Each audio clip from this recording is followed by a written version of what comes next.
Well, good evening, everybody. Welcome. Thank you for joining me here. Funny seeing you guys here tonight. But yeah, we're gonna have a fun time tonight. It's Friday night, and yeah, it's time to have a little bit of fun, hang out with people, and then enjoy the weekend. And backed by popular demand, I know you guys have. They are an attorney, and they are currently in Korea. So once again, Danny on. I'm just kidding. It's Jeff. Hi, You Jeff. can call me he. You don't have to call me they, them in private. How are you doing? Oh, not too shabby. It's a Yeah. it's a good Saturday morning. Got the sun coming in from this direction, so it's glowing. My skin is like all glowing, and it's Yeah. not fired. Well, I learned like the one day you mentioned it, like I thought you just kind of lived like in a townhouse. No, you're like on like the 15th or whatever floor It's of like an like apartment 18th building. floor of a 31-story condo complex here.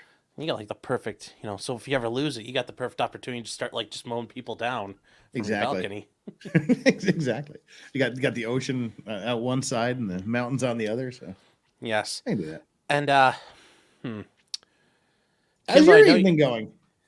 pretty good. Kimbo, I know you're not first, but it's not letting me go back any further than like 10 o'clock. That sucks. Oh well. I tried to. Whoever got first out there, you know who you are. I'm so sorry. First is always very important. I think it's something people should people should take pride in. Especially if it's like in a line of people that are dating the same person on the same night at the same time. First is important. Yes, that. I'm sorry. Is it too soon to get there yet? Yes. It's hard to remember that I've been streaming for 2 hours this morning and not everybody else has. Yeah. Oh no, I was streaming early. Well, I just got done myself, so we're covering the updates in the Kiwi Farms lawsuit Russell Greer filed. Yeah. It's hilarious. My brain still thinks I'm 2 hours into a stream. So no, I kind of feel that. I feel that way too. And I'm not. Yeah. We're in trouble now. Yeah, we can't. Well, I don't. It's not like I get monetized anyway. I don't get enough views anyway. So.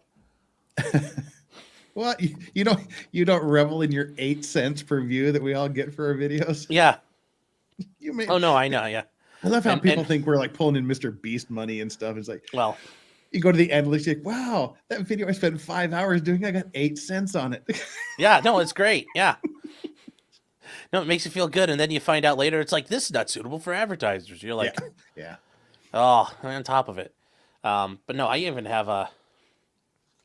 No, I'm just happy when there's a decent amount of people watching. I'm like, wow, seriously. A couple hundred people are watching. They cared. Yeah, and they stick around. Yeah. Did want to say John Coleman is a new member. Thank you, John. Thank you for your support. Oh, he's coming.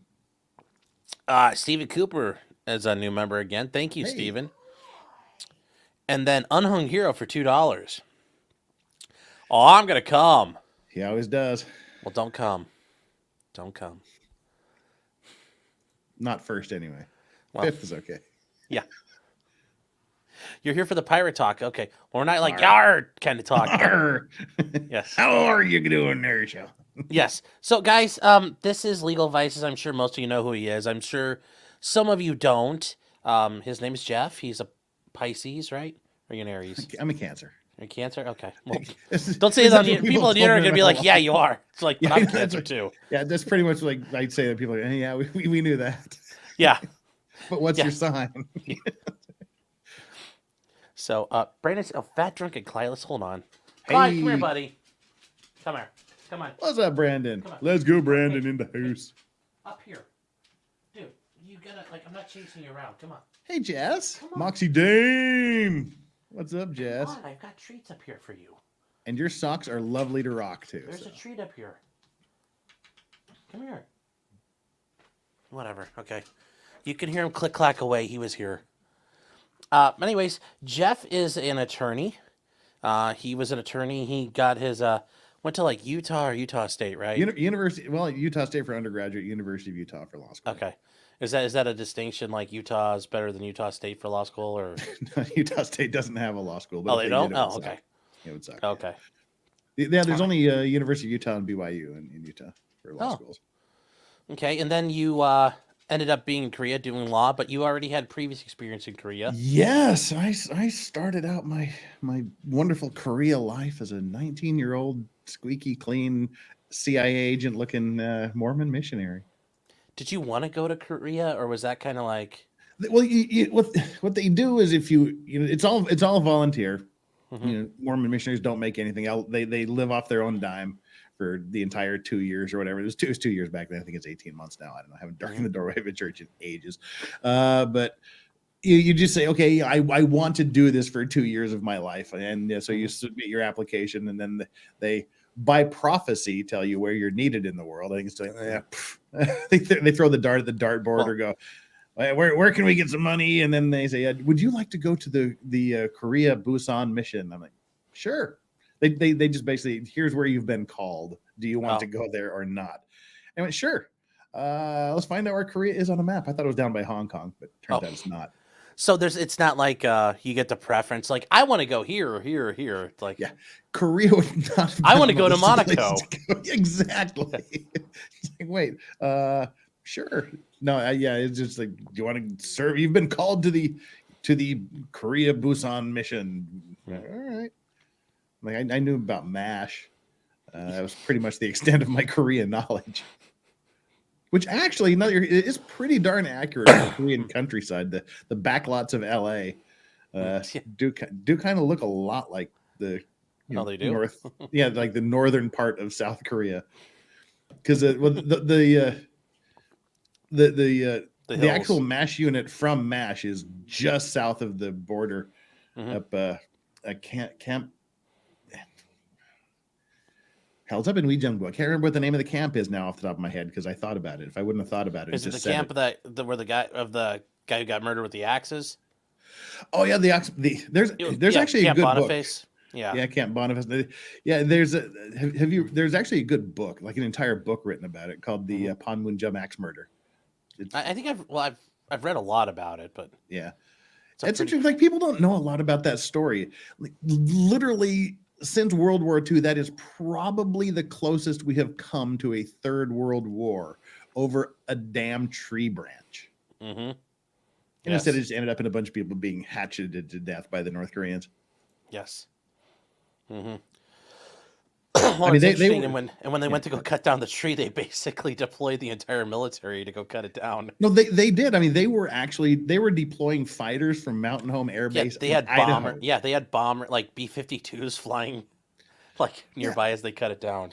Well, because there was a branch of a tree on in the demilitarized zone, right on the border between North and South Korea, that was blocking our view of one of their outposts, and we wanted to cut it down. So they sent a couple. Well, Boniface, that's named after the guy that got murdered. The captain who got murdered. Yeah, there was two guys that they went down to cut it down, and North Korean soldiers came out with hatchets and just basically axed them to death. And then it escalated. Well, they actually, from what I understand, they jumped them, and then they used the axe. Yeah. They used their own axes and killed them with their own axes. It's like, that is correct. They disarmed them and then disarmed them. Yes, and then the military in response, they deployed like the entire U.S. military in Korea, and then they had a bunch of Koreans carrying axe handles ready to start whooping the shit out of people, and then they went and cut down the tree completely. Yeah, no, it's literally, we came like this close to World War III because of a tree branch. Because we were mobilizing, the Soviets were mobilizing, China was mobilizing, all of our air bases in Japan and the Navy we were bringing in the fleet. I mean, it was both are correct, KRM. It depends on who's in charge.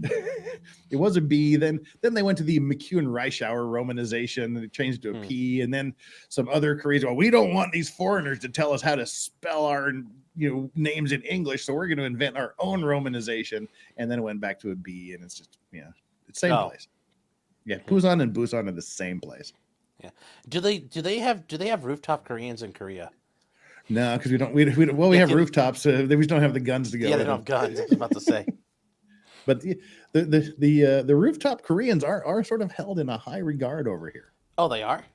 Yeah. No, nice. Well, because one of them just died like a couple of weeks ago, and there was a bunch of news stories and stuff. Oh, that's kind of cool. I still want to. I remember when that happened because my friend was the bureau chief for Agence France Presse in Seoul at the time. And I remember when I was actually in his office. Were you an attorney by that point? Oh no, I was a student. I was an international student then okay. at Busan National University as an exchange student.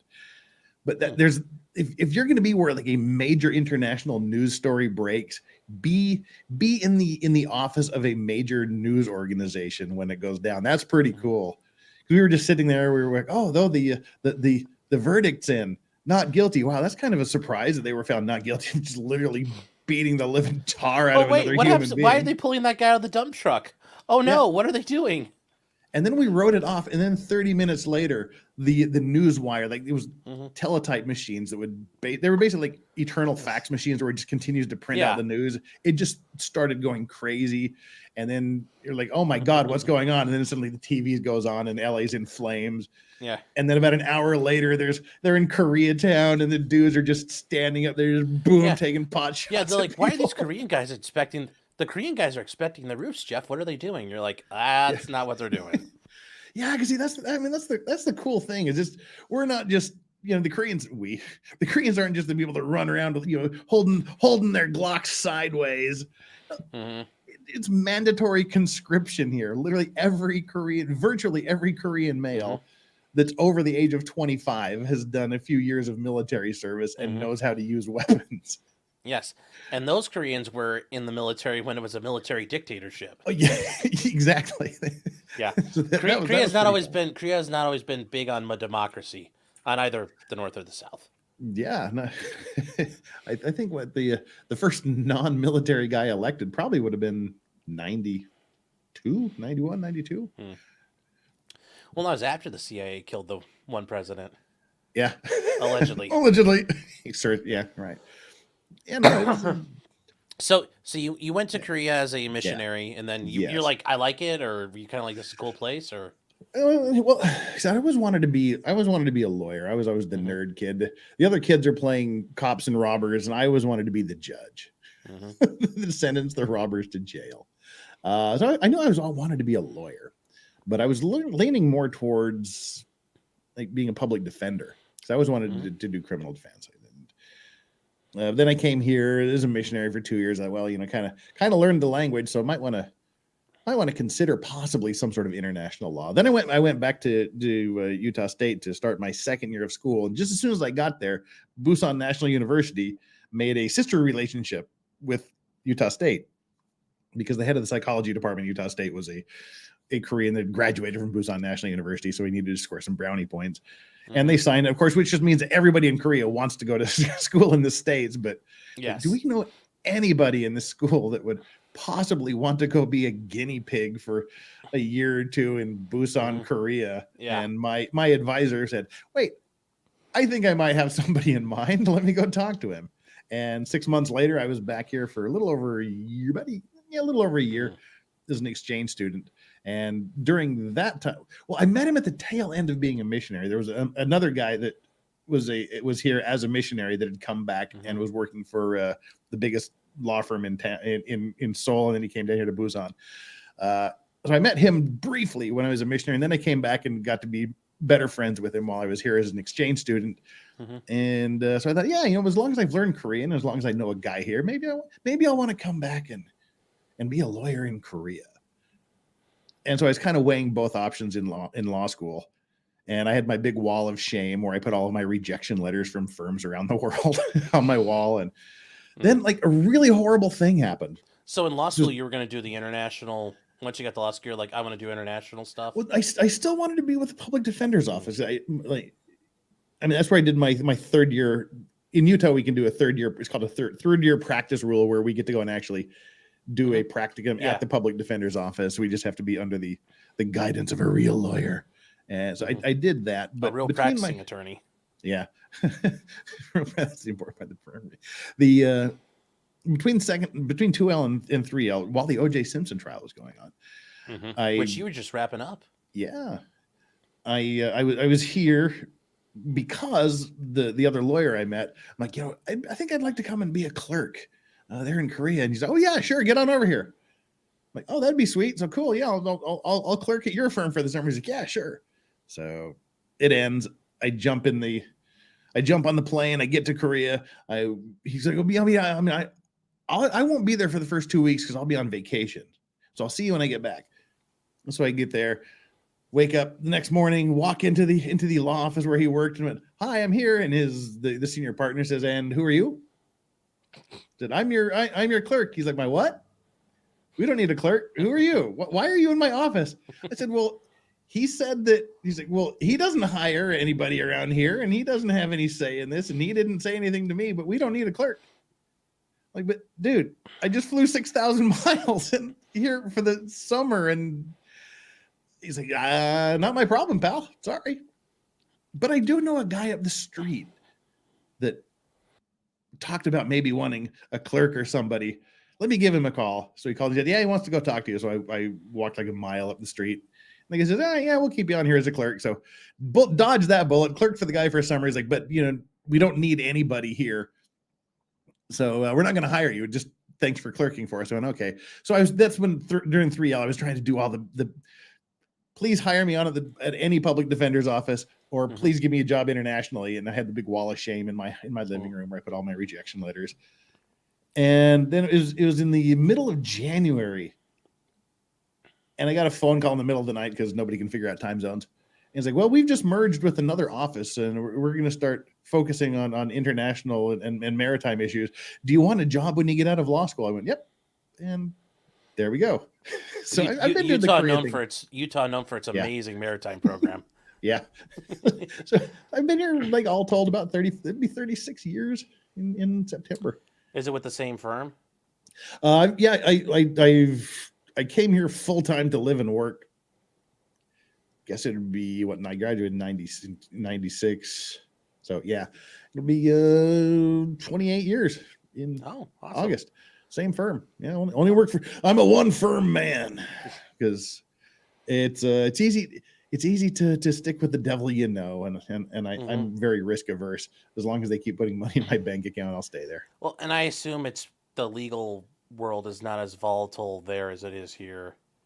No. As far as like firms, firms and like firms collapsing and going a million different directions. I assume it's a little more structured there. Yeah, and plus, I mean, we're a small boutique firm. There's how many lawyers we got now? 1, 2, 3, 4, 5, 6 lawyers, and 2 of them are the boss's daughters. So yeah, it's a small boutique firm. We 8, 9 staff members, and so they show me loyalty, I show them loyalty. Well, of course, and that is a big deal in the East, in the Orient. You know their ways. Yeah. I know you've mentioned. Yeah, go ahead. Sorry. No. What were you gonna say? I was just saying everything I know I learned from Shogun, but Taipan. Have you watched that yet? Is it pretty good?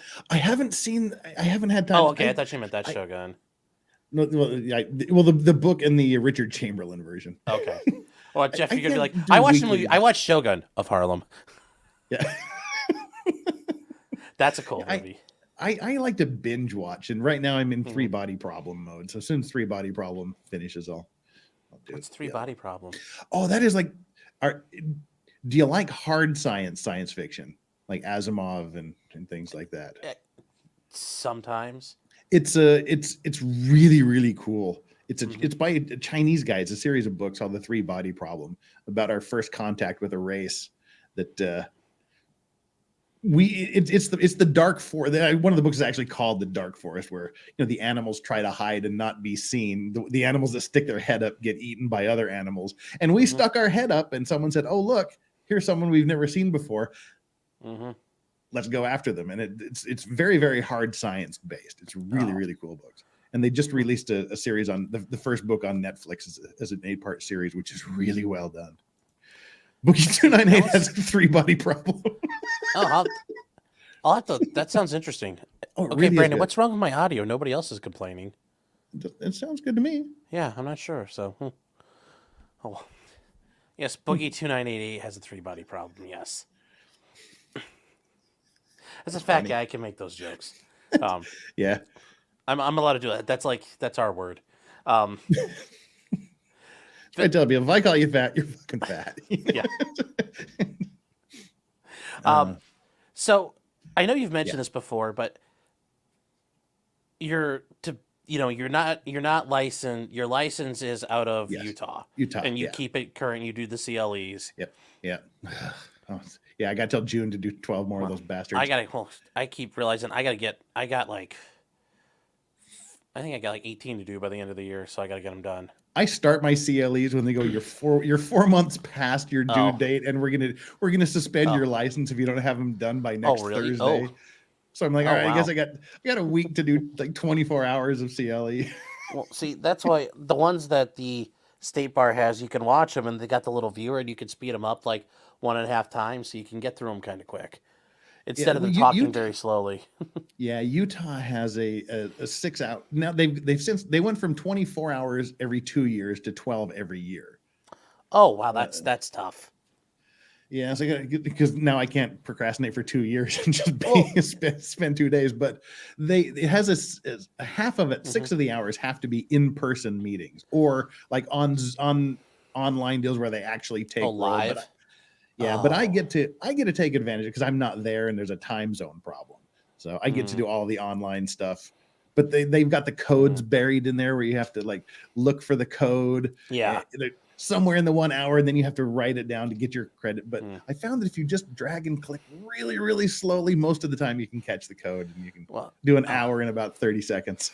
well, the way they do it for the state bar ones here is they have this little thing pop. It's like, "Are you paying attention?" You have to like, it's only on for like a short little bit of time. Yeah. So like, I'm listening to it, but I on here doing stuff, screwing around. You click back and check, and you miss like one or two of them, and you're like, "Fuck." Okay.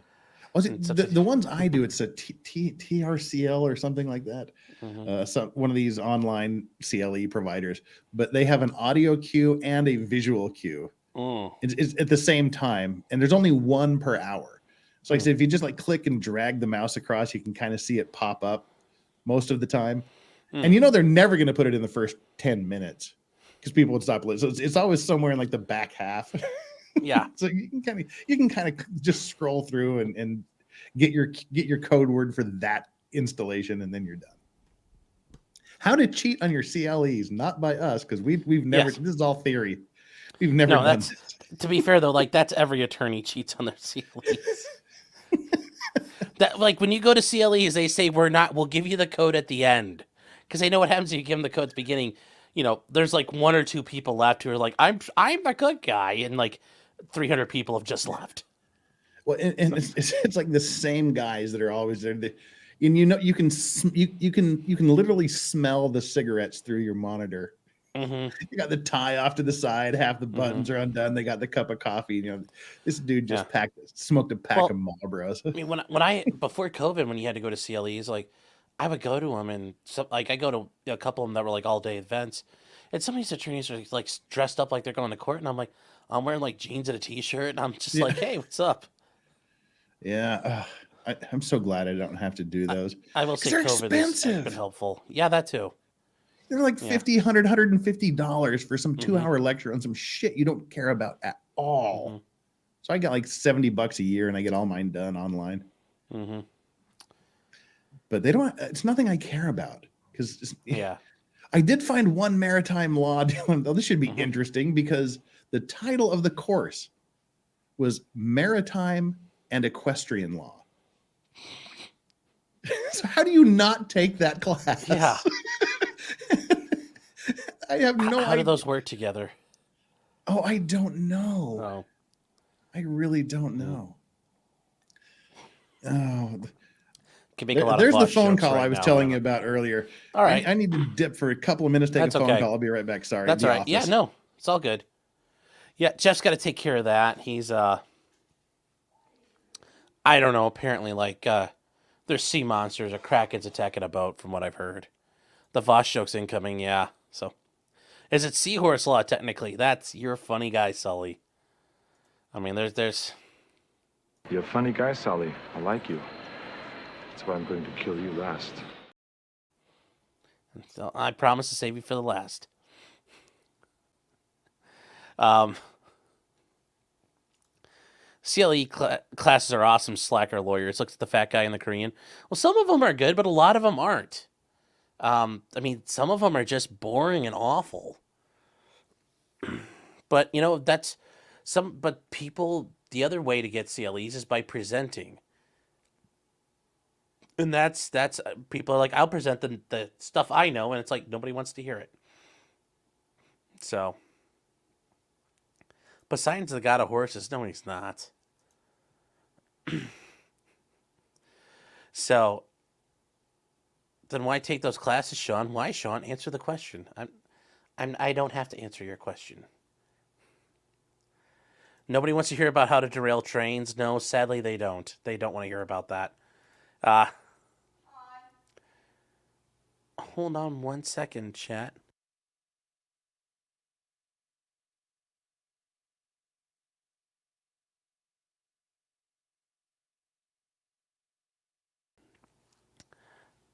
Thank you.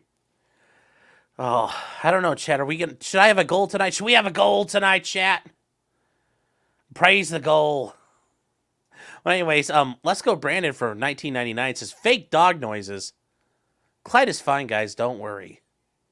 Well, yes, Clyde is fine, but I've got like it's like a Dolby studio in here. I got like fake things that go like click clack click clack like dog claws on the floor. The Buzz CJC is saying hello to my 2 favorite law dogs. Cheers. Well, thank you. But Brandon, thank you for that super chat. I appreciate it. I very much appreciate it. Unknown Hero for $2 says, my name Jeff.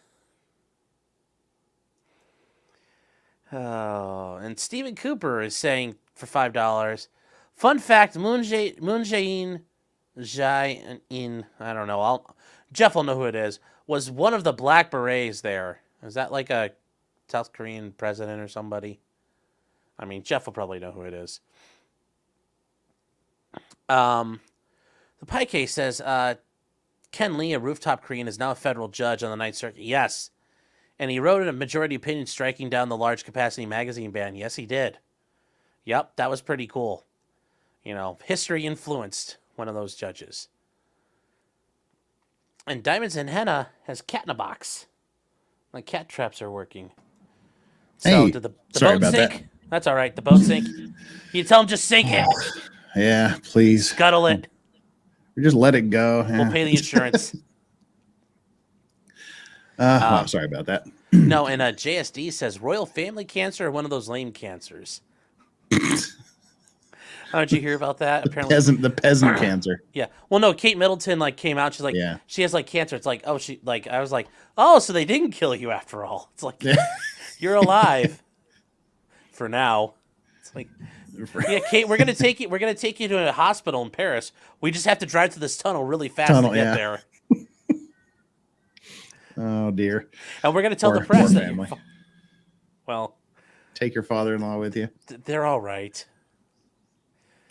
You know, you say that, but I'm betting the kids are going to be worse when they get in charge. Yeah. Take Andrew with her. I'm going to hear one to say, my name Jeff. Have you ever seen 21 Jump Street? Yes. Where he goes undercover. Oh, I think that's what he's trying to say. He's like, my name Jeff. When he's trying to be Hispanic. And then Stephen Cooper said, fun fact, Moon, I don't know how you pronounce that. Moon Jae-in, yeah. Moon Jae-in was one of the Black Berets, I guess, at the tree cutting. Is that one of the presidents of South Korea or something? Yeah, he was the last president for this one. Was he? Oh. Huh. I know. Oh, cool. Cool. Huh. Interesting. I did not know that. Creed M is saying, did you ever cover the Seawolf Ferry tragedy? I think you have on your Maritime no, Mondays. No, I never will. It's a terrible, horrible ferry accident where a group, essentially most of an entire high school, went on a trip, and the ferry capsized, and they pretty much all died, right? Yeah, like over 300 of the children died, and a bunch of the adults. I mean, it is like the disaster in Korea. There's been more people died in different accidents, but this was like particularly bad because it involved like 300 children, and it's sort of treading on holy ground to even talk about it. And this was 7-8 years ago. Still, every April 16th they have a big memorial service, and as the outsider, me saying anything, it's a no-win situation. I understand. That makes sense. And because Yeah. you put it on YouTube, within Yeah. a week, the press knocking on your door about that. Yeah. Yeah, you don't want to piss off the people that give you your visa, and you certainly don't want to say Yeah. anything because Korean netizens are rabid.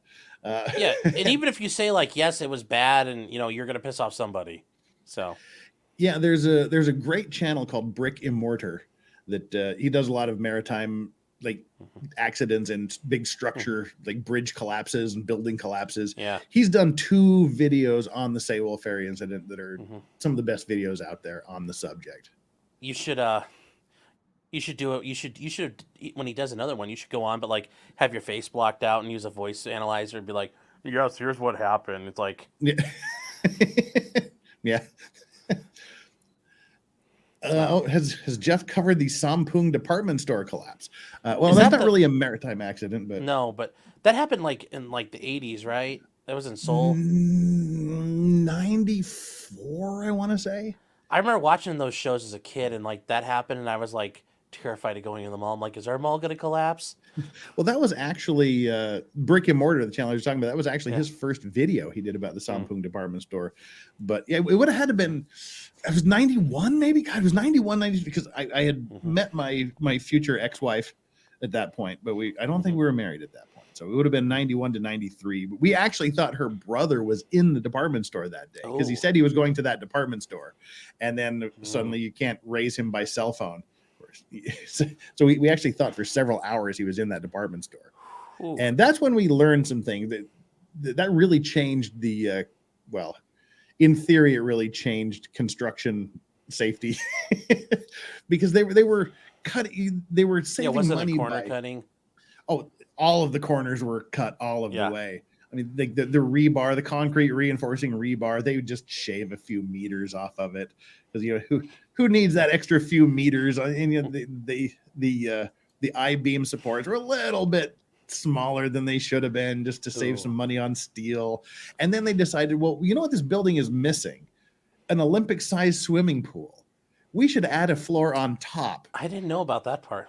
Yeah, they added an Olympic-sized swimming pool on the top floor, and there's a lot of weight in an Olympic-sized swimming pool. The water weighs a lot, yeah. And so then they noticed like water was leaking, it dripping down, and there were some cracks forming in the wall. And the people in charge of the of the department store said, "Let's get out, but don't tell anybody because we don't want to cause a panic." What? Okay. So yeah. All I knew about was the thing collapsing, but holy shit! So they all knew it was collapsing and they ran. Pretty much, yeah. And yeah, and a bunch of people died, but there was one lady they pulled out 21 days later that was still alive. Oof. She was a little dehydrated. Oh, like she wasn't like mortally wounded, but she was alive. Yeah, she was like trapped. Yeah. Oh wow. And she like survived under this concrete for 21 days. Wow.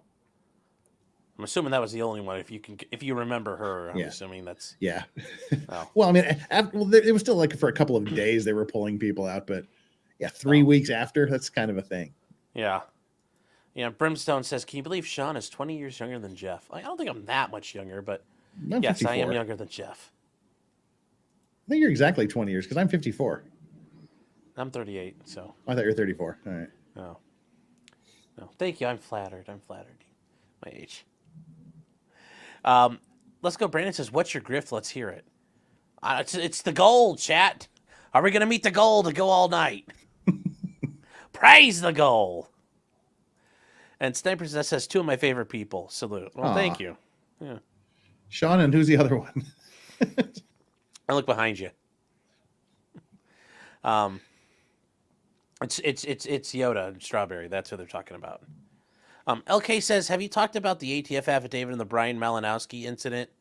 More ATF shenanigans. They could have served and arrested him at any time." Then with headlines. Yeah, I talked about that last night. We read through a bunch of it. You know what that's about?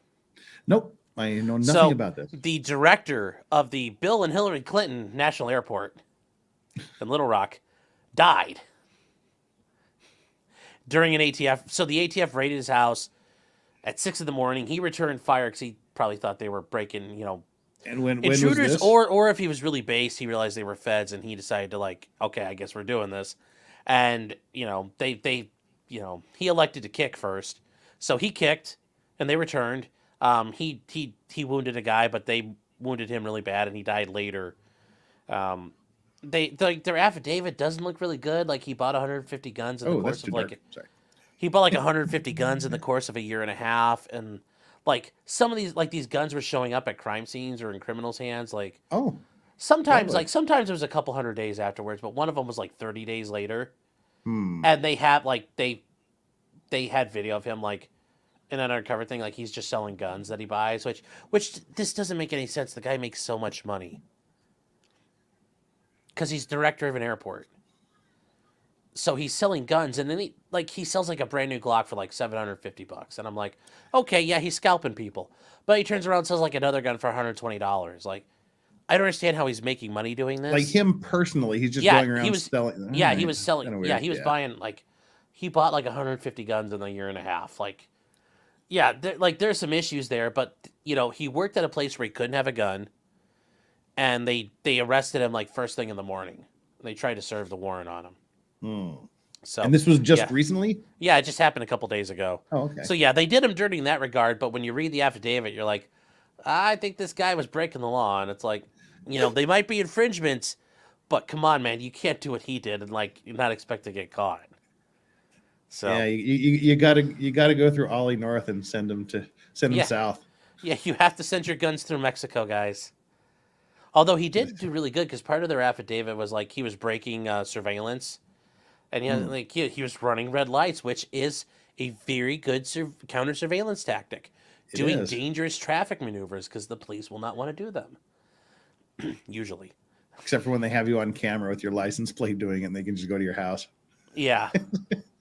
well, but it's different when the feds are surveilling you as part of an investigation. So I wonder, that would be something fun to see, is like how much technology has affected like street level CIA tradecraft. Oh, like I bet running a red lot, lights a and lot, things. but those basics still work though. You just have to be really good at them. So, yeah, arms laundering. Yeah, didn't even scrub the serial numbers. Yep. But where did Ollie North bury his gold? Yeah, the world may never know. With Jimmy Hoffa. Yes. So, yes, related to Hillary Clinton and died. I know, that's the funny part. It's like he worked at the Clinton airport. It's like, and they're like, we weren't even in the country and he died. Wonder who has a higher friend count, Putin or Clinton's? Acquaintances are no longer with us. You saw what happened, right? Tonight in Russia? Tonight? Yeah. No. So, like, okay, so Call of Duty, like the no Russian level? Yeah. Okay. So some, like, ISIS is claiming responsibility for it, but they showed up at, like, a rock concert and did no Russian, basically. Wow.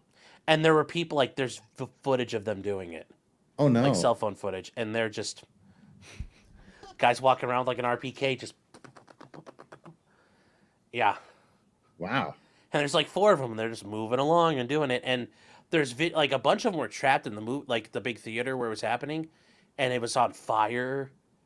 So, like, we don't know who set the fire, because maybe that was a new Russian hostage rescue tactic.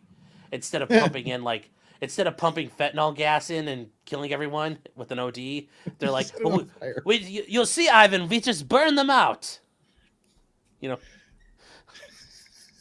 Wow. When they're all corpses, life is good. But no, like, there's video of a couple people, like, escaping on an escalator, like, getting out, sneaking out, and they're just like, it looks like the game. There's just fucking people everywhere. And they're just, like, running out, and they're screaming, Bliat, and Suka the whole way out. It's like... Wow, it's like going to an outdoor concert in Vegas. Yeah, and they allegedly captured one, too. Which I find hard to believe that these ISIS guys... It's ISIS-K, so... Not the Korean ISIS. KS. Yeah, the Khorasan group. So, but apparently they were captured, and I'm like, why are those guys not wearing suicide vests? But, maybe it wasn't their best. Why would they mow everyone down and take one prisoner? Well, You mean why would they blow up? No. They caught the ISIS They dude. caught one of the Okay. terrorists. Yeah. All right. It was like, why would ISIS like take one Russian dude prisoner? I was like, it doesn't make any sense. We make you squeal like pig. You all die except for you. Yes. Hold on here. Oh, Iconoclast gifted 5 memberships. Thank you. Cool. Oh, Mr. K saying people are claiming ISIS did it, but ISIS has not claimed it themselves. Okay. That's probably a good sign that ISIS did it because they claim to do everything that they don't. Yeah. Carrie is saying I'm happy. I'm like, no, but it's life imitated art. You know, it's like I don't believe the theories that like the Ukrainians did it or the Russians did it to themselves. Like, yeah, like all these theories that we'd have here in the States Yeah. or something like that happened. Yeah. Well, It no, was in an the inside States job. it'd be No Jews went to the concert that day. Yeah, well, that's the thing. That's all the conspiracy theories are. It's the Mossad. It's like, Yeah. Why did the Jews call in sick to that concert that day? yeah. Who is performing? I don't know. Somebody in Russia. So, it doesn't matter. I don't know. It's not like I'm gonna know who they are. It's like, oh, we need to go like listen to their music. Like, because last night I covered the Glock lawsuit because Chicago's suing Glock, Yeah. and they talked about. And I watched it on my locals because I know I get copy struck here if I did it or copyright claimed. There's one guy and he's called FGK Nook, and it's Not just very video of these intimidating. guys dancing around and they all got like Glocks with the Oh, yeah, stendos. So the young but it's teens. hard to say which video, but they all got Yeah. the stendos, and he's just like, you know, and he's just like, and it goes like bop bop, like that was like part of the lyrics. It's just like, and it goes bop bop bop bop, and it's, I'm like, well, See, yeah, I know that's, you do this, Sean, because I do this, Yeah. and you're like, you're my id. You're like the embodiment of my id. you're my id wishes it could be. Yeah. You probably do the same thing. You probably enjoy deep diving the redneck shoots himself videos. oh yes, I just love those. like the Tex Grebner. Oh yeah, there's a lot of good ones, but I love. I've seen the ones though where it's like guys in the hood and they've got a bulletproof vest and they're testing it out. Yeah. Sometimes it works, sometimes it Yeah. doesn't. Yeah, but like this is my favorite thing though. Like when it comes to like the Glocks and they call them switchies, and even in the complaint they label them as switchies, and the reason why they call them switchies, that's what the kids in Chicago call them. Mhm. And there's like, I don't know if you've ever seen this clip, but this is like the most hardcore Second Amendment libertarian thing I've ever seen in my life. Here you go. I told you my dude we not shit I told you it's gonna get. We don't play with no regular nigga. On my butter. We do. Don't play my slime. On first grade, it will guess like that. Switchy. No talking. No cap. No talking. Who's game? 3 switches right here. And I put the. That's just enough right there. That's enough. 1, 2, 3. That's enough. We don't even get our shit on. Those are kids in Chicago. Cultural enrichment. Those are junior high students, and they are like harder in the paint than I could ever hope to be. And you know how you know they're a dumb group of kids. Yeah. The kid with the camera has no idea how many close brushes he had with death in that one short video clip. Yeah. And the funny part was, in the complaint, they're talking about, well, and it's because with the Glocks, and, you know, YouTube, this is not, it's a blue gun, it's a fake gun. You know, like the auto switch goes on the back right here. Yeah. And, like, you could buy ones from Wish, or you can 3D print them, too, I'm just saying. But that's between us girls. Shh. They're talking about, like, they're such a nuisance because kids love them. And I'm like, yeah, if you told me at 13 years old, like, hey, Sean, here's a machine gun, I'd be like, holy shit, this is cool. And I'd be the going like, extended magazine with like you can put Yeah. 187 rounds in it because it's like this big. oh yeah, no, like I would literally, like, if you gave like a 13-year-old me a machine gun, I'd literally melt the barrel. You know, see- Everybody wanted that. We wanted the Tommy guns with Yeah. with the drums on them. We all Yeah. wanted the Tommy guns growing up. They were badass. Yeah, and they talk about like all these Chicago rappers have like songs about their switchies or you know, just Glocks in general, and it's like, yeah, because they're cool. Kids these days. Oh, it's great. I wish. Well, I mean, there's times where I'm like, I wish I was a kid these days because it would have been cool. One was wearing a cap and gown graduation, so you know it's fake. Yeah, were there like junior high graduation? I don't know. Maybe he's the only one who passed junior high. I mean, that's probably the logical answer given Chicago. So, not Nintendo Switches. Yeah. It's a lot cooler than a Nintendo Switch. Mr. Otter Pocket says, Miami Vice made my mom buy me an Uzi. That's awesome. And that's the thing. I got to watch some episodes of Miami Vice. Like, it was pretty, like, crazy for a TV show in the 80s. Oh, so yeah, the original, the Don Johnson version. Yeah, I may or may not have had a linen sports coat at one point in my life. Oh. Do you have the mullet like they had to and all that? I'm from Utah. What the fuck do you think? Of course, I'm trying to be nice. You look at my wedding pictures. I'm like, shit. Someone should have told me not to have a mullet in my wedding picture. Well, you've shown those older pictures of you, and it's like, I could see you having a mullet in those pictures. So hell yes, absolutely. Oh. Alpha Fox says, no, those kids were at a white coat ceremony for medical school. It's like, yeah, that's it. Yeah, they're going to be curing cancer. One way or the other. Yes.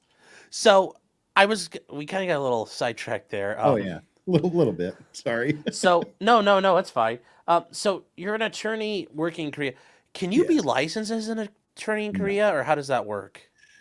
Like, no, if you wanted to do it. You'd have to pass the Korean bar, which has about a 3% passage rate for Koreans. There's never been a Korean licensed lawyer, and there never will be. Why is it so hard? Is it just because they don't want it to be like America, where you throw a rock down the street and hit 1,000 lawyers? They're offended by Saul Goodman. Yeah. So when I got here, they're offended by people like me could be an attorney. Yeah. Lionel Hutz is he's my spirit animal. Yes. Like, oh, look at this. Oh, yes. Like all lawyers can afford belts. Yeah. Yes. No, money down. It's still a very, very, noble and honorable profession here. It's the elite of the elite kind of thing. So. Oh, really? Oh, so it's that old school idea of lawyers. Yeah. Okay. Now, I know, because Legal Mindset talked about this, with the whole Ninja Sanji VTuber thing. Yeah. In like Japan, there is no confidentiality is not a word for attorneys. Like, they don't have that word in their vocabulary. Is there like confidentiality in Korea when like, okay. Because he mentioned like in Japan there is none, so it's like, it's Korea's a little different. Okay. Confidentiality is a big thing. Big thing there in Korea. But yeah, they don't want to be like Japan. They're like, we'll do the opposite, whatever they do. So Creedem mentioned here that the young Korean doctors are all going on strike because they just made it easier for doctors to get into medical school. That's kind of the thing that happens every time they threaten to open the legal market. There was a big stink, because I think it was like 10, 15 years ago, they went to they actually started a law school system here in Korea. Before that, you would have to take the lawyer's exam, which was a 2-year exam. You would take like part 1, then you would study and take part 2 the following year. And if you failed one, you had to go back to the beginning and redo the whole thing over again. It was a bitch. And then when they said, let's go to the law school deal, there was a huge battle and uprising, but now it's just kind of a normal thing. But the test itself is still very difficult. Okay. But it's also a small country. There's 45, 50 million people.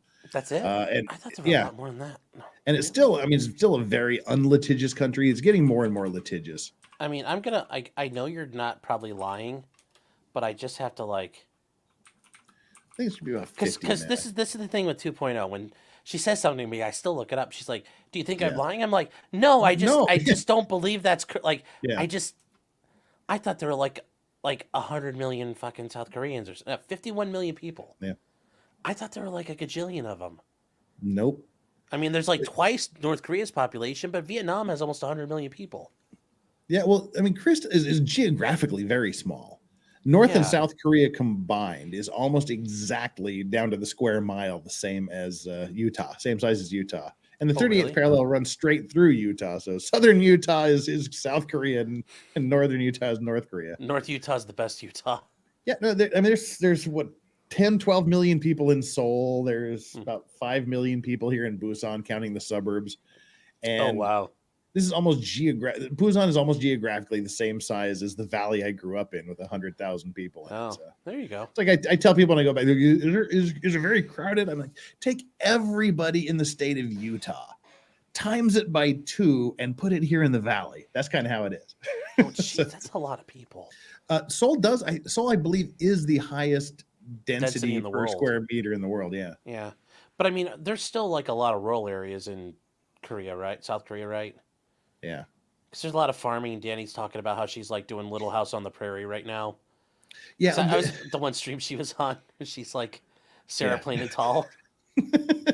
And literally, she's Sarah Plain and Tall because she's like the white woman walking around. Yeah. Well, Korea, I mean, it's very mountainous. About Yes. 25% of the country is agricultural land. And that's about it. That's about tops. That's it? Oh, yeah. Those mountains are the only reason why the North Koreans didn't go as fast as they did. Porcelain Thunder says, how can you get into med school or law school there when everybody has a 5.0 GPA? Yeah. you're beat to death if you get a 4.9. So the lawyers threaten to go on strike though, if like at times, or they threaten to like. No, they just get saber rattly. But the doctors, they're just like, we're going on strike. So go on strike. We'll rip your license. you decide. Ooh. So, there's a big battle with the young doctors in love. Oh. Wow. So there's no real. So even if you were really good, you knew your Korean super well, they would probably make it so you couldn't pass the bar. You will never know Korean that well. Oh, so you'll have to. You could be it'd be like one of those great stories, like you're like the black guy trying to go to college for the first time, and you're like, go home, round eyes. You'll never be a lawyer. Yeah.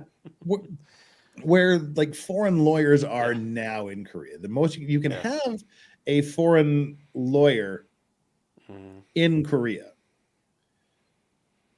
and you can have a branch of a foreign law firm in Korea, but you're not allowed to do anything. Basically, you serve as a liaison to funnel people to actual Korean lawyers. That's a good business model for the Korean lawyers. Yeah, so I mean, it gets big names like Clyde and Co. and Baker Tilly and things to get a foothold in the country, but then they just send it off. Have an office and yeah. Okay, so and you advise like Korean attorneys, like, listen, here's how it works in America, buddy. Kind of do everything except go to court. You know, tell foreigners how it works in Korea and vice versa. Have you ever been to court in Korea? Like, have you ever gone just to see? Well, I go there quite a bit, but. You just sit there and watch it. Is it what's it like? I'm kind of curious. Sorry, I'm asking these questions. Like, I want to know. Kimbo Nice. I angered a bunch of South Koreans in a mobile game years ago. They've stalked me ever since. Well, actually, Jeff, while you're doing that, can you mind the store? I have to step away for 1 second. All right. I'll be right back. We'll hang here with chat until you get back, and then we'll tell you the court story. Jeff should open a slip and fall. No. Well, see, that's the thing is like slip and fall things. It's still not very litigious here. It's most people like, okay, I shouldn't say that. It's weird. Korean legal society is weird. Like they're not like businesses tend to try not to sue each other. Because if you actually sue, we'll probably have to talk about this when Sean comes back in anyway, but they try not to sue each other because if you have to go to court, it sort of means you failed to work it out between you. But then you'll get the people they'll see your car, they'll panic, and then they'll fall over on their motorcycle in the middle of the street and want to sue you and hold you accountable for a non-contact collision, which is the thing. Do they bow in court? Yes. Don't beat a Korean in StarCraft. They will never stop. I don't play a lot of online games with Korean servers because there's some 12-year-old out there who's going to devastate me and never let me escape.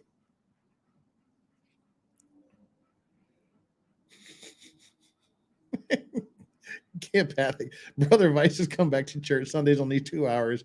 He'll still have plenty of day drinking hours. Yeah. I mean, that's the old joke. How do you protect your whiskey collection from a Mormon? Invite another Mormon over. That's the old joke, but you can replace any religion you want with that. Welcome back. Yeah, thank you. I'm back. So okay, Korean courts. Yeah.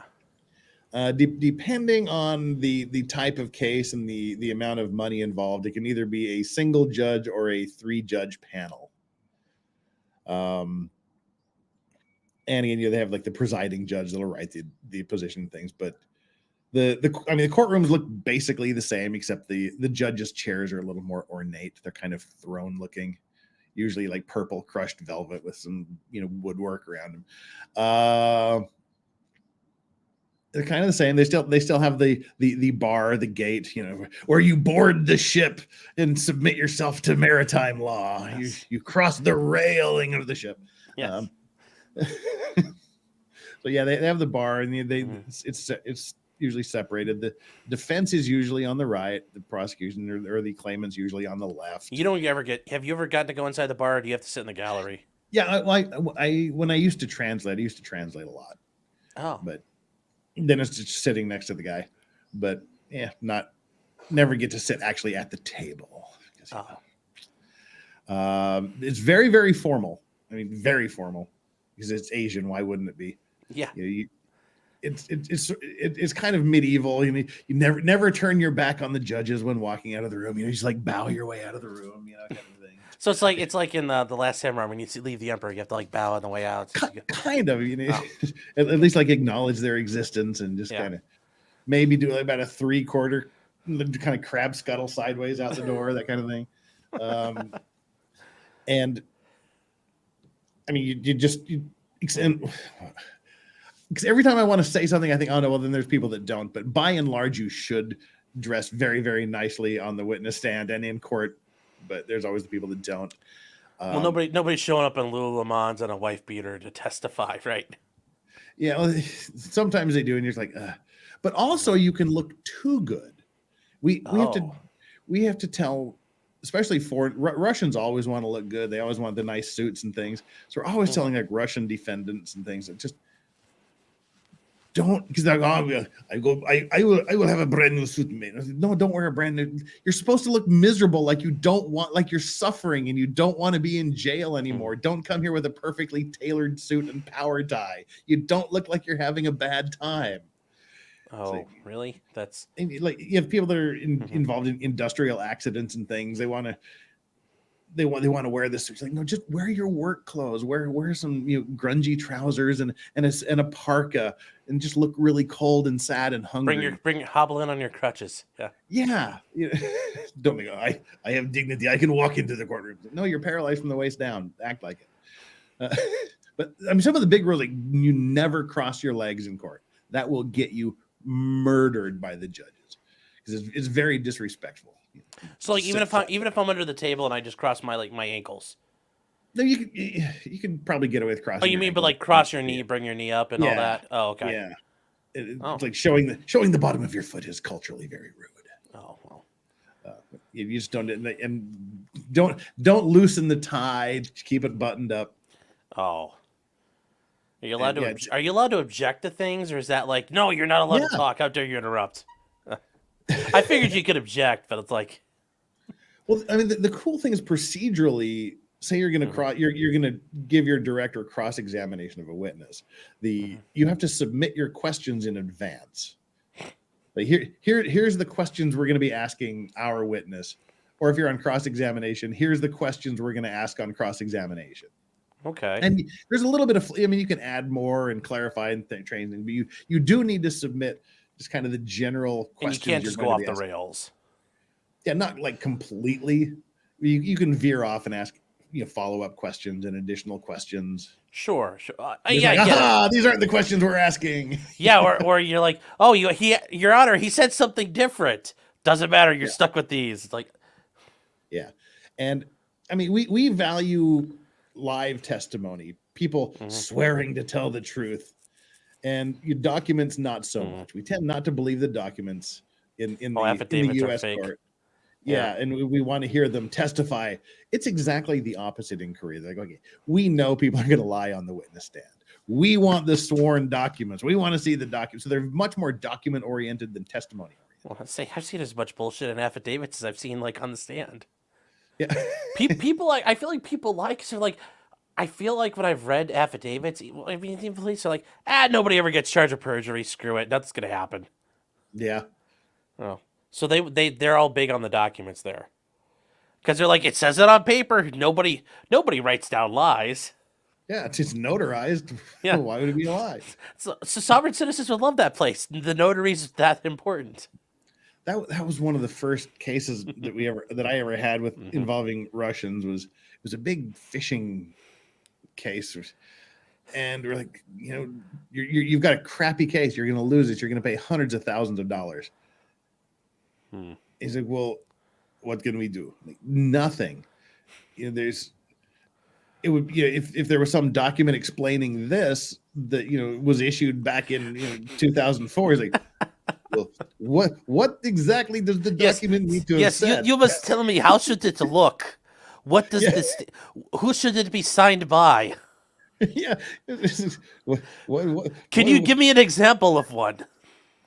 Yeah, no, don't say that, because we may have been hinting that if there was a document that basically explained this, it would be very helpful. Don't come back with, and what exactly would the document need to say? It's like, no, you just ruined it. Now we can't do it. And then they're like, don't worry, I'll be back tomorrow. It's like, look, I got it. Yeah, or you'll do that and they'll come in with this obvious like cut and paste thing. Like the signature line's all wonky and you can barely read it because it's been photocopied 84 times. You're like, no. At least make it look plausible. We have to have plausible deniability here. You gotta have a good forgery, yeah. Yeah, it's court's a different thing. So and you guys do maritime things, so yeah.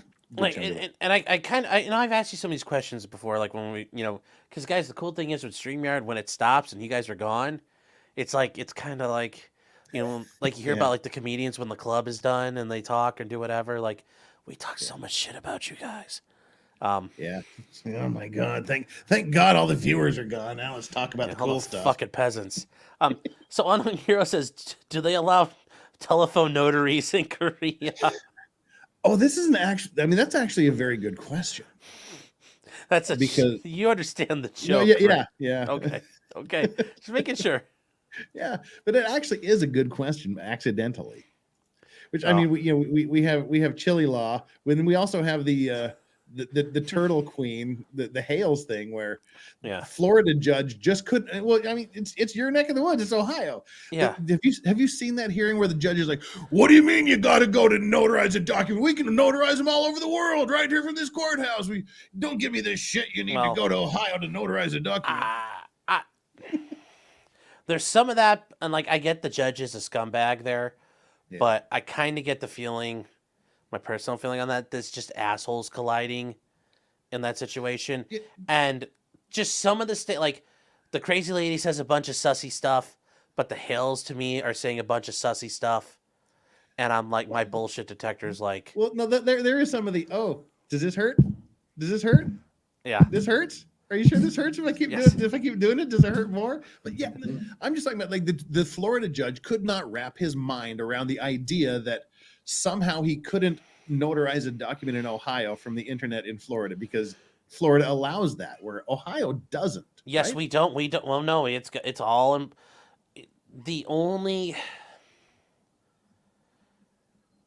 I would not want to do it, like if it was my mom or my dad, and they had like I know who they are. I mean, probably like I don't even know if I would do it then, but that would be like probably the only Supreme Court. I've never done this. That'd be probably the only time I may, because I get like I'm automatically a notary, as long as I keep my license. Yeah. So I got my fucking. I'm like the most popular person in my fucking cul-de-sac. Like, because there's a guy on the street who's he's from India, so it's like like they have all these visas and things, and it's like, oh yeah, sure, it's like not a problem, but I want my $2. I remember as a kid there was a lady in our town or my village, you might call it because of the size, and she was the notary. And it's like you had to. My parents like that's who they went to all the time. So there wasn't anybody else in town. It's like she had her like big like clunker stamper thing and shit. It was just one-eyed Pete at the pawn But shop. yes, when I was growing up. Ohio's notary rules are a little bit different than a lot of places. Like Ohio does a lot of stuff that's cool, and is like kind of hip and like up with it. But we also have like a lot of fucking old school things. Like you remember curtsy and dower in law school? Like No. dower, like the rights reserved by the wife. If the husband dies, she still retains an interest in the land. Oh, I didn't pay attention to property. Property, okay. So like, all I right. didn't pay attention at So all. you didn't learn all the fees, like the fee simple, subject to a condition subsequent. Oh, 'cause perpetuities and well, the rule gets the feral perpetuities. fox and all this other shit. Yeah. So there was a when I got out of law school, and I found a job like 6 months out, and it was doing oil work, and I was down in Southern Ohio.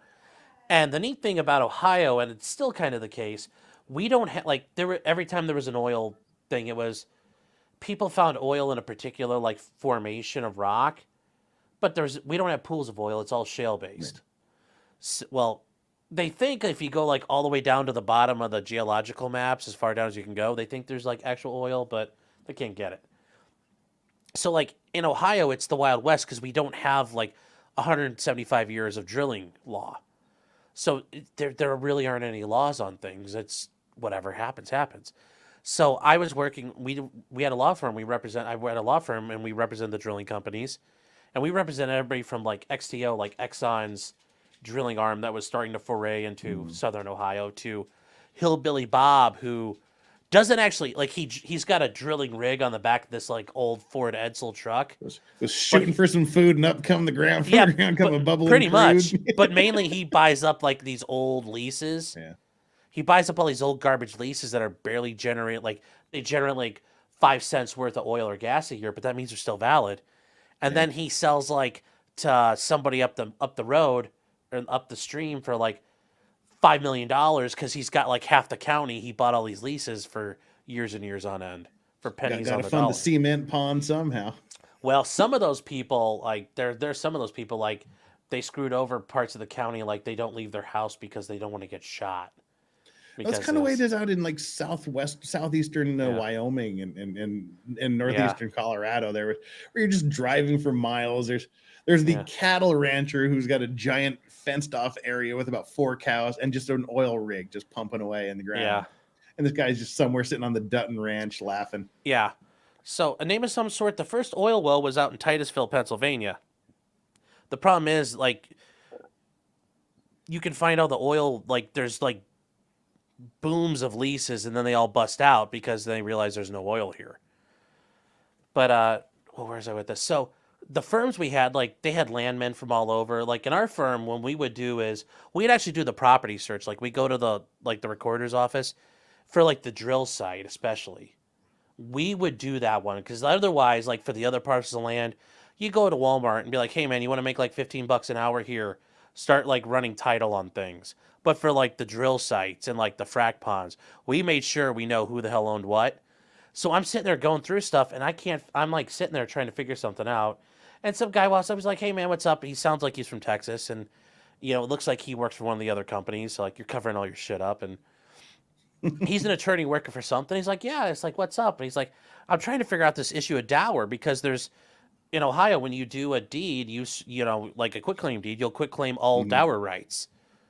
He's like, dower? He's like, we don't have that. I'm like, we fucking did. In Ohio, we do. It's codified. It's statutory. Like, dower exists in the state of Ohio. And the guy looked at me, and he had this whole fucking file, and I'm like, you just did all that work, and you did fucking, like, you didn't know the fucking law here, dude.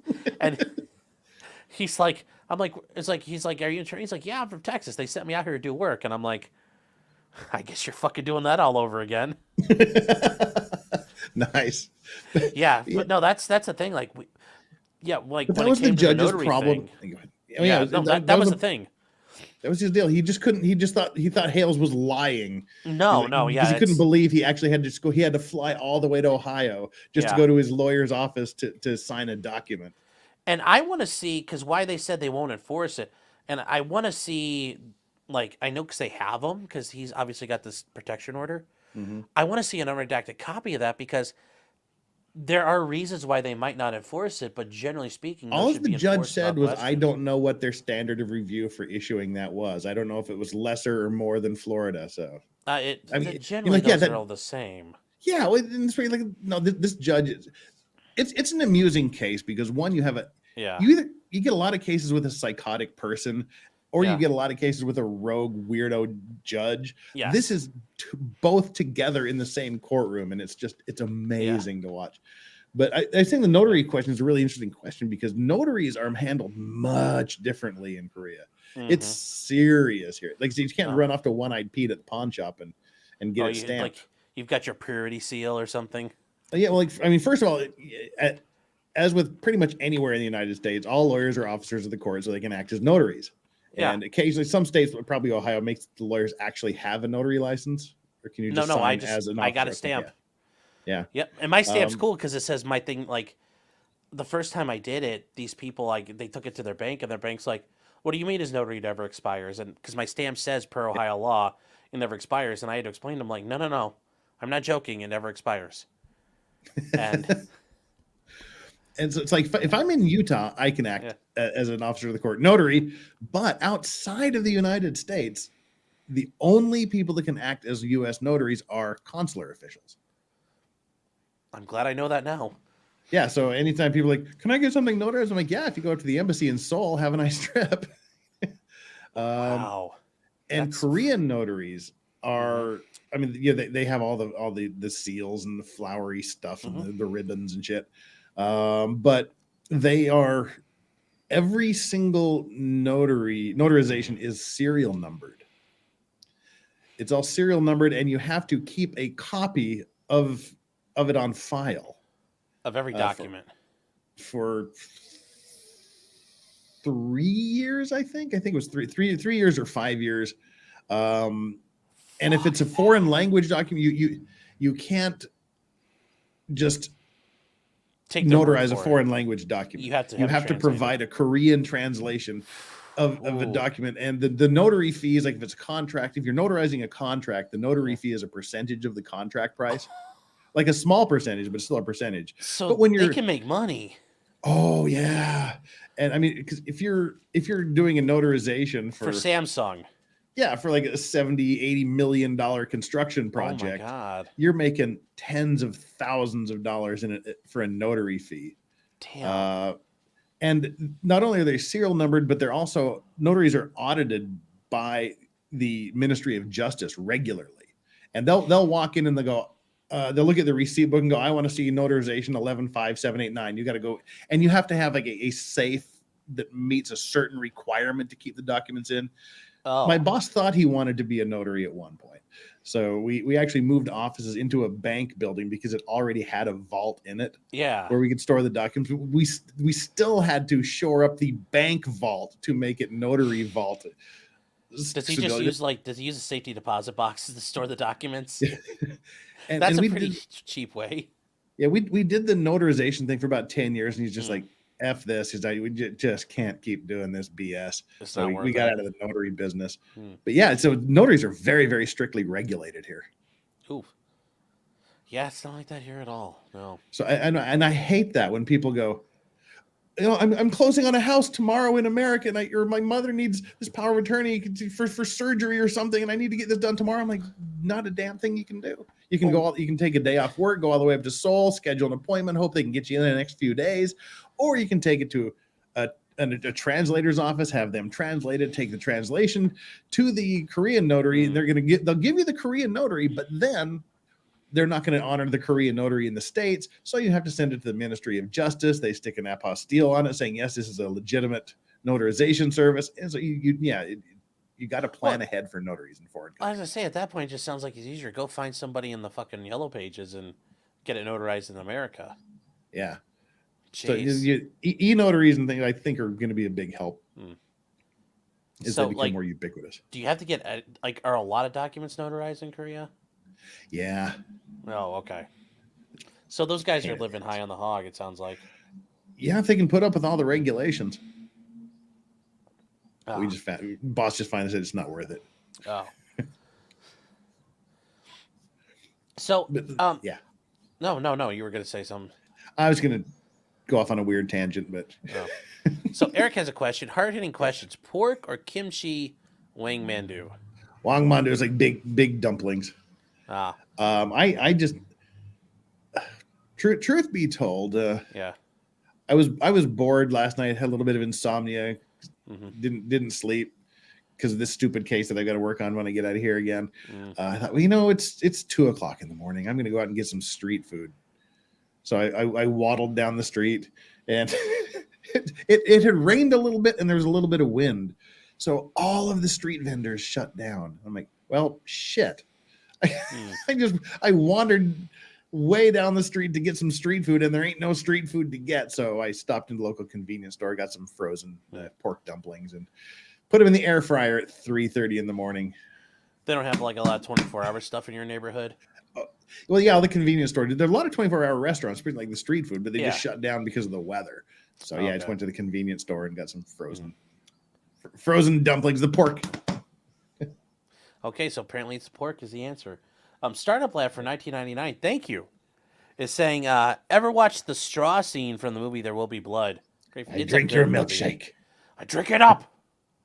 No, that's how, especially like people don't realize like California had an oil boom on it.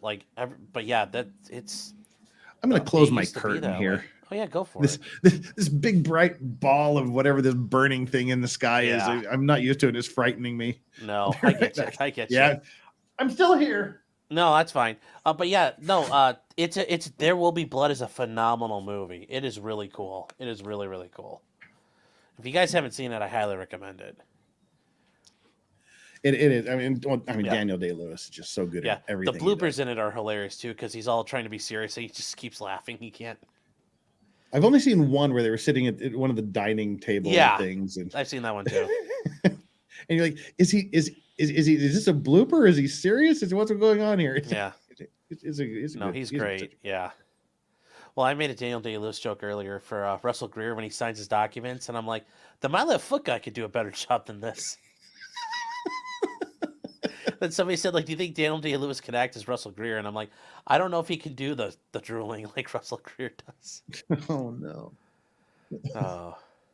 Hey, what's up, Strawberry? There you go, buddy. Sorry, I had to pat the dog. Well, that's good. Which, are they up walking around, or? Well, Strawberry was sitting on the chair in the veranda, and I shut the curtain. She's like, hey. You shut me out of something. He came out because like FOMO. He's like FOMO, so he left the veranda and came back in the house. He's like, shit, nothing going on here. Okay. What's the Gangnam Style guy doing now? Yeah, what does he do now? Psy he was a singer long before then. He's a singer long after. So yeah, he's still performing. So, I was gonna ask you, and this is this is a serious thing, like a question, like, because I know since you have to do work, you're not really partaking, so I'll do that for both of us. Well, I didn't know we'd started. Oh, well, I had already been, because I bought this, and I thought 2.0 would like this because it's, like, mixed. And I was like, oh, it's Smirnoff, pink lemonade. Apparently, this is just, like, vodka that's pink colored. Because she tried it one time, she's like, no, it's straight vodka. And I took a swig of it, and I'm like, yeah, that's straight vodka, so... Oh, yeah. I heard you before we started say that you had lemonade. I thought like you actually meant lemonade. So no. That's what we were talking about this, and I'm like, you know what? If she won't drink it, I'll polish it off. There. All right. Now I'm with you. I just didn't know we'd started yet. Oh, I'm already. This is like glass number 2.5. So. Oh shit! I'm behind. Yeah. Got mine in my little Yeti whiskey glass. Well, it keeps it nice and cold. Yeah. Chat, I don't know. Are we going to have the goal tonight, chat? Do you want to do the goal? Can you meet the goal, chat? I don't know if I set a goal, you will even meet it. Got a little Jim Beam and Pepsi going here. Can't do straight yet. This is kind of hair of the dog at this point. Yeah, I'm kind of making bootleg White Claws. Because I use, because like, as far as the White Claws go, the malt part of it, I don't like the maltiness. So, like, if you get, like, just, the flavored seltzer, you're making, like, basically vodka seltzers, but it's, like, so much better than the White Claw without the malty. Like, 'cause that's the only part of the White Claw I don't like. Oh, so you're not a big beer drinker at all, then? Oh no, I like beer. I mean, like I can drink beer. It's just with the White Claws because they're flavored. Oh, Like beer, okay. I don't mind beer because beer's just flavored beer. But then again, though, for me, drinking beer is like Budweiser or Bud Light. I don't drink, like the hop flavor, basically hop milkshakes or whatever, Ugh. all that weird stuff. Yes. Ugh. Yeah. Yeah, the chocolate vodka mud shake things. Well, I just make fun of when people like they add more hops, and I'm like, it turns into like just basically like hop soup, and I'm like, well, that's what it tastes like to me. I'm like, like, ooh, your beer tastes like piss, and I'm like, you know what? That's fine. I can get drunk as fuck off of it. Yeah. So, yes, the colonizer claw. Yeah. If I really could, I'd be making like Long Island iced teas, but I don't. That's a lot of work, or more work than I want to do. Yeah, well, they do have Bourbon Street iced teas, which is essentially just throw like 5 different kinds of bourbon in it. Mm-hmm. Sort of the same thing. I thought, should I do one of? Nah, I'll just do Jim Beam and Coke. It's easier. Yeah. Yes, I like Millennial Zima. You know what? You say whatever you want. It tastes really fucking good. And I remember as a kid, like one of my friends, like his parents drank Zima, and like we would sneak them, and like they were awful. But you know what? You drank what you had. I mean, it comes in an attractive blue bottle. Yeah. Oh God, Zima was awful. But it was like the first time I drank liquor was Wild Turkey, and I'm like, God, this tastes like shit. And it's like once you're older, you're like, there are better ones you could have drank, but that's what was available. So guess what you're drinking? If I recall correctly, my first alcoholic beverage was Myers Dark Jamaican Rum. Oh, oof! It's like $13 a liter. That's a. What you drink it in Korea? Oh no! Oh, you're talking about a liter. So I was like, oh. Well, I'm sorry, a fifth. Yeah. Which is not really even a fifth, but anyway, 700 milliliters. Anyway, a big old bottle of Myers Dark Jamaican. Actually, Mr. Science. Yeah. They had the metric system in Korea, right? Yeah. Oh yeah. Okay. Because they lost. Well, they didn't technically lose. They kind of won at the end. Yeah. The only people that don't have the metric they lost, but it was like 100 years ago. Yeah. Who doesn't have the metric system, you said? The ones that win. Oh. But all the important Korea stuff has we the do. metric system?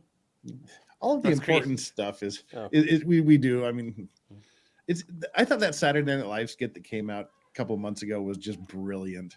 Which one was that? You didn't see the George Washington explaining the. No.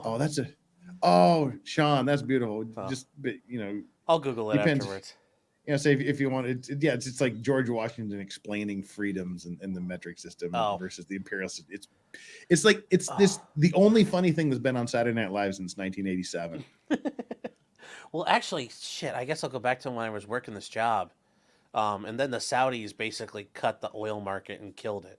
But like you'd read like these, because the way we did it was, for some properties, we went back to at least 1859, because that was when the first commercial oil well was drilled. But there were times where we go all the way back to like because Ohio, it's all the section township range stuff. I don't know. Even in Utah, you guys have that. And if you guys remember, you've learned that in your schools, in classes. It's the Public Land Surveying System, the PLSS.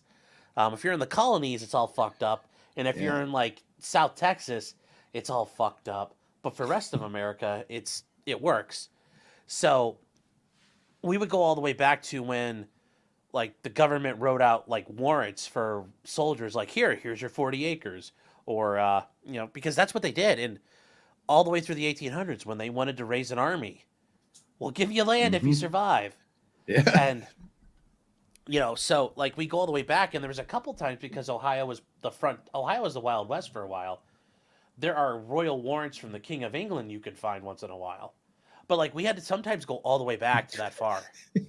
Just handing out letters of marque to claim that oil well for Spain. Yeah. Well, I mean, they're almost like that. I mean, and you Google some of these guys, and like you could find them. And like one of these guys was a notorious fighter on the frontier that like killed, like was like part of this band of like psychopath Revolutionary War soldiers that were like running around South Carolina, like running around the Carolinas and part of Tennessee, and they were just fucking murdering, like they butchered them. It wasn't even like, oh, they ambushed them. It was kind of like that part in the Patriot. It was like they just Yeah. started tomahawking people. Yeah. There were no prisoners. But this guy ended up with like 700 acres by like the end of the war, and he basically would buy the land off people and then come out. But shit, where was I going with that? We were going somewhere with this. I hate when that happens. No, I know, but it was like, oh, where were we going to before I did this? George Washington, yeah. So like the way they would measure land back then, it would be like perches and poles and rods. Those are terms of measurement. Chains. Yonder. Like, yeah, well, like it'd be like 13 chains or 7 poles and like 9 perches. And like we had to one of the guys there had actually figured out like a cheat sheet, and like you have to figure this shit out because you'll also hear things like down to the creek bed. Well, that creek's not there anymore, or it's like to the tree where I proposed to my wife, and it's like, or they'll say to the tree where like because I did 1 or 2 over in Pennsylvania, and Pennsylvania's they don't have this. They have the old systems, which are nothing. It's just you describe the meets and bounds, and this one property, it's like to where they hung the highwayman in 1808. And a highwayman's a bandit running on the trails, and they lynched a guy. So it's like to the tree where they lynched the dude. But in the 1800s, they knew what tree that was because everybody remembered that's the tree where they hung this guy. And it's like... And I had to go there back are still addresses like that in Utah. Yeah. I remember I worked at a convenience store for 2 weeks of hell back in college, and there's all these unincorporated places out west of Logan, Utah, where there's like 3 houses together. Yeah. And I looked at I had to write this back when they actually had these things called paper checks. They were like money, but they were on paper. That wasn't money.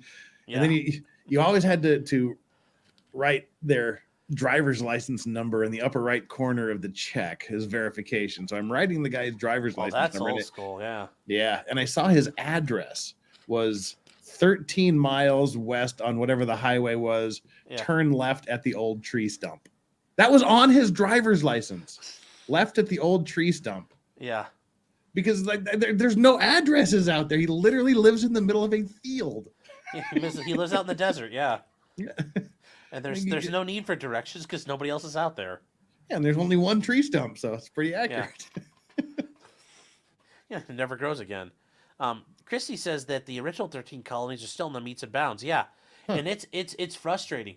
At least when you come to like you cross from like Pennsylvania and Ohio, it's like I can figure out what the fuck's going on finally. And it's actually kind of cool how they did all that. And then the thing about Utah is a plan. Everything in Utah is a planned city. Everything is on a grid system. But people that like live in other places can't wrap their minds around how to find addresses in Utah. But it's very, very simple. There's Main Street and Center Street. They bisect. Everything east of Main Street is first east, second east, third east, and then there's first west, second west, third west. And then from Center Street, it's first south, second south, and then first north. So like my sister lives. That's confusing. I guess probably should give my sister's address. We'll just say, supposing my sister lives at like the corner of 5th South and 3rd West. It's 3 blocks off 3 blocks west of Main Street, and 5 blocks south of Main. It's very easy. It's just a grid. It's like finding an XY coordinate on a map. I guess I can't say it's too weird because in Ohio we still have counties where it's like County Road A. Like I live at the intersection of County Road A and County Road 4, and like A, B, C, D. Yeah. And then when you have like the little like the roads that kind of only go like for like a mile or two, it's like County Road EF, and then like 1, 2, 3, 4, and it's like, I live on the corner like EF and 4, and I'm like, I know how to get there, but. Yeah, that makes sense. I mean, it's like other streets like Washington Avenue and Elm Street. Like that tells me nothing. Plus, you go, okay, I guess it's a straight line because this line, and then suddenly the road veers off and it's 8 miles the other direction that you don't want to go, and it's still the same street. Now Utah is so organized. The early Mormons knew what they were doing when they organized that town. Oh, is that how they did it? when Yeah, it was just like they weren't grid creative. plotting. Like, who are we gonna name it after? I don't know. First Street. That's who we're gonna name it after. Yeah. And Ag says, have you covered the Deepwater Horizon? I haven't covered the Deepwater Horizon yet. We've covered a few platforms, but not the Deepwater Horizon. Have you done the dolphin or the Yes. what's the name of it? The bifurcated dolphin or whatever the hell it is. Yeah, where the guy's got like fucking just like, and they just like fucking exploded. Yep. The bite-door dolphin, I think, is whatever the name of the rig is. Yeah, we did it to show the opposite of what happens on the Titan. It was like we did the opposite of the Titan. Yeah, which they just didn't do the repressurization well, and they accidentally opened the door, and it was icky. Well, I remember watching the James Bond movie, A View to a Kill, where it's like him going up against the fake Colombian drug dealers, and they smash they kill the one guy because Bond plants all the money, and he puts the guy in the pressure chamber. I'm like, that's not fucking real. But then I learned about that. I was like in high school when I saw that. I'm like, no fucking way. And then I read about that, and I'm like, holy shit, that really does happen. Like, if you're pressurized right, you literally fucking explode. Because you're so compressed when you're at deep depths. They bring you up in these bell chambers, and they connect it to a repressurization deal to where they slowly have to repressurize your body to like get rid of all of the pressure that's built up. Because these undersea guys, they will spend literally weeks in the chamber, in these really, really they'll spend it underwater, just like weeks and weeks underwater in this incredibly terrible pressure. And then they bring them up and they connect them to this little living facility where they live, and they slowly let their body expand and repressurize. So it's kind of like if you open a can of something that's been vacuum sealed and it kind of puffs out. They do that with human bodies though. And they were connecting this submersible pod to the living center, and they didn't get the seal on just right. Or something happened, somebody did it too early. And what happened was a human body went through a hole this size. Yes. Like the whole body went through that. Yes. And everyone else inside died within milliseconds. And so the one guy that got sucked through the hole just. Yeah. Nobody knew what happened. Yeah. But like they went in to look for people, and it was just painted everywhere. Yeah. And one guy survived on the outside because he got crushed, but he died later. Yeah. Well, actually, no, he survived. There was one guy that survived, and a poor guy, and but I mean, he suffered like horrific injuries. Yeah. Like he probably wished he would have died. Yes. Yeah, we did a whole gruesome show on that. That's the thing people love about Maritime Mondays is cannibals and gruesome accidents. Yeah, have you done Shackleton yet? I mean, okay. Yeah, we've done a few Shackleton shows. Okay. Big Happy says the chain is my favorite length of measurement. Yeah. Yeah. Or shackles. Shackles are good too. But well, depends who's shackled who. There's a big super chat here I missed. Sorry. Startup Lab for $49.99. Well, I wish I had the boat horn, but all I can say is thank you very much. As my people would say, muchos gracias. Got you covered. Are you kidding me? That works like that? Nice. Got you covered.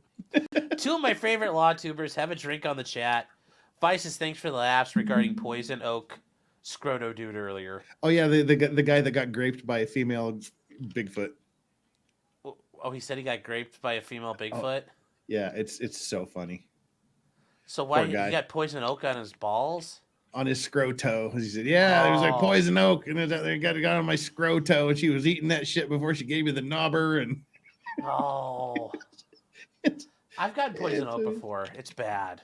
I've had Poison Ivy, but never Poison Oak. I've had Poison Oak. Well, when I worked for my town, as I like to call it, like I did a lot of like filling potholes and doing concrete work, but I'd also do like the brush chipping because like that's what they made the summer help do because nobody wants to go fucking do it. It sucks. And the one time you missed it. I was being funny. I went like that. I saw. Okay. Thought I'd wasted it. Anyway, sorry. No, you did it. You did because I was gonna do it next. Okay. So like we did it, and as we're feeding all this shit in the chipper, like I mean, when you grab it, you grab like You're trying to get You're like a garbage man, kind of like. If you can get through the town, you're done for the day. So as long as there wasn't a storm or something, you're just like going by, throwing shit in. And guys, I was a lot skinnier like 20 years ago.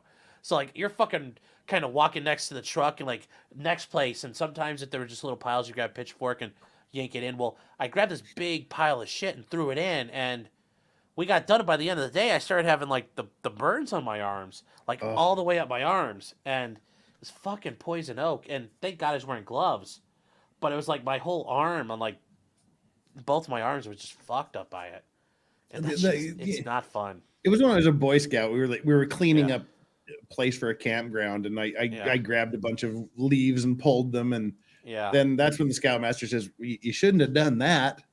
Yeah, I'm like, "Why?" And then I found out about 2 minutes later. Oh. And I'm like, well, yeah, you should probably tell me before I do that. Well, I've also heard the stories of like people have bonfires and they burn like poison oak and they inhale it. Oh no. That sounds like it would be bad. Yeah, because you get poison oak in your lungs. Yeah. That sounds like it'd be really bad. Yes. Like, no, go it's go bad. out in It's not Play-Doh good. style. Well, Job done with stinging Socrates nettles. Yeah, it was did the Socrates. poison oak or the hemlock. Stinging nettle is worse than poison ivy. Look at those damn little nettles inside your skin. Oh my God, I hate stinging nettle. Yeah, and Pepsi Man says, "Who's your favorite host at Keno Casino?" The fat guy. The fat guy. Okay. PPP. Yeah. Yeah. It's kind of like when I hang out with my friends. It's like the fat guy and the other one. Yeah. So yeah, like because he's just an angry gay.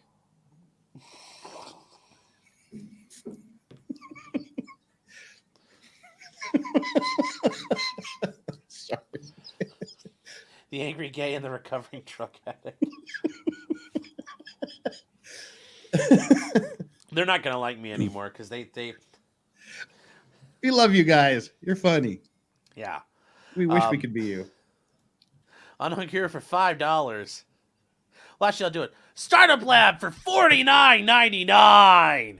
Whoa! I haven't had a drink since 30 seconds ago. Yes. Unhung for $5 says Wisconsin has latitude and longitude. Also, have you noticed his fucking avatar? I fucking love it. Yeah.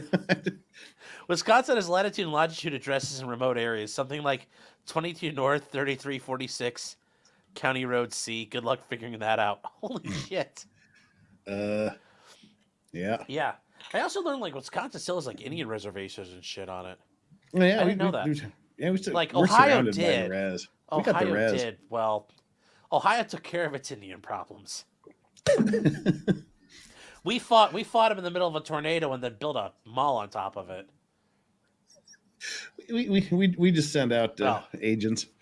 Yeah, well, no, that's actually like there was called the Battle of Fallen Timbers, and it was like a pivotal battle for like the security of Ohio in the West at that time. And like there's a tornado the night before while both sides are camped out, a tornado came through and like just laid waste to the field, like the battlefield, and there were trees everywhere. And we killed all the Indians. Yeah, well, there you go. And then like 200 years later we built a mall like right next door. And it's called Fallen Timbers. It's like, oh no. Well, yeah, that's what the shops at Fallen no. Timbers, and I'm like, I fucking love this place. Yeah, see, in Utah, we just like right in my house, there was near my house, right, like literally in that area, there was we just called it what it was. It was the Bear River Massacre. We just covered. I mean, I shouldn't laugh. I mean, literally, That sounds pretty epic, though. The Bear River Massacre. Well, it was essentially just the early Mormons taking out like a couple of hundred Shoshone women and children. Nice. Yeah. Clear the land of trees, timber, and other unwanteds. You know. Yeah. Way to go, Ohio. Thank you. Yes, Ohio. God's always on Ohio's side. You know, that's the thing. People are like, oh, Ohio's boring. You know what, though? When you look at those maps of like where everybody from like New York and New Jersey flee to, or North Carolina, or not North Carolina. They all go to North Carolina, but like people from California, you know where those lines never end up? Those arrows showing like intensity? None of them ever go to Ohio. That's so cool. It's like we're like a little fucking like we're kind of like it's kind of like Narnia in a sense. We're like nobody knows we're here, and it's so fucking cool. We got our own problems. I don't deny it. See, I We always got our think problems, but for some reason I it's always nice. think like Ohio is farther west than it is. I don't know Oh. why. It just seems like it should be like just right Yes, under I'm an South hour from Dakota. I'm an hour from Pennsylvania, but yes, we I don't act like know. East Coast assholes. Yes, we don't What if, do all that shit. We don't run unmarked police cars. We don't do all no, that it's kind of like you stuff. should be like right below Minnesota or Mm-hmm. something. You know, you're Yeah. just like way farther east than I always think you are. Yes. Yes. Sweet Tooth says we just had a small earthquake. Oh. That was just me uh-oh. shifting. Yeah. Sorry, I went to shut the curtains a minute ago. Oh. Western PA is the bestern PA. If Western PA got rid of like nuke Pittsburgh, and then you'll be the best PA. No, Jeff, that's Iowa. No, Iowa is where I forget Iowa exists. Oh. I drove through Ohio once, I think. I just What? was in cornfields for an hour and a half. 1 hour from PA, I'm basically I will fucking kill you, Big Happy.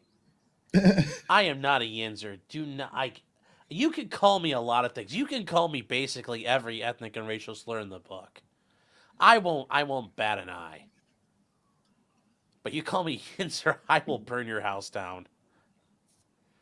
Do you know what Yinzers are? They're Penn State fans, right? No, they are the godless people who inhabit the area known as Pittsburgh. Yeah, where they're the like three rivers meet. but they're all like Penn State fans.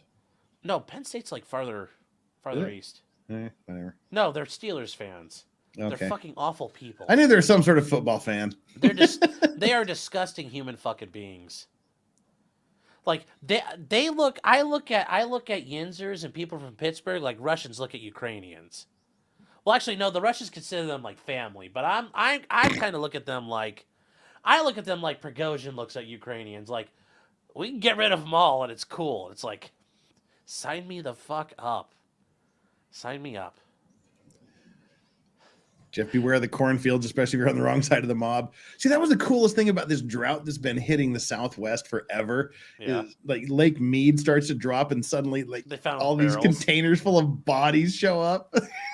I'm not gonna lie. If I was on a boat Lake Mead and I saw a barrel floating, I would pick it. I'm like, oh, tell me there's something cool in here.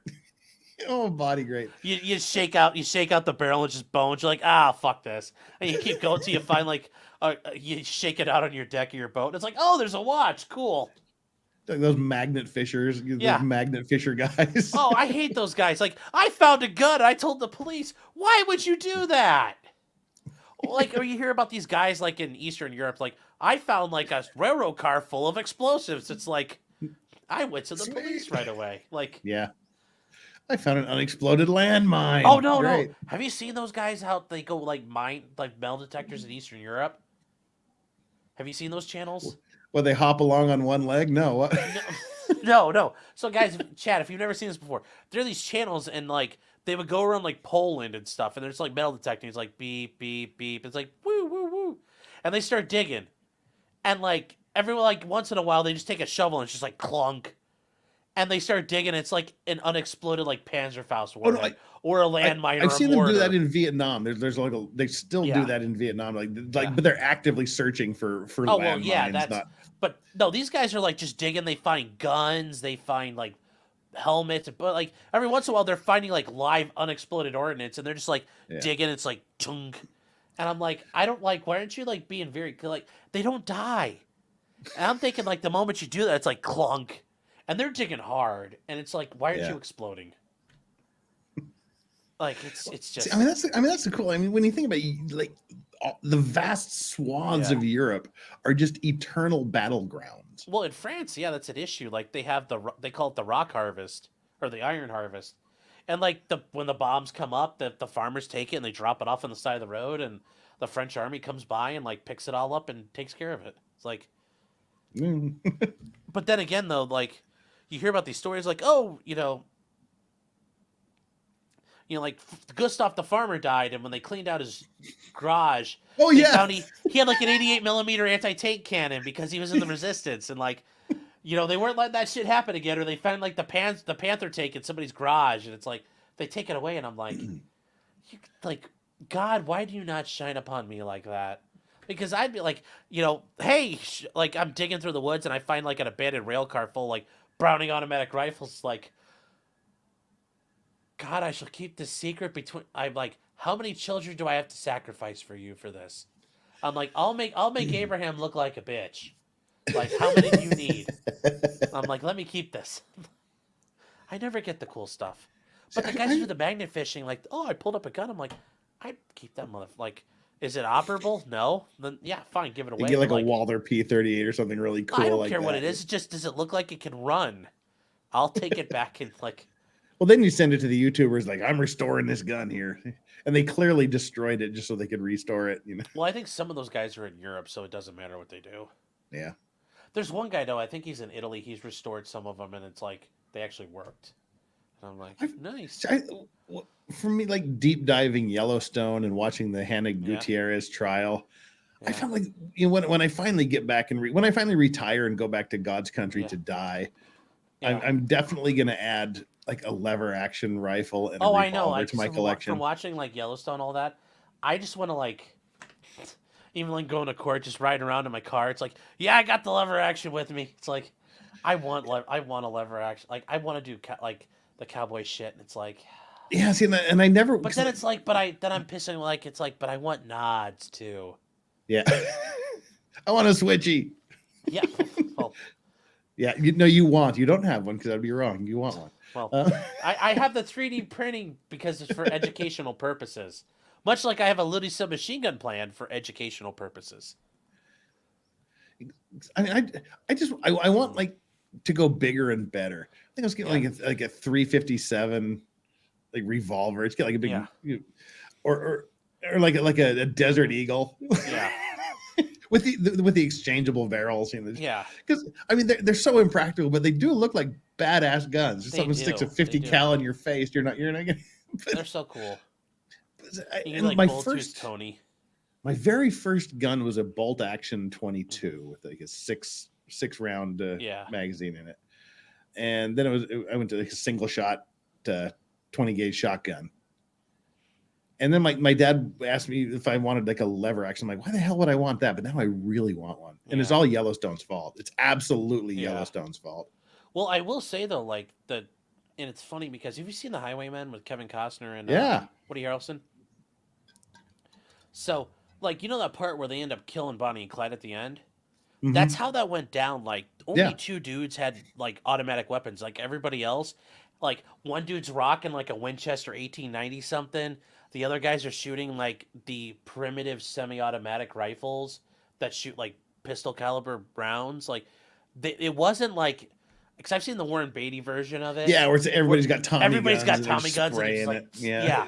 No, it was like two of them had machine guns and everybody else was just rocking what they had. Here's like bang, bang, bang. Oh, got to reload and keep shooting the car. Bang, bang, bang, bang. Reload again. But when you think about it, like, because I've read like, because I've shot one of these before. Like it's called a Winchester 1907, and it shot the 351 Winchester self-loading rifle round. And like you look at it nowadays, you're like, that's still not pretty. Like for 1908, that's like 10 or 15 fucking shots. That's pretty cool. And like, those guys like, because like Pretty Boy Floyd, when he got killed after Dillinger, and like the bunch of FBI agents cornered him, and it was called the Battle of Barrington, Illinois. When his final shootout, that's how bad it got, and apparently it was like a fucking bullet festival, and he was going to town on people, and he took a. They found out the math on how many feds it was going to take him down. Like, yes, the feds had the right answer, but they had to pay to find the right answer at the end of the day. And actually, hold on one second, because I need to talk to my producer real quick. I wish I had a producer. I need a producer.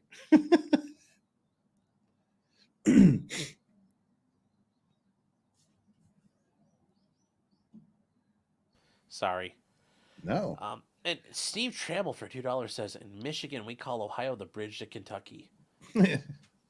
To be fair, I consider most of like Southern, well, when people are like, Sean, what do you consider Southern Ohio? Well, like I grew up in northern Ohio, like God's country. And God's country is this nice little stretch of land. It's beautiful where I grew up. Yeah, she was like, which side of the river are you from? Yeah, you're from Ohio. Yeah. But God's country, though. But like most of Ohio, and basically, if you're like 50 miles south of Lake Erie, you're in West Virginia, in my opinion. So, but no, there's a. Speaking of that shit, I remember what I was gonna say eventually when I got to this. I remember this thing like the New York Times ran it, and it was like this. Wasn't the New York Times? It was somebody else, but it was like a regional dialect quiz, and it could figure out where you're from based on the words you use for things. And I took it, and it had me to like this 40-mile area, and it was like right exactly where I was from, and I was like, holy shit, it was right. Oh, hold on. Oh, that'd be fun. Oh, now he's just left us. The roads are too nice to be West Virginia. Wonder how many cinematographers Chuck Connors killed while making The Rifleman. Wait, what's up, buddy? What's up? You're muted though, Sean. I don't know if you're still muted or not. Yeah, see, Brandon Clyde's alive. But yes, all I've seen from Yellowstone is though I want to have own land and be like a corrupt cattle baron. Well, see, this things I didn't watch it when it first came out because I live next to Yellowstone. And I mean my entire father's family are farmers and ranchers. What do you want to say? He talks about the USS Liberty a lot. Who's behind the Philadelphia experiment? I respect it. Yeah, hey, that's a good one too. That one's fucking trippy. Yeah, my father's family they settled Star Valley, Wyoming, which is right south of Jackson Hole, which is right south of Tetons and Yellowstone. And I'm like, I thought it would be like an Old West show, so I watched half of the first episode. Now this is modern times. This is bullshit. And I just I fucked up my foot exercising and taught me never to do that again. And so while I'm laying with ice packs, I'm like, may as well watch this Yellowstone shit. And I got sucked in hard. And it was about halfway through the first season. I went, okay, this is just a man's soap opera. That's all this is. And it's beautiful. It's a good fucking show. I love it. What really hooked me into this was the first 3 seasons were filmed in Utah. And I'm watching this, I'm going, oh my God, I see the part of it was actually filmed in Logan. I'm like, oh my God, this is the view I saw every goddamn morning when I looked out my window. So you know exactly like where they did it. I got weirdly homesick watching this because I'm like, I know where everything is here. And the bar that they go into, like the first couple seasons, they have with the land developer guy. Yeah, and Beth brought the old guy into the bar and got his ass kicked. Yeah. That's in Ogden. I've been in that bar so goddamn many times.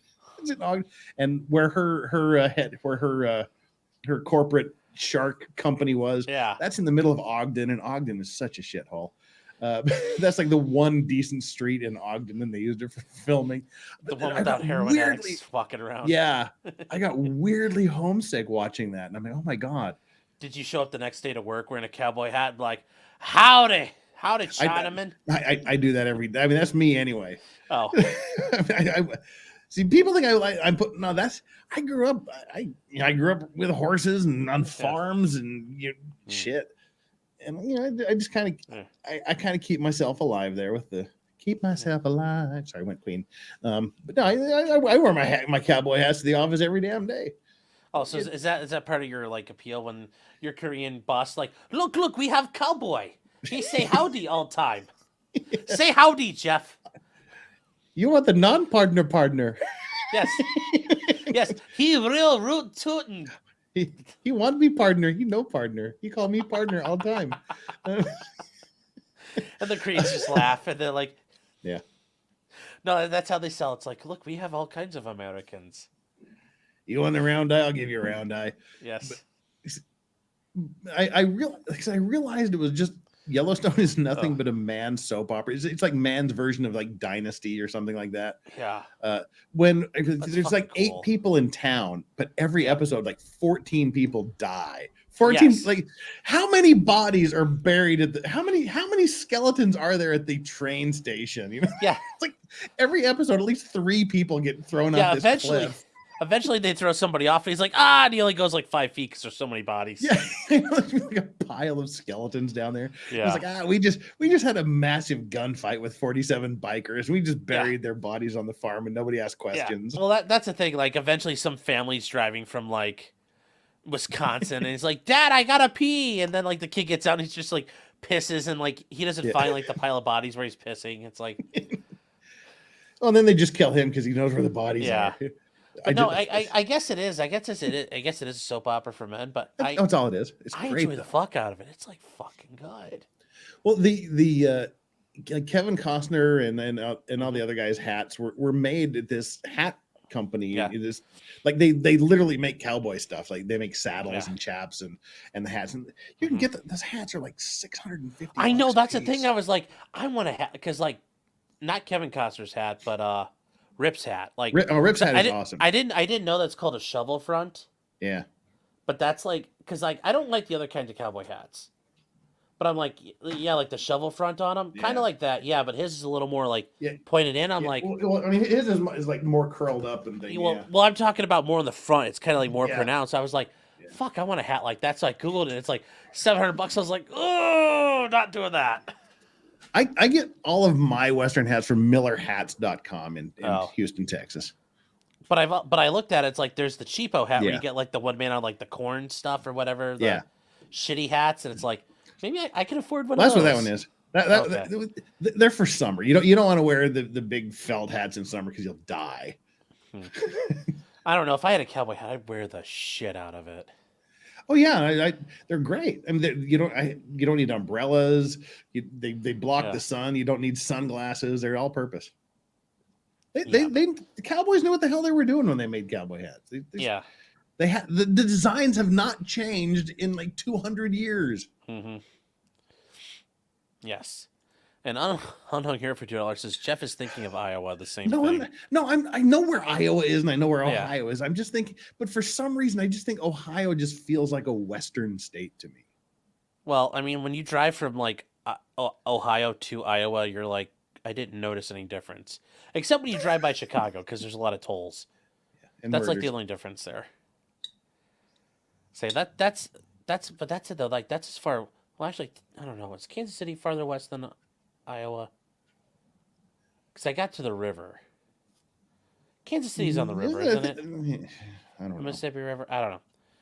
But I flew to Kansas City, so I don't think that counts. But I got to Iowa, and I got to like the Quad Cities of like Davenport, Iowa, like Moline, Illinois, Rock Island, Illinois, and what's the other one? I forget.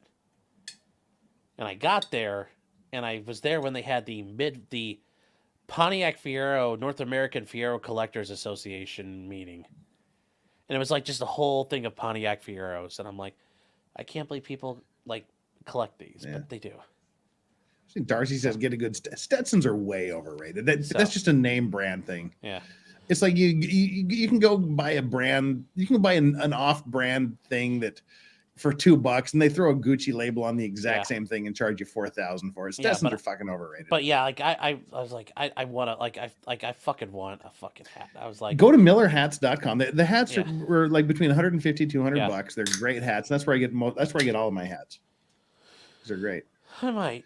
And the Grimm's Barf says, "Dear Lord, if you don't want me to take them their speakers, that would sound gooder than hell in my truck boat. Give me a sign." Do we sound bad? That means. Yeah. I'm drinking a little bit, so I'm kind of not keeping up. I'm getting to the point where I'm not keeping up with chat too much right now.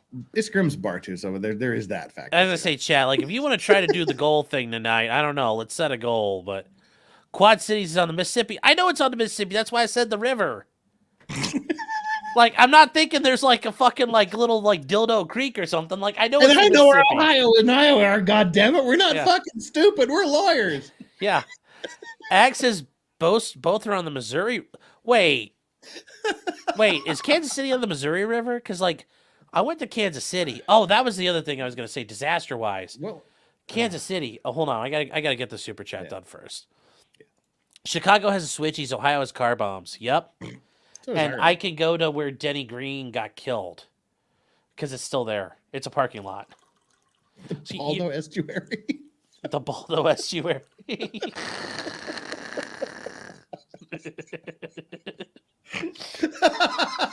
was good. Hold on one second. That's where all the free range Baldos are.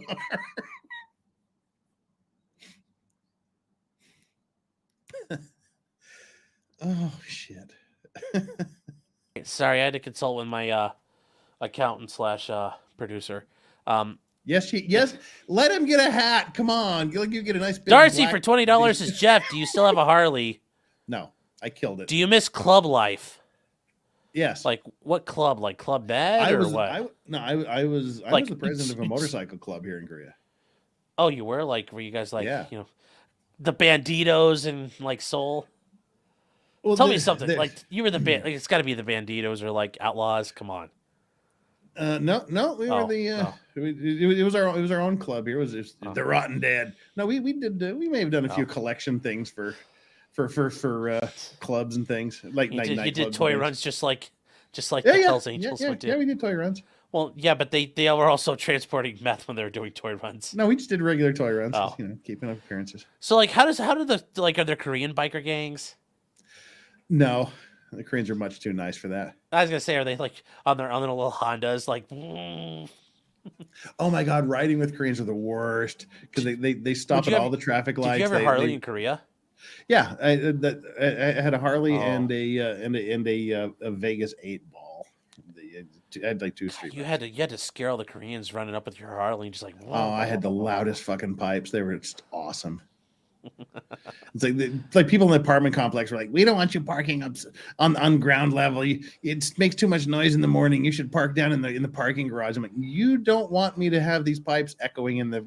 Yeah. Now, 2 days later, they said, "Yeah, park it back upstairs again." Nice. And Darcy said, "Thank you, Darcy, for the super chat. Thank you very much." And I have to make another. I got to pay the water bill again. So give me 1 second. Oh dear. Mind the store. Mind the store for me. All right, I will do that. Yeah. Yeah, it's getting to that point. My turn next. Hi guys. Let's see how many super chats he has left to read. Let me check. Oh, let's see. You got to scroll down here. Where's the super chat? Oh, he's got a bunch of super chats. He's doing good. Dang. He's backed up. No, never mind. That was the last one. He's all caught up. No, he didn't. He's going backwards, I think.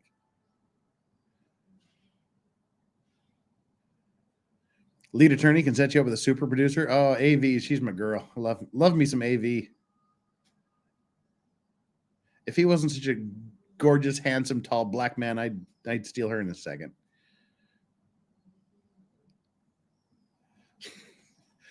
Oh, I hope Sean hurries back because I got pay, as Forrest Gump said.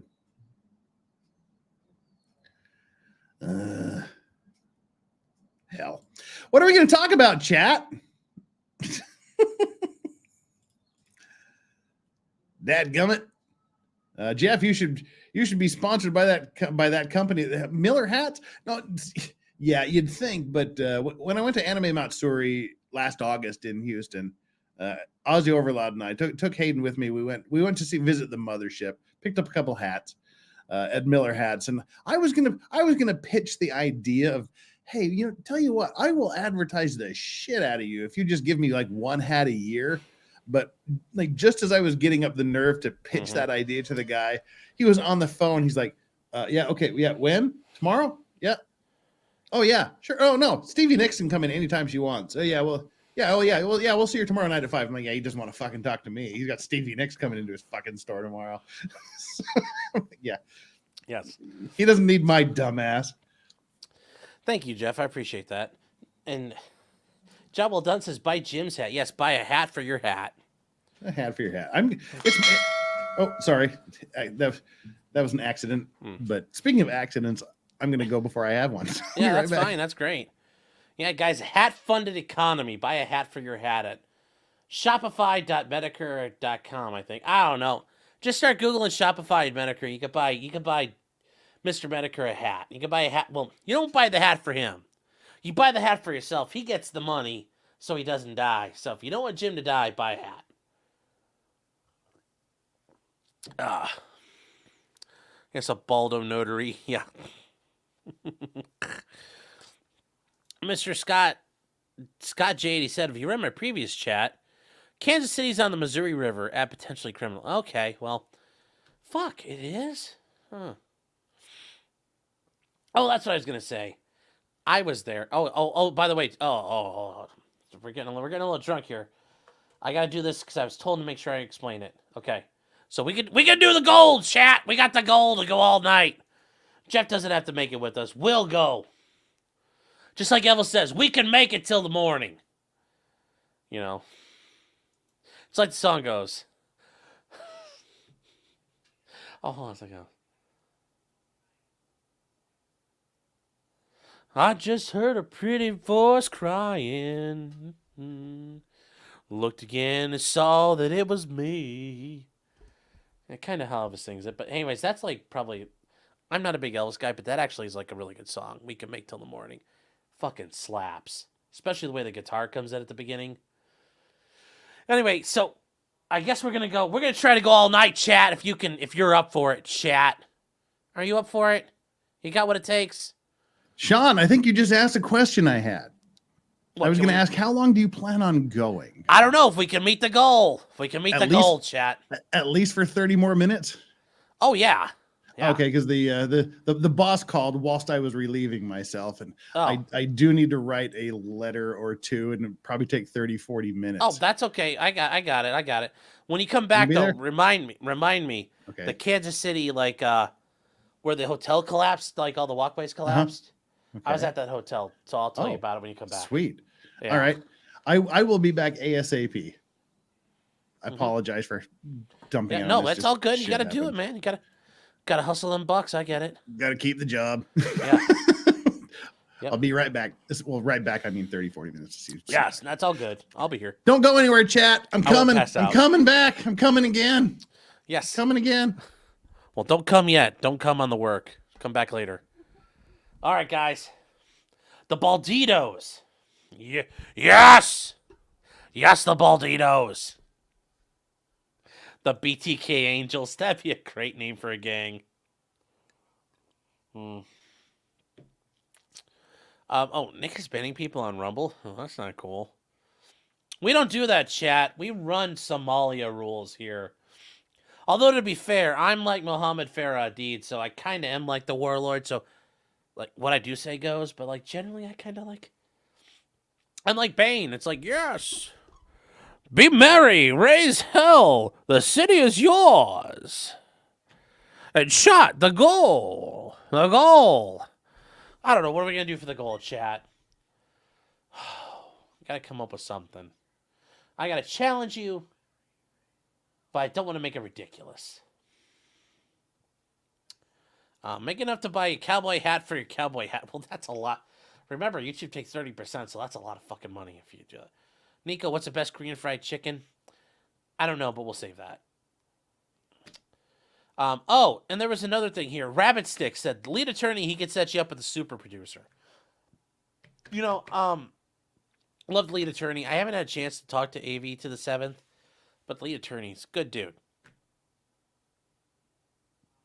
He's definitely the definition of black don't crack. Good man. But I got, future Mrs. Martin 2.0. Best producer in the game. Kind of like Frasier, like on the show Frasier, when he had, like, what's her name, Ro? That's kind of how that relationship we got. But we also, do a little bit of and a little bit of So it's a little different than Frasier's relationship. That was for Jack. Oh. Well, I don't know. It's my show. I assume they're talking to me. Check your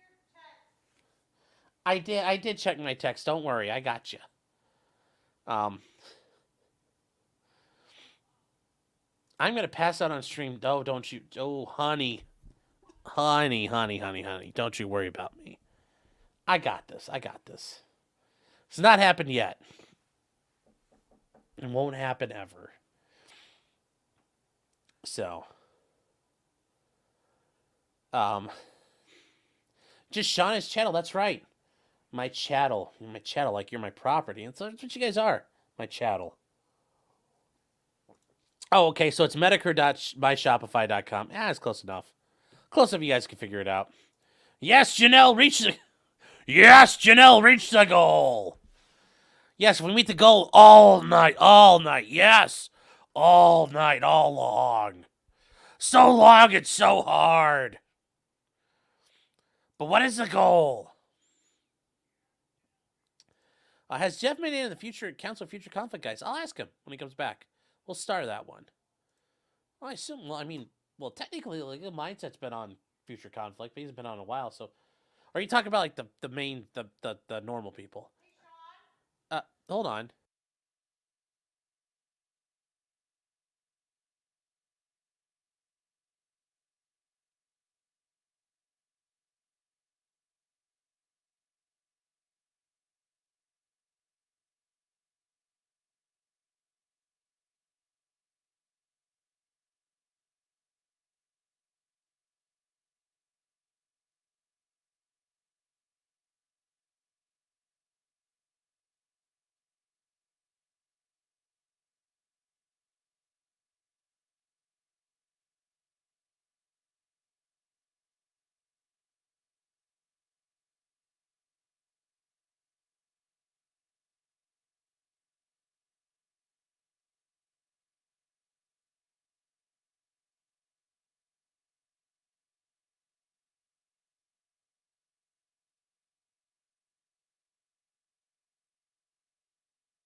All right, sorry guys, that was some programming discussion. You know, little showbiz talk for y'all there. You got to see the behind the scenes. You didn't get to see it. You can stream snipe Mercada, but what are they talking about? Like what? What are we talking about? I don't know what the fuck is Nick talking about tonight. Is it even like? Well, he's on Rumble now. Oh, the Texas border fiasco. Like live fucking ammo. There you go. Yes, Kotaku, Seppuku. What?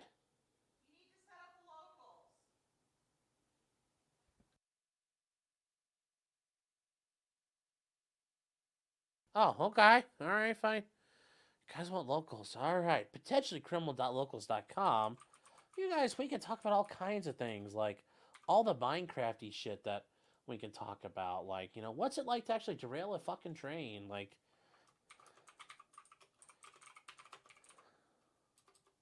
hold on here. I guess you guys want this.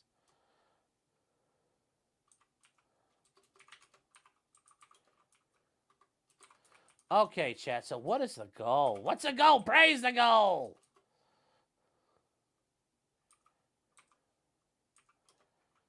I don't know, chat, because I'm getting my hair cut tomorrow. Get my hair done. Can you get me enough to get my nails done too? That's what we need, chat. No, I'm gonna get my hair done tomorrow. But I get my nails done while I'm at it and get a shampoo. There you go, chat. There's a chat up. Oh, you got 3 puppies watching TV with me. Hold on there. Say hi to your dogs. Arf, arf, arf. There you go. Need to hear about them Houthis. Yeah, we'll get to that. We'll get to that. Phrasing. If there's no phrasing, you just take it as is, Ghostery. Oh no, we lost 10 people. That's not good. Uh-oh. Jeff was carrying me. Jeff was carrying me on his back. Yes, Korea Boss, you walk Saturday. Do you ever want to be a judge? Are you asking me or Jeff? I mean, there's times where it seems like it'd be cool to be a judge because you're making the decisions, but I mean, you're kind of left out of things. There's a judge I know. He used to be a prosecutor. He was. Oh, okay. Sorry.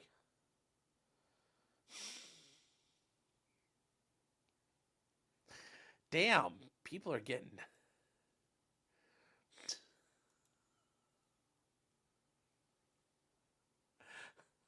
I love you. I'm trying to do my show. You're trying to build a rapport. You gotta get that groove. It's like Madonna says. You gotta get into the groove if you want to prove your love to me. So, no wonder Jeff had to leave. Had to get his back support belt. Yeah. Is someone yelling in the background? Yes, that's the future Mrs. Martin 2.0. So, oh god, what am I setting? What's the goal, chat? 1,000. That's too much. I'm just kidding. 1,000.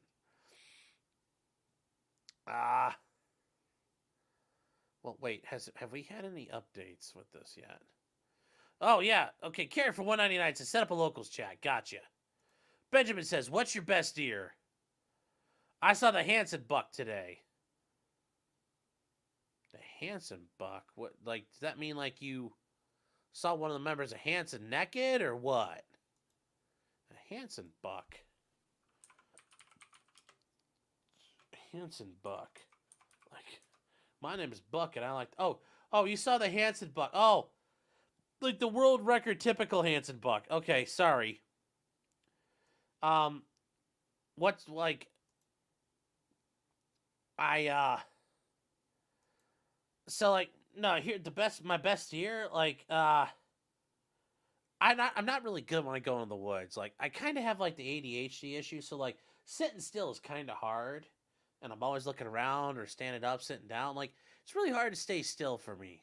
If I'm stuck up in a tree stand, that's fine, but like, you know, I have a tendency to like you relax. Like for me, being in the woods is more about like I love to kill shit, but I haven't had a lot of success. So like I tend to like you're just relaxing. Like sometimes you read, but a lot of times it's just like it's kind of like meditating a little bit. But like no, because I get really mad when I'm in the woods and you're sitting there and you hear like sounds like Bigfoot's in the woods. And you're like you got your bow up, you're just like I'm fucking ready. I'm gonna fucking drill something. And you like all of a sudden you see like it's like two squirrels fighting and you're like you motherfuckers, and you just like zap one of them. And it's like fucking get out of here. So no, I don't really have good success with that. With gun a little bit, but yes, taking most of the deer in my life with a car. Like I hit 5 deer. I hit a deer every year for like 5 years, and that was when I was in law school. So it was kind of funny. Like I hit a deer every year when I was in law school.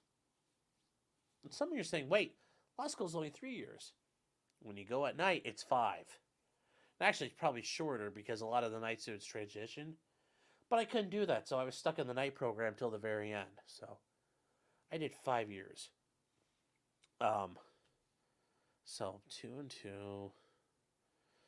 Okay, hold on. Green caps for $25 to get your nails done / all-nighter. Okay, so hold on.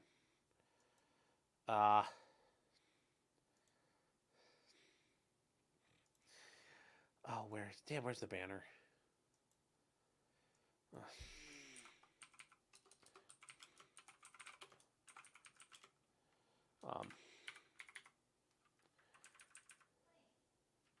There we go, chat. I did it, chat. There we go, chat. The all-night goal, $400, chat. Praise the goal. And based on 2.0's Matt, the lovely Mrs. Martin 2.0. Future Mrs. Martin, but soon won't be future. But I don't know when it's not going to be future. Something like that. For now, it's future, but eventually it won't be. It won't be. But with her help, though, adding it all up, we are at. I do know this. I'm kind of cheating on this, but we're even including the memberships tonight already. There we go, chat. That's the goal. All the goal, chat. But you saw a handsome buck today. That's nice. But yeah, getting back to Mega Monster, because somebody yelled at me. No, you're at 234. Now I am? Yeah. Okay, God, I gotta, damn, like, problem with you guys. Like, eventually you guys are gonna start, like, I'm donating, like, $2.72, and it's like, okay, so you said, hold on. There. Okay. All right. So do I want to be a judge? There was a judge I used to be in front of, and he was a very good judge. But he had been he'd been a prosecutor for like 20 years, like straight out of law school. And I was actually talking about this, and he kind of brought it up on his own, and it's really cool. Yeah, he said, when he became a judge, he's like, it's not what I thought it was gonna be.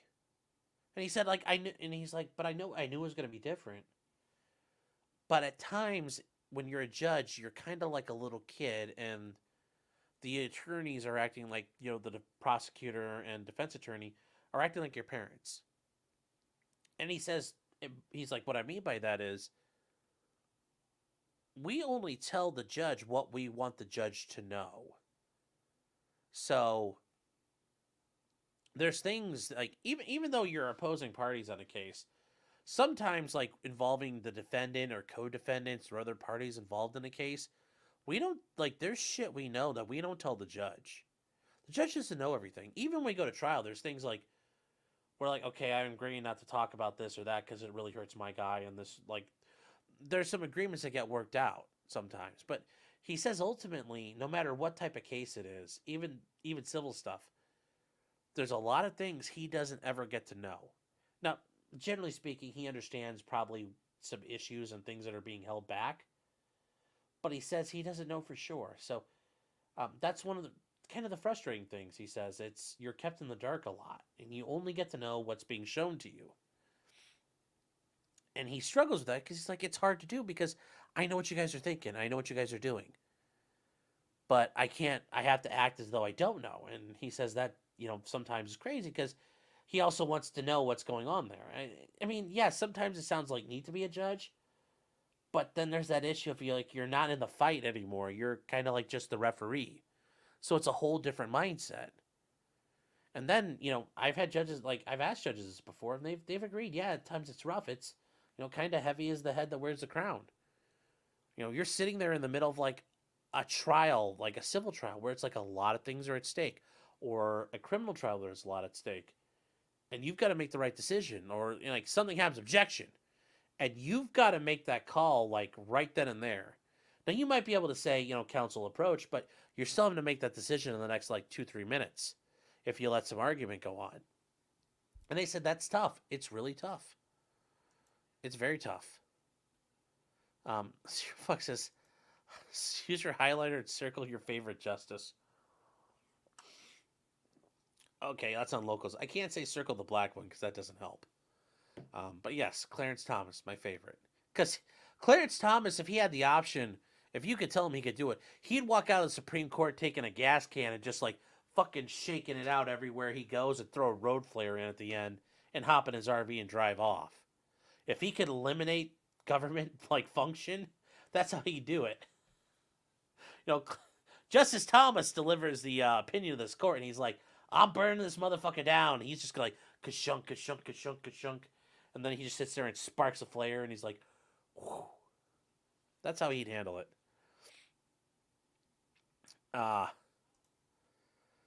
Startup Lab for 1999 says, I just tried we to super chat rackets. Stop being an interweb weirdo. I don't think he got the point. Jeff's not carrying my you, by the way. Well, thank you. I appreciate that. Thank you for the super chat. 1999. Thank you. Fawis for $5 says, Vince says, drink more, Sean.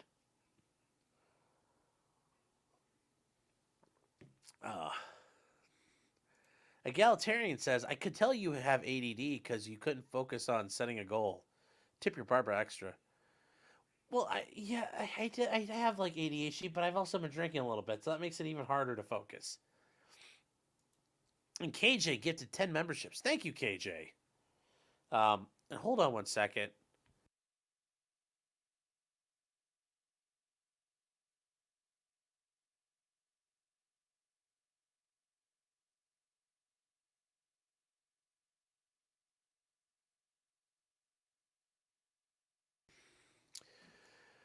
Oh, ooh. I think Jeff's just like, whatever the maritime issue is, like, just sink the fucking boats. Just get it over with. Kill them all. That's what he's typing. He's like, he's like, dear boat owner, just kill them all. Torpedo the boat. Blame it on the North Koreans.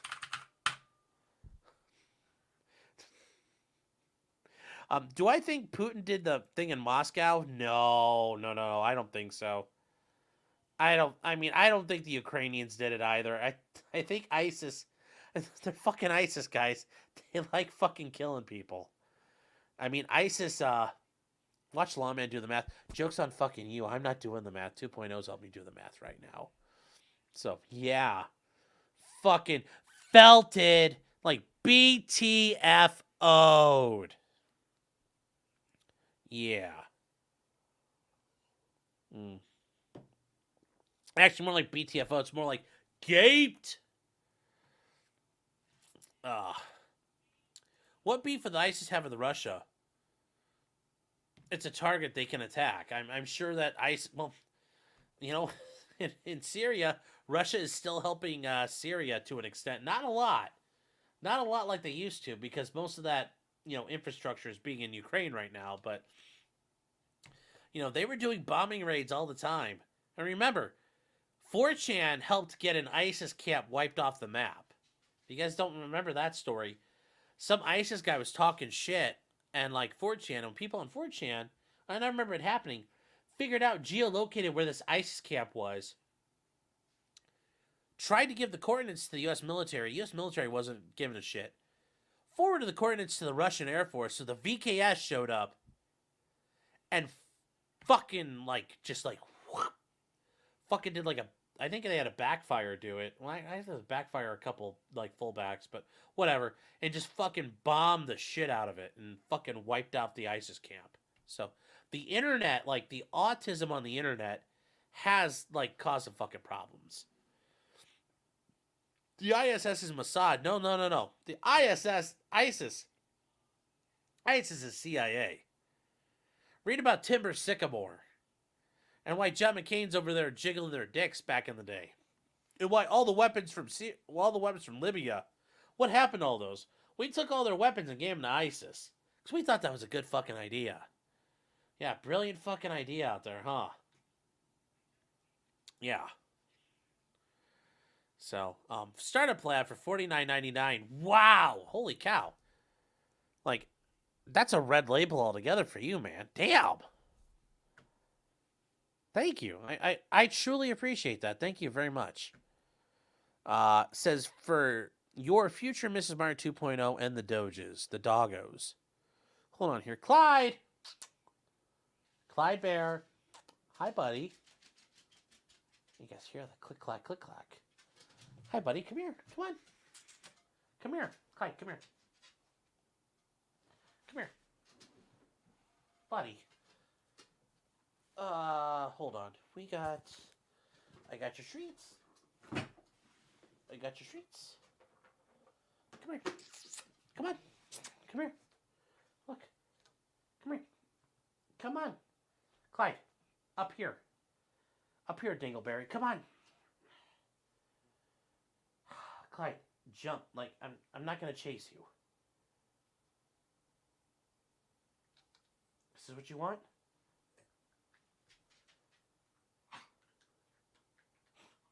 He choked. That wasn't me, though. Come here, buddy. Come on. Come on. Come on. Come on. No.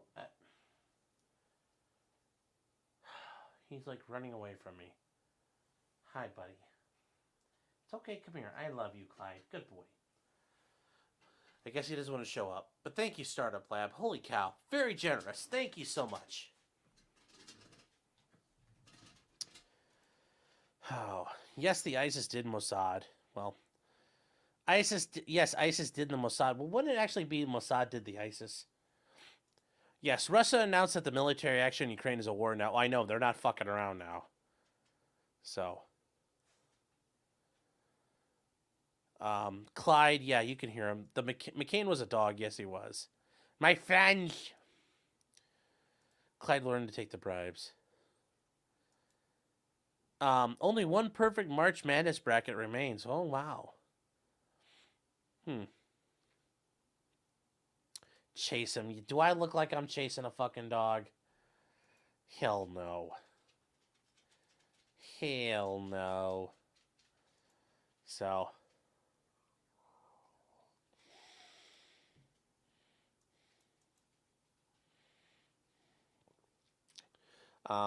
Anyways, let's see.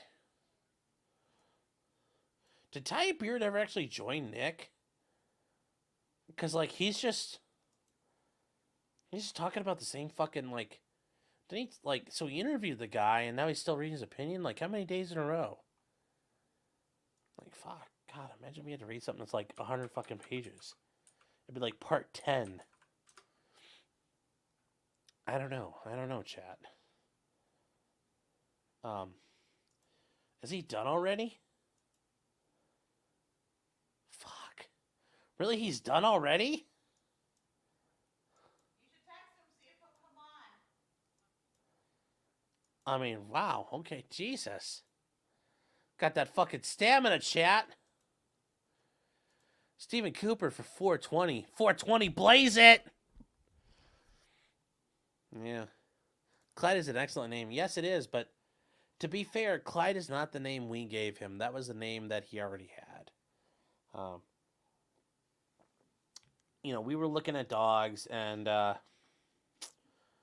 we have been looking, and I still feel bad about this to this day. 2.0 thought I wasn't interested in, like, a smaller dog. And I was. I guess I didn't make it clear. So, God knows how many little smaller dogs we never get to see or look at in the meantime. So, we're driving around. We were looking for ones. And we hadn't found one, a couple of them are, like, shedders and stuff. And I'm allergic to dander. I'm allergic to a lot of things except for food. Sadly, to my detriment. So, we were driving around, and we found, like, one more place to go. And it was, like, another 10 minutes down the road. I was like, I don't want to fucking go. But we go. And it's the Animal Protective League, the APL. And we're walking around, and you walk in the back, and it's funny because to me, it's like going to jail. When you're an attorney, you're in jail. Everybody's yelling at you. Like, yo, yo, yo, yo, yo, yo. Hey, man, hey, man, hey, man. And it's like, that's what the dogs are doing. Like, all the dogs are like, hey, hey, hey, take me with you, bro, come here. I'm a good boy. And, like, it's all pit bulls and shit, which I'm like, I'm not really, and they're big. And I'm like, I'm not big. Like, I don't want a big dog. And, I don't want, like, a little shitty, like, little, like, Yorkie Chihuahua thing either. So we're walking along, and we see, like, the little, because they have, like, smaller dogs in the smaller crates. And Clyde's just laying there, and he's on his back, and he's just, like, his legs are up in the air, and he's like, what up? And, we're like, can we see him? And he had only been surrendered, like, 5 days before. So we get him, and he comes out, and he's on his leash, and I grabbed the leash, and I was like, yeah, I was curious about him, and he comes up and, like, flops over on his back, and that's the funny thing. If you come to Clyde and try to pet him, he, like, immediately, like, rolls over on his back. I think it's, like, a submissive thing for him, but he also likes belly rubs, I guess. But he, like, flopped over on my foot, and I'm like, yeah, we're getting this guy. And we think he had, like, an older family, like an older couple with him, because he was very kind of quiet at first. And it seems like he wasn't well, like, they cared for him. Like, he had food and water and all that, but he had a lot of matted hair. And, like, by the time they got him to the shelter, they buzzed him down and neutered him. But he'd only been in, like, 5 days when we found him. And, on one side, that's kind of cool. He didn't wait forever. Because you see, like, you got TikTok, you're like, this dog's been here, like, 600 days. And you're like, that's fucking horrible. But he'd only been there, like, 5 days. But we had a couple more. So it was, like, 10 days total by the time we got him. So we had to wait, like, 5 days to get cleared. And when we got him, he actually had kennel cough. Like, at first, he was just very lethargic. And we thought, oh, he's just not used to being around people. No, he had kennel cough. And it's like, it was really bad, actually. It got really bad with him. And we kind of get the feeling in our, had he had gotten sick as he got sick with us, they probably would have put him down. Like, that was a no-kill shelter, but he got really sick. And they might have put him down. And I think we got lucky. Like, we picked him out. But, you know, like with the dog, it's like he's not used, like he's still like acting like he's 5 years old, but he acts like a fucking puppy, and it's so cute. And it's like he never got the chance to be a puppy because he was like an old couple's dog. So he's just like sitting in people's laps and just being quiet. Now he's just like acting like a spaz. You guys, we're on stream. You hear him yelling. I'm like, Clyde! Because in the middle of the night, he runs out in the yard, fucking barks at something. And we don't know what. But yeah, that's what he does. So yeah, I'm not chasing him. So. And the farm's going to be like, all kinds of intel about the dog. Clyde's only comes on local these days, yes. You should start doing some push-ups on stream. I don't want this to be a stream where I die, so no. Mr. Scott J says, do you shoot a lot of 9mm? If I shoot, that's predominantly what I shoot, but I haven't really been to the range a lot, so I wouldn't say I've been shooting a lot. Ag says this Albon Sergeant F1 thing this weekend at Aussieland is crazy. Wait, what's going on there? What's going on?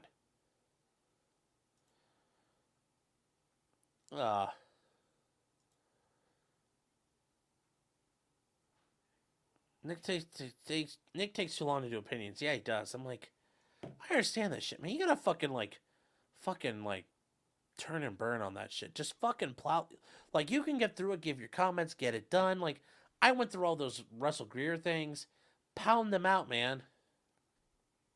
It's not hard. It can be done. No locals anymore, yeah. Oh, you guys are... Yeah, I'm not going to talk about Nick here, but...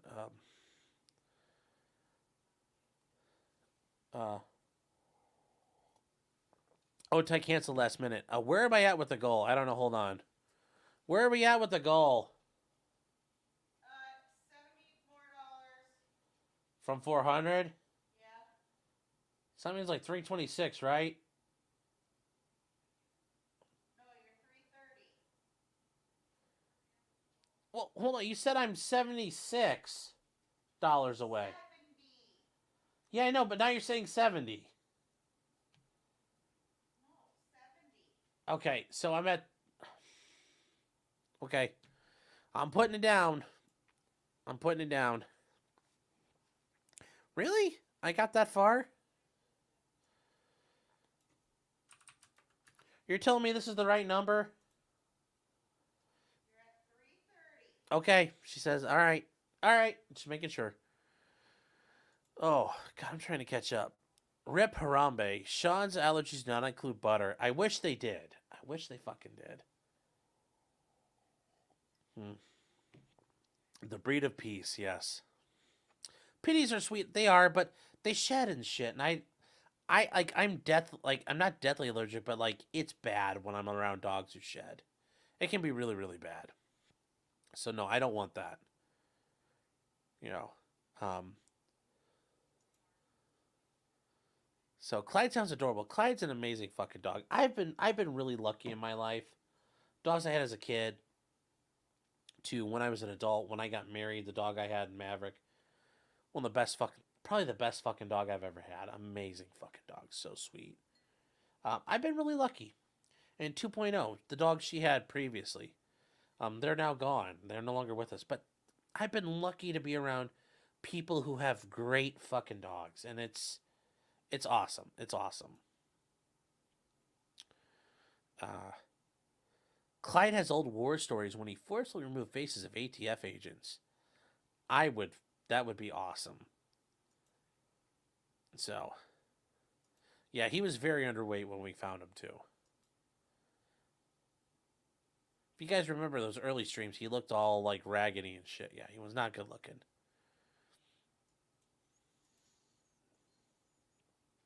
Nine millimeters for hipsters. 9mm hipsters. 9mm's been putting people in the dirt since 1907 technically. So no, it's not for hipsters.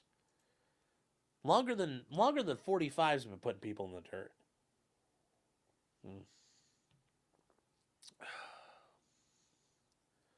So, does the 400 include YouTube's cut? I mean, it's like the total amount. So yes, that includes YouTube's count. Mega Monster says you're away from overeating or not exercising. Like probably both. Let's be real. Yeah, overeating, stress eating, yeah, all that. Yes, and not exercising, yeah, definitely, like all of the above. So,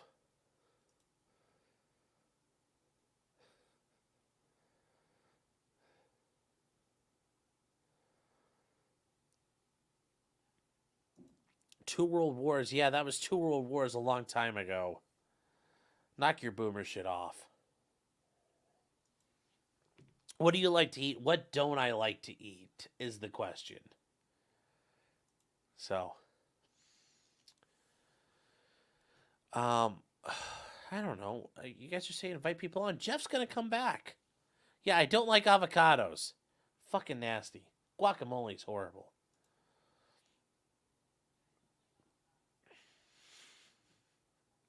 Embrace the power of and then put cheese on it. Yeah, funny. Oh, I don't know. Let's see. God, who fucking... Oh, God, it's only 1:40. God damn, it's going to drag on for a while.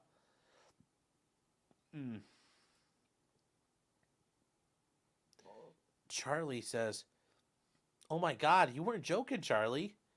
That's fucking epic, man. Just sending me that picture. That's kind of inspiring. Oh, God.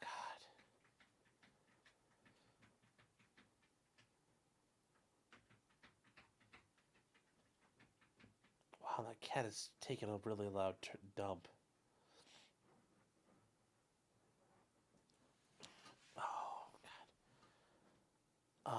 Oh my God, this is so cool. I have a cool... Okay, I gotta say this, chat. So, if you guys ever read Generation Kill, the book, or you've seen the TV show, I gotta say, I'm not trying to, humble brag here, but, the guy who wrote it, Evan Wright, he's a writer for Rolling Stone, dude follows me on Twitter, and, he's commented on my stuff here and there, and I'm like, that is so fucking cool. Somebody I've read his shit, I've read a bunch of it, follows me and, comments. He commented on my video today when I made the joke about Noel lives in, the ruins of the Chinese embassy in Belgrade. Just making a joke about bombing it and shit. It's cool because he's like, does that really happen, or is that a conspiracy theory? And I'm like, look, yes, the Chinese embassy was next to a warehouse the CIA wanted to blow up. Now, is it a weird that the CIA was like, this is the only bombing run they orchestrated and directed during the whole Serbian campaign? Yeah. Is it also weird that this one was run outside of NATO's chain of command? Kind of, but all the B-2 raids during the war, NATO didn't have... That wasn't an asset they had access to. That was solely a U.S. asset. But this was after the F-117 got shot down, so it's yeah, the Chinese definitely went and poked around that wreckage, so it's yeah, they probably did it. Generation Kill sounds like an anime. It's not. It's actually really, really good if you haven't seen it. So, it's fucking amazing. I really like the show.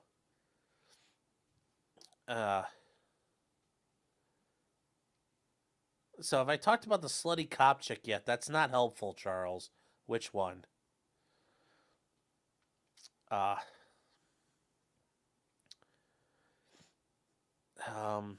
Meme Copium, buddy, how are you doing? It is good to see you out in the faraway land of Japan. Oh, actually, Meme. Yeah, I guess since, well, Jeff's gone, I'll send you a link. But how are they handling this Otani stuff, where he's got his, he paid his bookie off and shit? All that, a couple $100,000? How does that all work? Is that, a big scandal in Japan? Oh, God, I almost sent that to the whole chat. No, God. Woo! That was scary. I almost sent you guys a little StreamYard link. Oh, no. Memcopium. If you want, you can join. It's not like I'll get rid of you because Jeff shows back up, but I might. Oh, you guys are over there. Yeah, you guys are talking about parachute. An equestrian law, yeah. Folsom says over on Rumble, has anyone heard of the lawyers will be covering the John Gruden versus the NFL case? I have no idea what the fuck that's about. Tell me, I might look into it. That sounds interesting. Then over on Kick, just watches a version of the Love Boat. Yeah. So nobody's over there talking.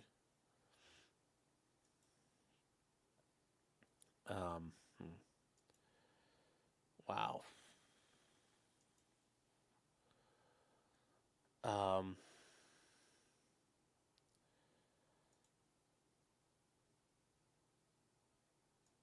oh.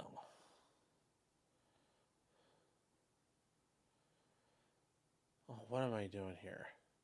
Oh, God, we need to look at this chat. This is... I saw this earlier. Somebody sent this to me. It's fucking crazy. Hopefully Jeff comes back soon so we can talk about this, because this is like... What the fuck?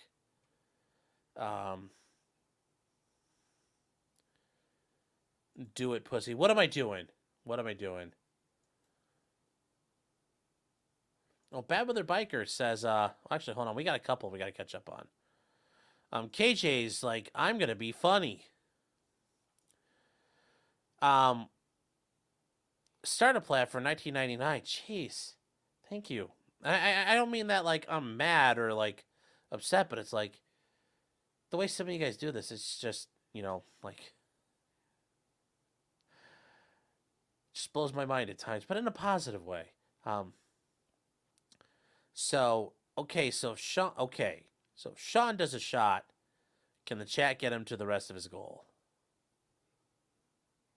Well, I mean, like, that's not an issue. I mean,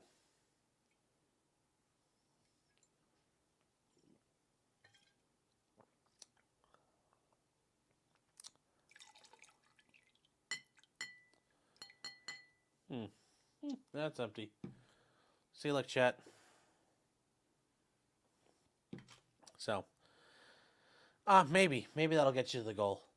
And then Bad Weather Biker for $10 says, there's been more freezers filled with venison from my 30-30 lever guns than any other rifle. Yeah, definitely agree. Good stuff. So, hold on one second.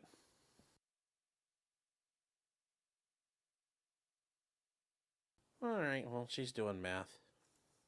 Got somebody to keep me honest. Otherwise, I'd be like, I don't know, we're like at $10. Finish that little bit. It's done. I'm no Ricada when it comes to drinking. How much was there when the stream started, dear Lord? Hold on, what?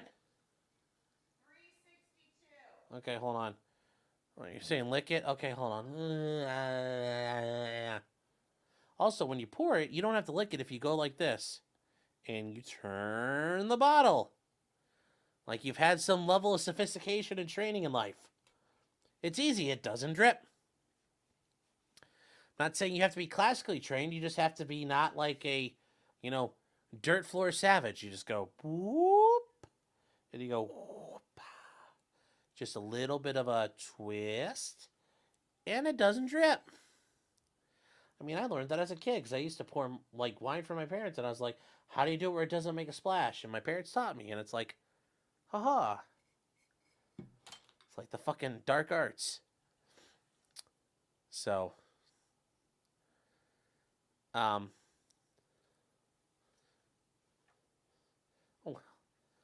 hello. If the wine does spill when you pour it, you could always just lick the bottle. You could always go. I understand, but you just gotta give it a little twist. That works too. It doesn't do that. Yeah, that's a sophisticated way. Hey, how's it going? Josh, mean copium. Hello. How's it been going? too long, man. I was looking at the long stream, so now I've got it set up.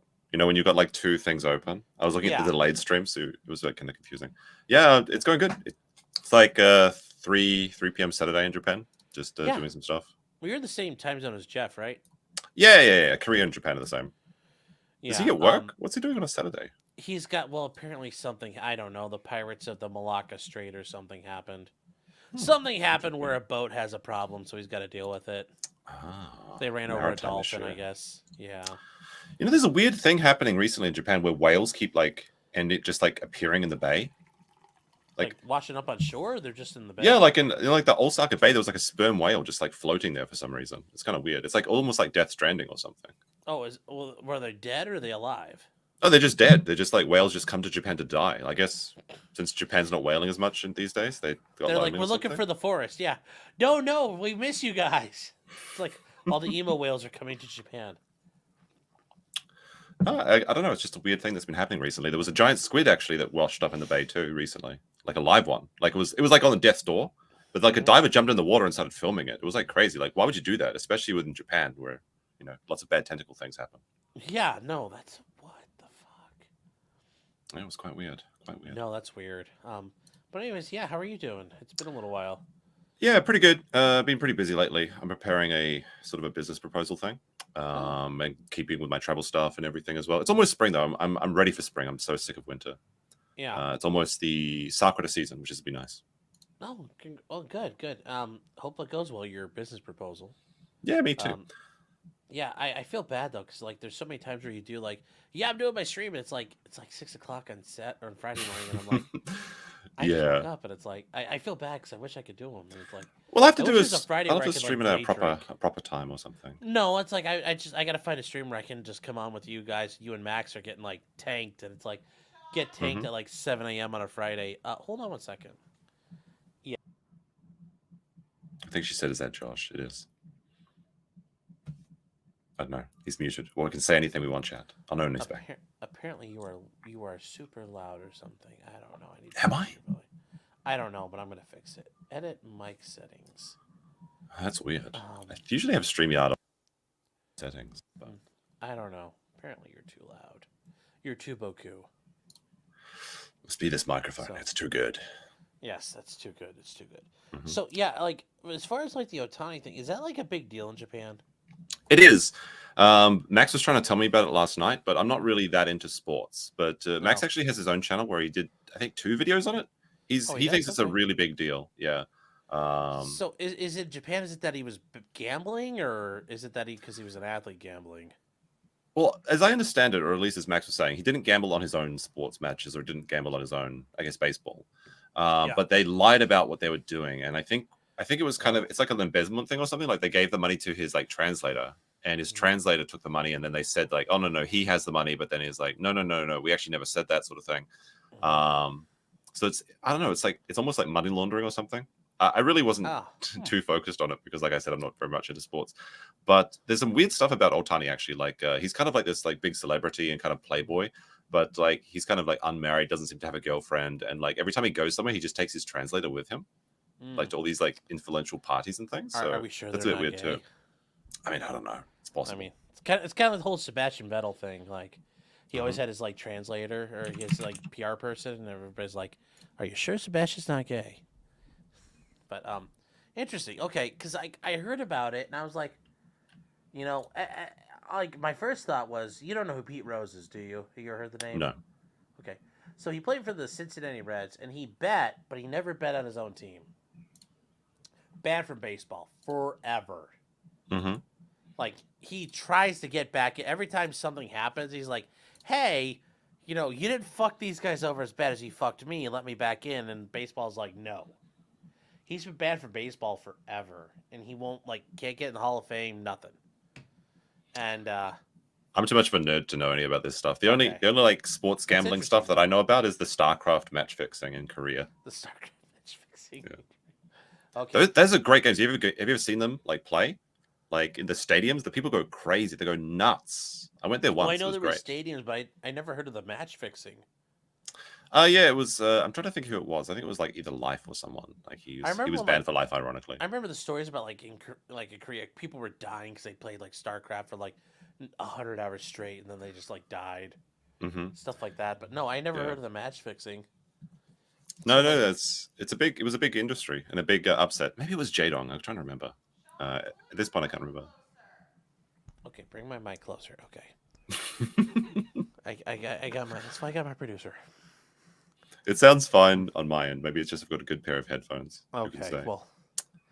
No, but like StarCraft is having a bit of a resurgence at the moment in Korea, and I've been watching it recently, and it's like if you watch the original StarCraft, there's all these like cute Korean fangirls like waving on their little signs and things. But if you watch StarCraft 2, no, there's just like all Western people.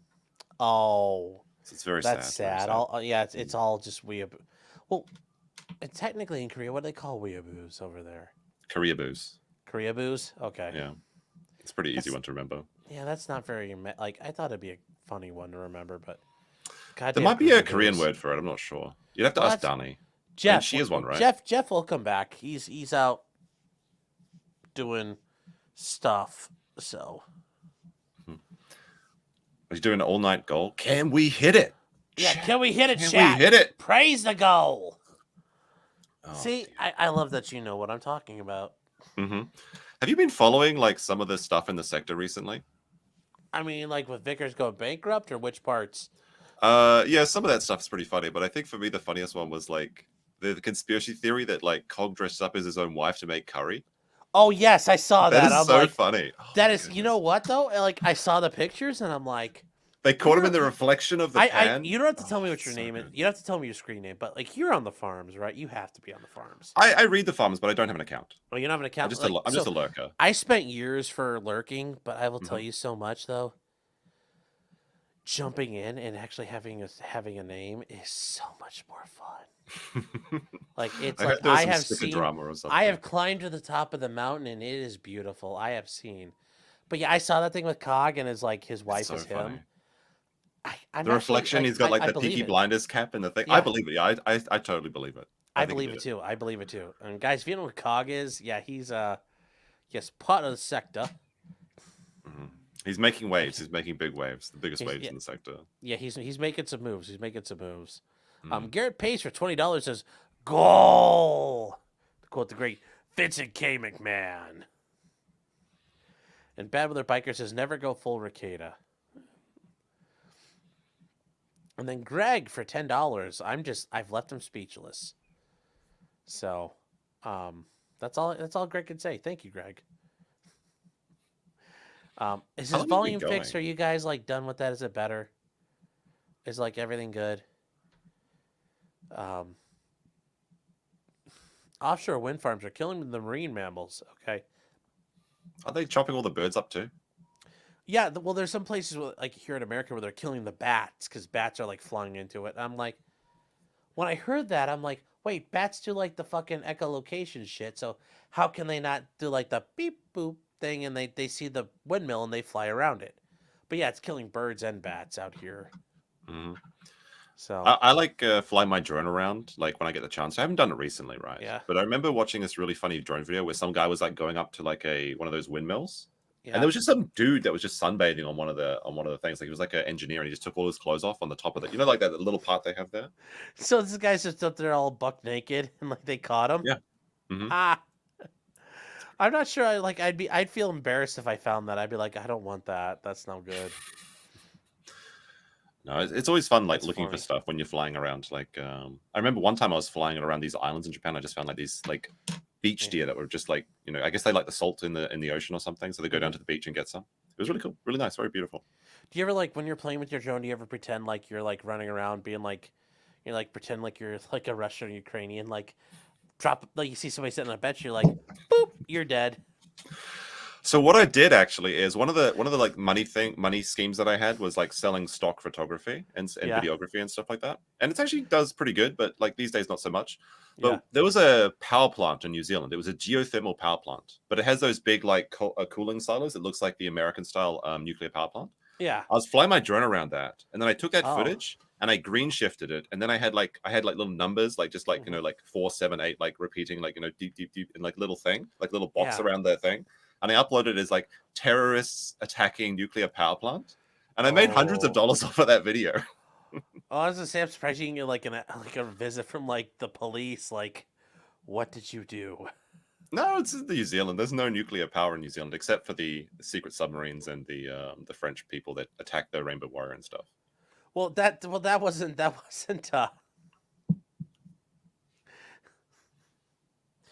that is. Oh, I gotta talk to Jeff. I wonder if he's done that on a Maritime Monday. The Rainbow Warrior? Yeah. Oh, yeah. With the DGSE doing a hit on environment. You know what though? As much as Such a I weird like thing. people make fun of the French, Yes, the Greenpeace, like the environmentalist hippies, were protesting the French nuclear testing. Mm-hmm. The French put you know the story, but guys, like the French put a spy on the French CIA, the DGSE, went on the boat, put a fucking mine on it, and fucking sank the boat and killed a couple of them. Mm-hmm. Like, yeah, they don't fuck around. Oh, actually, you know, I do actually have a legal question. Yeah. I was talking about this last night on my stream, but like, you know, those conjoined twins, like the Yeah. Abby and thing. Oh, the like girls. Yeah, they kind of look like a Ogre Magi from like Warcraft 3 or something. Yeah. Like honestly, like How what do they happens fuck? if one Is of that them? what you're asking? No. Well, Oh. I know how they do that. They share a reproductive system, but Yeah. Well, I think I'm married. I think actually, but no, like if one of them commits a they've murder, actually answered. They've actually addressed that question. no, they refuse to. But there's like a medical diagram that shows you how their body works.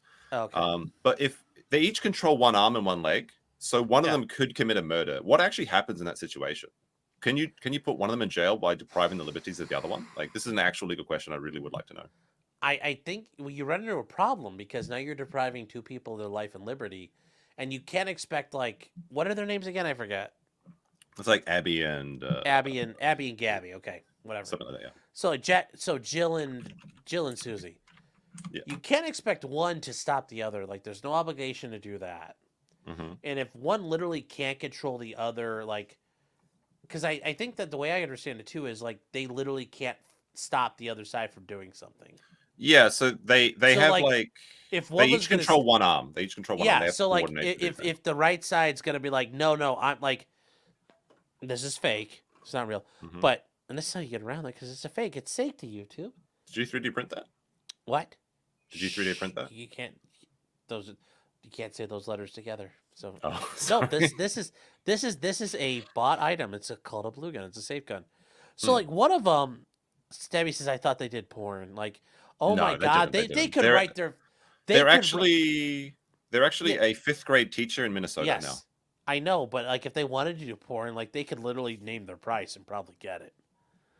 You know the sad thing about their teaching job is they only get Yeah. one salary. Yes. And Charlie says, would that count as DP? That's an interesting thing. But no, like let's say one of them had the gun, the other one can't stop it, and the other one wants to do something. Yeah, how does that work? Like you go to the bank, I'm not trying to rob you. Give me your money. I'm not trying to rob you. Like how does that work? Like they're gonna fight over the gun together. Like give me that gun. Like It's a very interesting question. I don't know how that would be very difficult because if it's scientifically proven, one can't stop the other. But I mean, how does that work if they want to have sex? Like, because one, like, they both have to consent properly. So like they kind of Or- yeah they or do does- like or does they, one they, like they have just? to take turns. They used to have separate boyfriends. Well, that's what I was gonna say. Does like one just tell the boyfriend like, put your hand over her mouth and just go?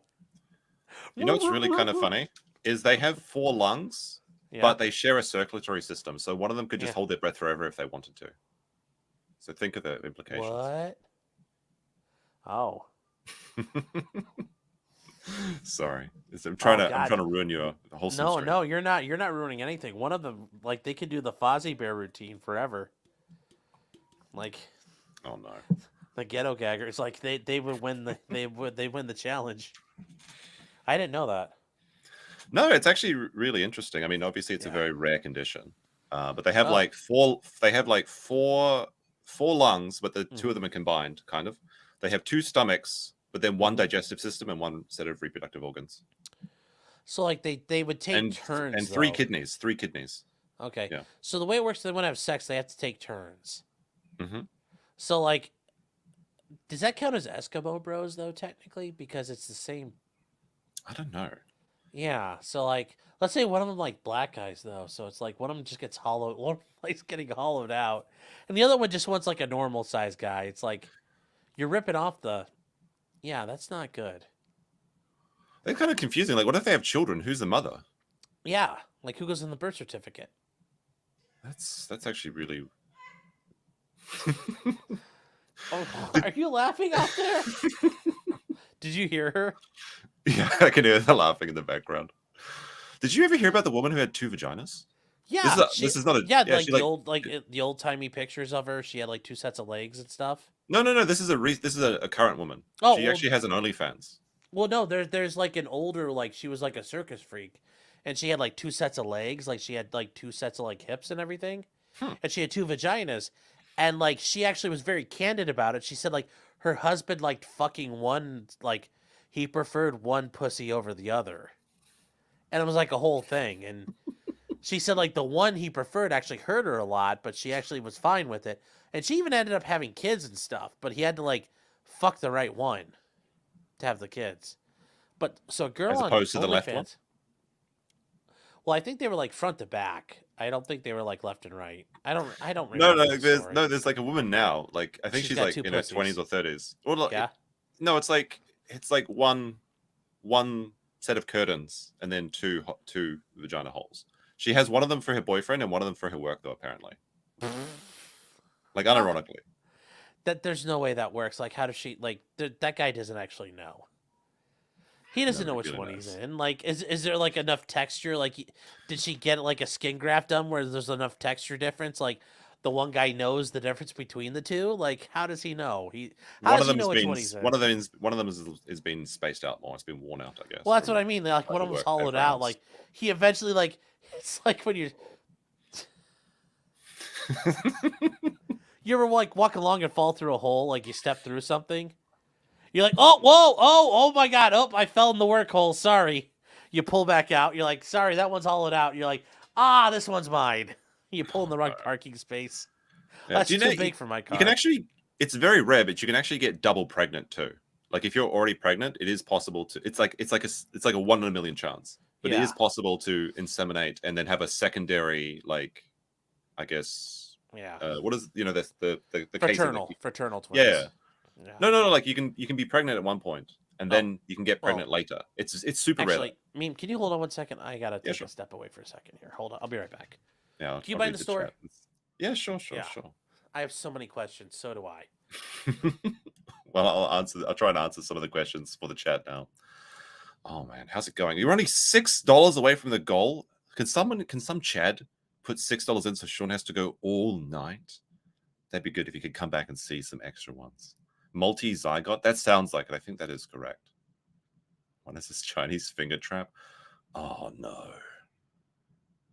That's terrible. Breweries with $5. We're now, what is that? Well, those are Australian dollars. I don't think that's like $3 though. So we need one more. We need one more, Chad, in the chat to get the goal. Can we hit it? There we go. Stephen Cooper with $5.99. That'll do it. Sean will have something to do when he gets back. That's good. Let's see. What else is going on? What have you guys been talking about all tonight anyway as well? Sean's been going 3 hours. Oh, he's back.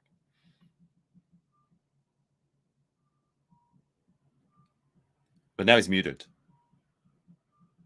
But he knows he's muted. Did he wash his hands? Oh, dear. All right. No, he knows he's muted. Don't worry. He knows he's muted. He just can't find the button. It's like when Homer Simpson's trying to dial he needs the magic dialing wand. Yes. We're sorry, your hands are too fat. Your fingers are too fat. That's the one. That's the one. Yeah. Yes. That's No, what I you was could- trying to type. Mhm. Yes. Chat, praise the goal. We met the goal. Can you meet it? Yes, you 420, can, excellent. chat. Yes. 488 people watching. We only need 1,000 more chat for the magic number. Get 1,000 more people here. You know what? I forgot to like the stream, so that's a good reminder for everyone in chat to do that too. That too, yes. So, I don't wash my hands. Yes, I did. Don't worry. I was watching something on Twitter. It was like a female podcast. Mm-hmm. I don't know who it was, and they were talking about washing their hands, and they were like, one of them was like, you know what? I don't wash my hands ever, and the other one was like, oh my god, I don't do that too. And then they were like saying like in the past that people didn't wash their hands in outhouses and there was less diseases. I'm like, no, there isn't. You would die of dysentery. Yeah, like, that's different, but it's like they never you know, played Oregon Wagon or whatever it was. Yeah, well, but like if you're peeing, like if you're peeing a guy, you're peeing and you don't actually touch yourself. You don't like. Why would you wash your hands? Like, yank it back in your pull your pants back up and like you're fine. Yeah, But if you have that's to what I if you told got a my hand, chat. Why would if you you, wash your hands if you got a clean dick? yeah.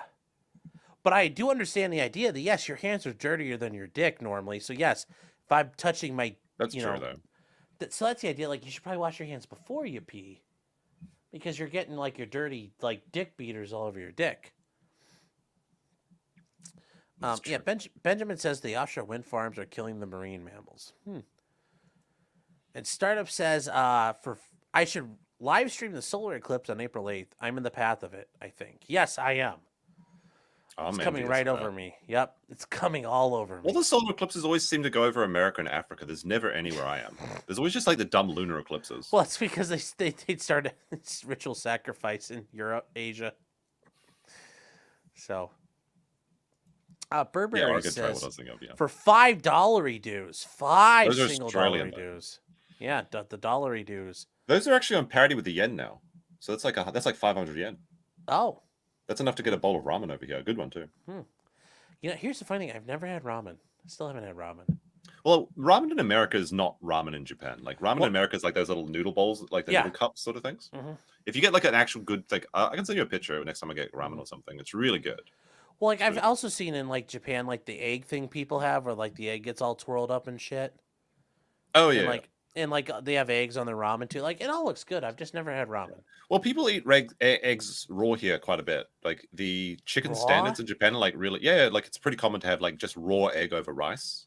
Oh, They actually have raw chicken here too, but I don't like eating it. It's called like torasashi, but they use like this really high level of cleanliness, so allegedly you don't get sick. When I ate it, I didn't get how sick. do you but not it's a bit get concerning. like you have to be like the fucking black people on TikTok washing your chicken and shit. It's like there's no Well, way they you do, can't like like, the They salmonella's wash in chicken the and chicken. they wash chickens with ammonia, I think, even in America. Like, Yeah, I so know, there's but actually you a very still- low chance. You can still get salmonella from the chicken though. Yeah, yeah. It's like but yes, Aang and Shang historical freak show conjoined twins each had wives and like 20 kids. Nice. Nice. And Stephen Cooper for $5.99 left him speechless. That's probably all you.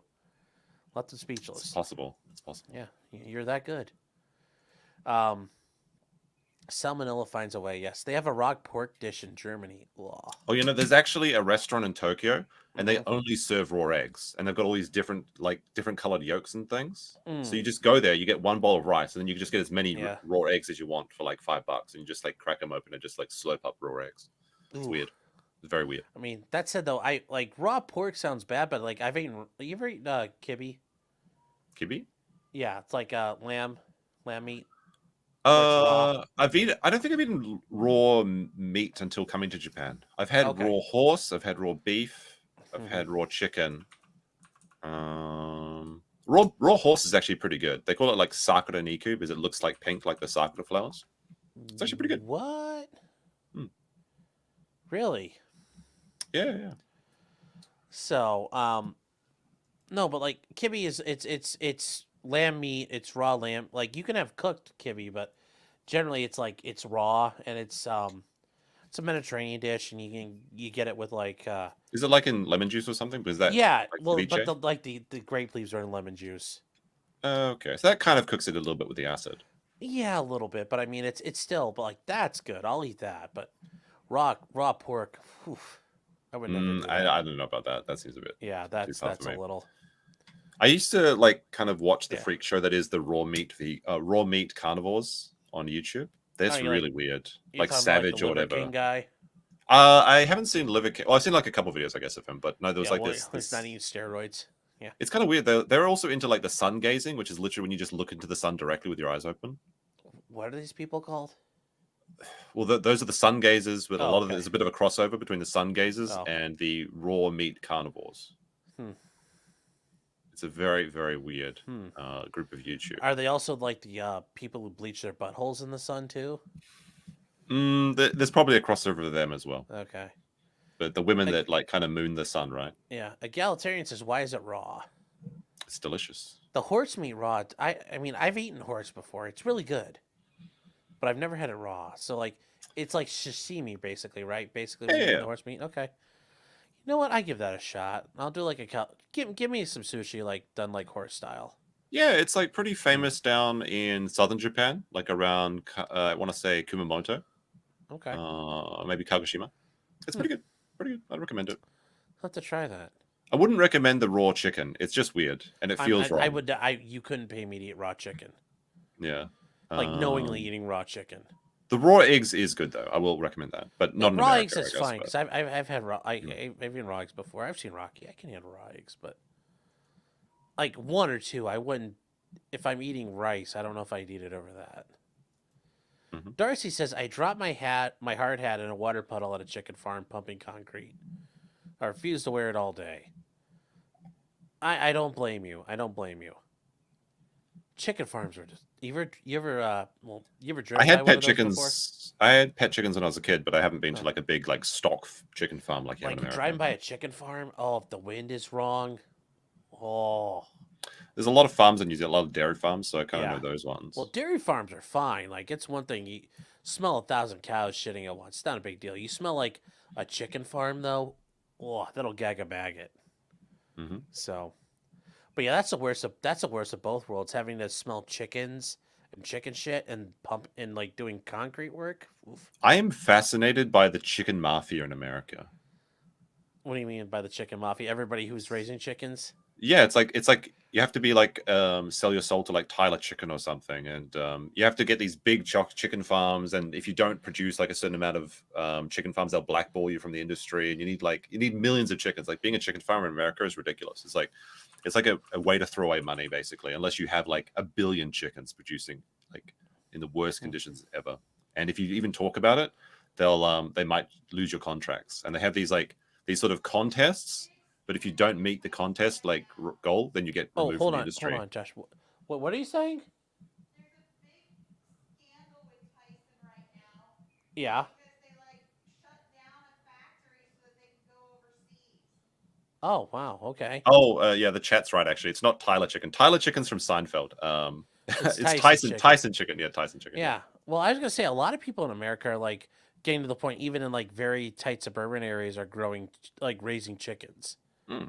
So, yeah, it's good. Like you can have like a couple chickens in your garden. They'll like eat all the pests. You get fresh eggs. It's great. And I actually really like chickens as animals. Yeah. Because like if you've ever had a pet chicken, they're just so relaxing. Like when you're like hugging a chicken, they make this like cooing sound. That's like so like it's almost like an ASMR. It's like oh really? Yeah, it's so adorable to listen to. Yeah. So like, did you end up eating your pets or no? No, but like I had a sad thing happen to my chicken. So basically, what happened is when I was living in Australia, we went to Sunday school once, and there was like I guess it was like some sort of lesson. I can't remember what it was, but they brought eggs that hatched into chicks while we were there. So we kept the two. Like they're like, who wants to keep these 2 chickens? And like I'm like, I'll take them. So I had these 2 chickens that were living in my big backyard in Australia, and it was great. And it was he grew like we had 2 pairs, right? So, no, sorry, one pair. There was a female chicken that she flew away. My parents said she flew away, so I think it just died. But then our rooster actually turned into like this giant like fighting cock. It was like 2 feet tall. It was massive, and it would love everyone in our family. But anytime we had like a family member come, like a distant relative come over, it would attack them. It was really kind to children though, which is interesting. But it would attack my uncle and chase him around the yard, which was really hilarious. But it would beat up my dog. Like I had a small terrier at the time. And it would beat up my dog all the time. But in Australia, you get a lot of these like prickles or bindies in the grass. Yeah. So my dad poisoned the grass at one point to try and get rid of all the bindies, and then the chicken ate that poison. It got very weak, and then like it was like it could barely walk, sort of thing. And my mum actually rigged up like this. She rigged up some like pantyhose stockings on the clothesline so that it would like support the chicken, and it could walk around in this like little circle. It was very sad. But then the terrier, who had endured like a year of torment at this time, saw this, and he's like, it's my time, and he took him out. So that's how I lost my chicken. Oh no! So he was eating good though. Yeah, well, he just took him out, but yeah, it was very sad. Very sad. Yeah. That sucks. Oh no, that's not good. But no, it was a great pet. Oh, I mean, because I was like, remember as a kid, one of my neighbors had chickens, and I watched them like just take a hatchet and just thunk, and just watch the chicken run around like.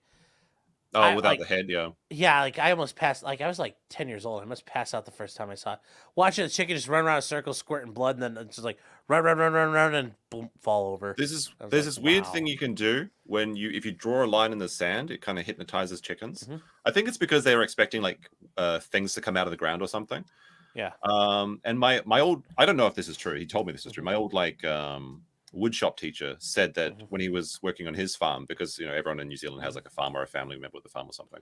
He said that they found an old katana, I guess that they got from World War II, like it was in his family, and he lined up all the chickens on slaughter day and like drew a line in the sand so they're all stirring, and then he just went like one by one, just going shing, shing, shing, taking them out. Yeah. Well, I've also heard, and I kind of saw it, but I don't know if I understood it fully. The guy hypnotized the chicken because he took like a stick, and it was like a stick, and he went like this with it. Yeah, chickens Couple aren't very times. smart. You can hypnotize them in many ways. Yeah, and the chicken like spaced out, and then he cut its head off. Mhm. And then he said, though, apparently there's a way you can do it where he's done it before, where they get, if you do that right, you can basically just and rip the head off. And I'm like, that's fucking insane. I could see that. I remember there was a story about a guy that cut off a chicken's head, and then he would like just drip feed the body, like with just like saline and sugar and something. And apparently the headless chicken stayed alive for like 3 months. Now what probably happened is he's probably had a different chicken every other day, right? And he'd probably just keep it going. But that's the legend, is that a chicken can survive without its head, provided you give it all the nutrition it needs. Yeah. Starter Plaid says steak tartare is raw eggs. Steak tartare is fine. I'll eat raw beef. That's not a problem. Just raw chicken or pork, no. Those sheds are important. Yeah, chicken sheds are nasty. Yeah. They've like bred them to grow in such ways that they're like freaks that they can't, their bones can't even support their own bodies in those sheds. It's very very sad. Yeah, Steven says we can't have Hiluxes because of chickens. I don't think that's why we can't have Toyota Hiluxes, but okay, sure. And then Bad Weather Biker says here in Wisconsin we eat cannibal sandwiches on dark pumpernickel. What is a cannibal sandwich, though? I don't know. Cannibal sandwich? I want to look that up. Yeah, I'm gonna have to. Is Josh talking about your cock again? Oh, mine. Yeah. Yes, I am. Cannibal sandwich. Oh, it's like a raw meat sandwich. Okay, I see. Yeah, that makes sense. So, Ag says I had to kill a shit ton of chickens by hand for an internship one year. Won't do that job again. I've since then, like when I was in high school, I've done it a couple of times. Like not a big deal. But you get trans chickens. Yeah, that's not a good idea. That would be bad. Oh, I was listening when you guys were talking about hunting, right? And I actually had a hunting story. So, in New Zealand, you can own guns. It's not like Australia, but it's very strict regulation. But yeah, me and my dad would go hunting quite a bit, mostly for rabbits and goats, but occasionally for deer. But deer are kind of hard to find in various parts of New Zealand. But there's a group of deer you can find, fallow deer, I guess. They're like 100 kilos, 200 pounds sort of deers. Okay. But there's not a lot of selenium in the soil in New Zealand, so they don't get like very big antlers. But when I was a kid, teenager or something, me and my dad went to this hunting. It was like a farm. It was a sheep farm. But because sheep farms have very low fences, deer can roam through them freely. And in this area of New Zealand, there's just hundreds of deer. So it's very easy to find deer in this area. So the farmers will let you on their property for like $100 or something. And you can take up like 1 or 2 deers per head, basically. But you have to go in these like 3-man groups for safety reasons. And then you stay in these certain areas. So anyway, it turns out that me and my... Just so hunters don't shoot each other. I was gonna say, are you worried about the orcs fucking jumping you or what? No, but like it turns out that me and my dad were going hunting with the head of the Deer Hunters Association or Deer Stalker Association of New Zealand. But he was such a wanker. I could not believe it. Like I thought we were like gonna have this like really good experience because he's like the head of the Deer Stalkers. He was a terrible, terrible person. Oh my goodness. And like when we found this giant mob of deer, we had like 3 guns, so we tried to shoot at the same time so that we could get like a couple deer before they all disappeared. I guarantee you he stole my deer. Like I shot 1 deer, my dad shot 1, and he shot another, and I saw through the scope. He shot through the stomach, but then when the deer he collected, it had no stomach shot. So I'm pretty sure he stole my kill. Anyway, I didn't like this guy. Turns out years later, he just shot a dude. Like he literally went hunting and just shot another hunter, and now he's like in jail. Ooh. So like yeah. Yes. Dear stalker child. It is prison for you. Enjoy prison. He actually is enjoying prison now. Yes. Like, he shot the dude and he just walked straight to a police station and admitted it. Like, I can't imagine prison though. New Zealand's too bad. No, it's not. It's not too bad, I guess. It's a lot of Polynesians in there, apparently. Yeah. Well, come out with all your face tattoos on. Hmm. Yeah, it's just like American prison, except everyone has those like Mike Tyson tattoos on their face. It's like American prison, except there's no Nazi gang. That's not true. There's a lot of Nazis in New Zealand. There's, you know when the mosque got shot up in Christchurch?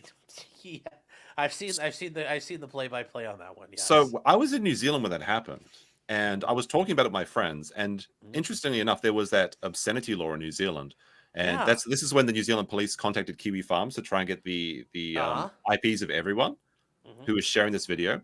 And you could actually go to prison for sharing this video or like even consuming it. One of your guys, a guy in New Zealand, went to prison for watching it. That's. Well, I'm not sure if that's the guy. It might be the same guy, but there was one dude that got caught for this obscenity laws, but he was an actual Nazi. Like he had a carpet cleaning company, and he would do 1 meter of carpet in your house for 14.88 New Zealand dollars.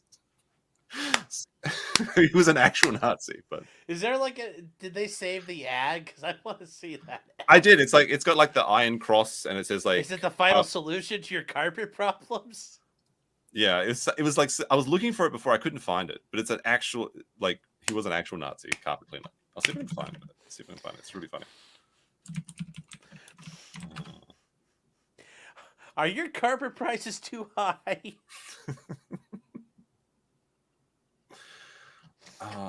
No, it's like it might be like I guarantee you I've seen this image. Like he's got the carpet van. It's got like God.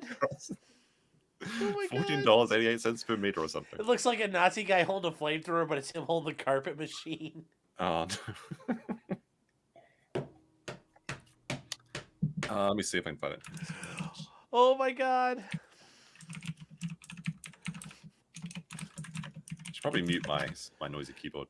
No, that's okay. Keopathic says, "No, it is you who was a wanker, stalker, dear child." Man, Pat posting is so addictive. Like when I did the one video on Patrick Tomlinson, and now everyone just responds with like stalker child. It's so well. I did a breakdown of his lawsuit that he's suing the police for. He's suing the police for doing their job, which isn't going to work. But yeah, like he talks about the video. It's like they drugged me out. I was naked. It's like I would never admit to that because now people are going to like want that video and show it. Unmute myself. Somebody posted $10 there. Okay. Green Caps Luck says, how many 6-star generals has the USA ever had? That's a trick question. I think the answer is 0. Yeah, I've only ever heard of 5-star generals. I'm not sure if this is a joke. There was like a general of the U.S. Army. Wait, hold on. Not Patton, not Ike. I don't think there was ever one. It's a trick question. They did it, but nobody ever did it. Hold on. 6-star general. I'm going to fuck that up if I did. Oh, Washington Pershing. Fuck. Called General of the Army. Damn it, 2 of them. I thought you were going to try to make me tell me that was Oh.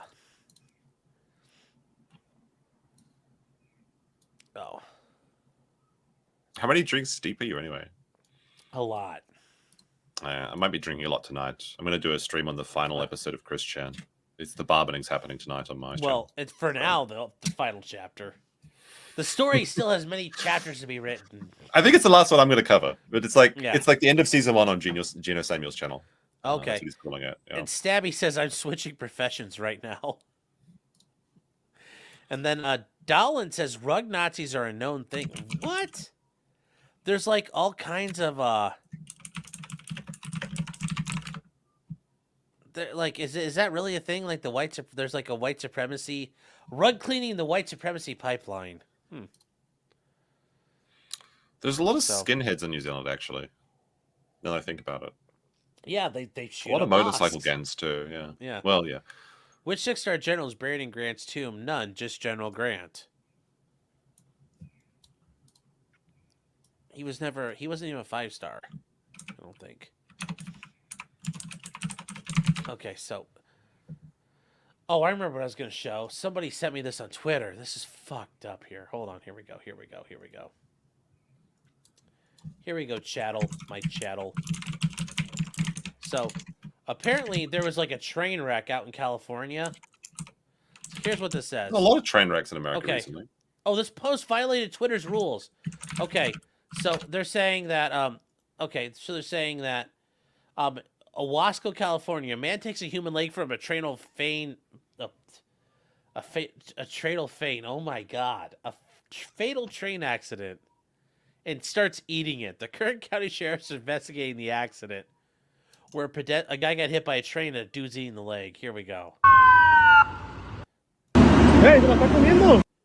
Says, oh, hold on, Jeff, you came back at the right time. Oh my God, yes, Jeff. Oh, again, suspicious looking white peoples. Yes. Hey, Jeff, how's it going? hold on, Jeff. We bet the goal. Praise the goal. What goal? What goal are we praising? Go. Just Well, the goal? All gonna night, go all God, night. God bless the goal. All night, The and goal. apparently even more, but I haven't been keeping track. Somebody needs it. Someone. Holy hold on. shit. Can you do the I found math, it. babe? I found it. Hmm. All right. Oh my god, I need to So get we in got two Sean's things to line cover. of business if you're pulling Hey, in sweetheart. this All right. for Can goal you do the every math day. where we're at? That's it. Okay.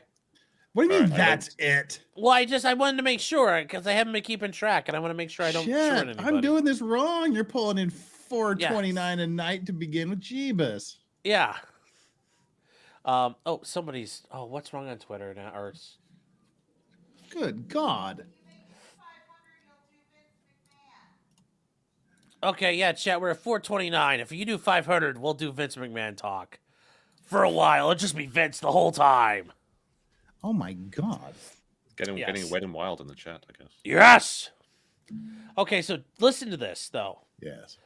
So a guy in California, a guy got hit by a train. This dude picks up his fucking leg and starts eating it. Oh no. Yeah. Yes. Yes. Are you a wing or a leg guy? Like, I'm a I'm a I dark like the meat. legs, I'm a actually. dark meat Yeah. guy. It all tastes good when you bite into a Slim Jim, brother. Oh yeah. Yes, yes, brother. Here we go. See, Snap into a this guy, thigh. Chandler Halderson ain't got shit on this dude. No. Homie's out in the middle of the street doing it. So here we go. Can we zoom that in anymore? I don't know, but it's like this is his Mexican cousin, Chandarlo Haldersano. Here we go. Hey, ¿te la estás comiendo?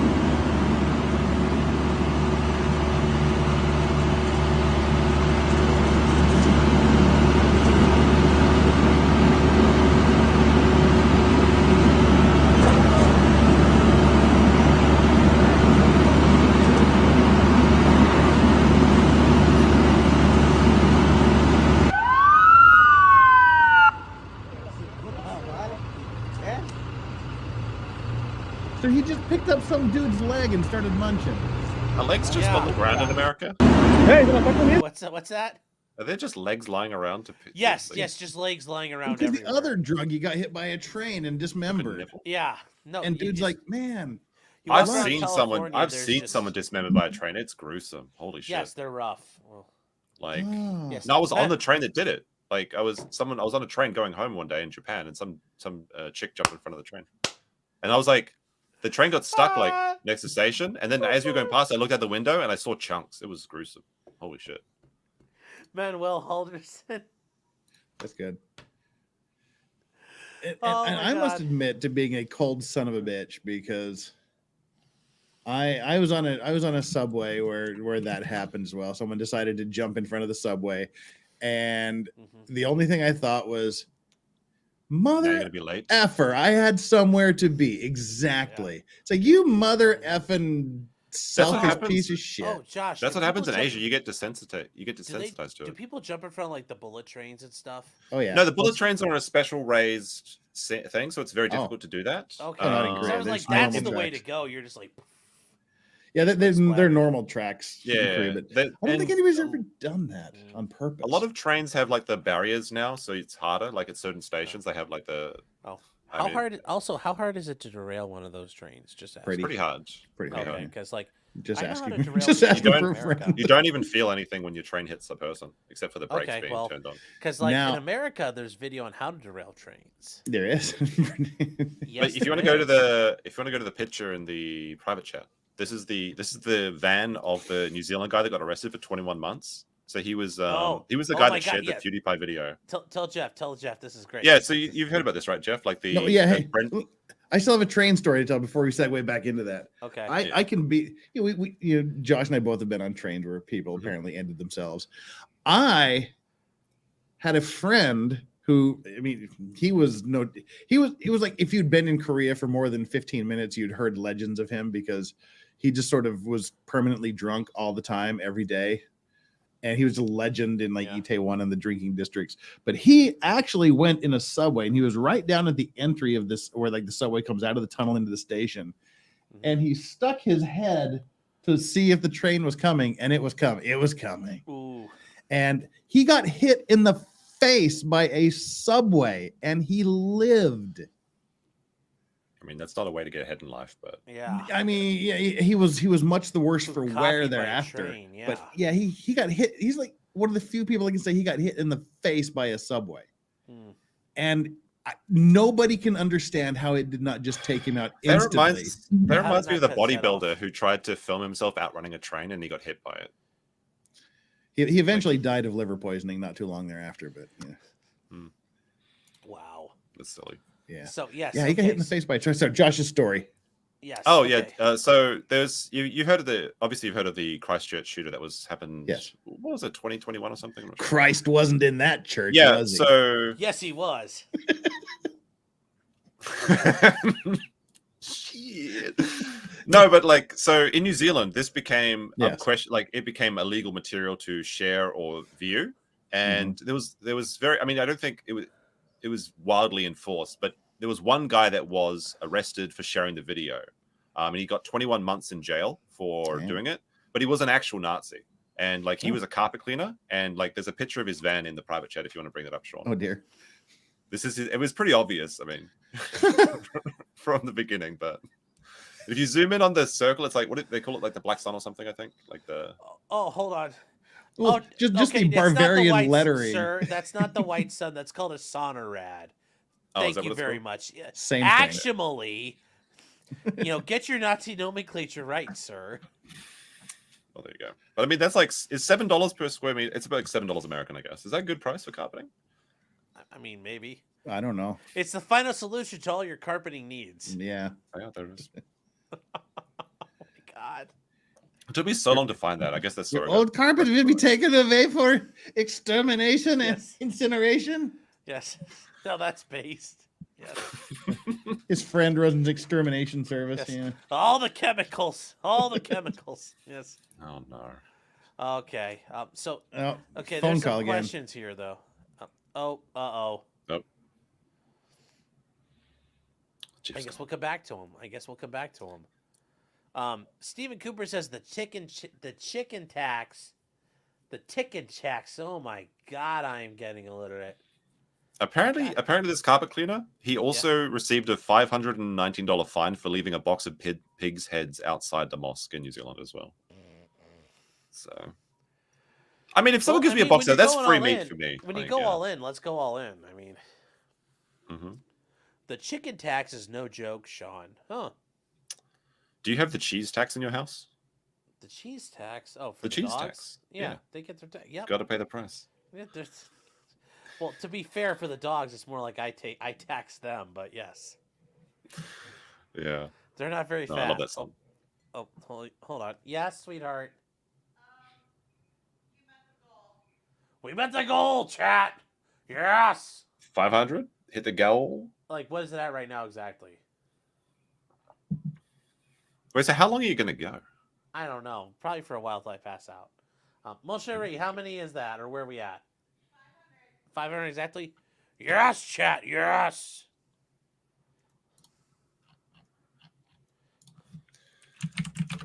Oh, not 4,500. I'll be like, wow, I'm buying night vision now, yes. Thanks to you, chat. Did you hear that Japan is reintroducing segregation for tourists now? Like in what way? I'm curious. So, like, Kyoto has a problem with too many tourists, and they go to Yeah. this place called Gion, which is where all the geisha live. And geisha are actually like they have jobs, right? They're like entertainers, and Yeah, they're not and just. when the Westerners like, oh, they're hookers, they'll suck my dick. Well, they say that too, but they also, which isn't that's not the case. But That's not true. But like Westerners think that. Yeah, but like people really want to go to Kyoto and get a photo like with a geisha. So if they see one, Yeah. they'll stop them and like grab their kimonos and say like, "Hey, let's get a selfie," sort of thing. And it's been such a big problem that they're actually banning foreigners from certain parts of Kyoto now, as well as like certain cafes, and they're also implementing like foreigner-only buses, which is so we've got 2 lines now. There's going to be drinking fountains next, but I mean 2 lines just means Really? faster drinks for everyone, right? So Because it doesn't bother me. wow. Hold on one second. Mm. What are you yelling about? I know. Well, I'm sorry. Like not every second. I'm trying to. You were yelling like something was on fire for a second. I was like, what? They want to grab a gun and kill somebody. So Oh dear. they get segregation now and forever. The new motto of Japan. Fortunately, I don't have to Japan's go. like the South again.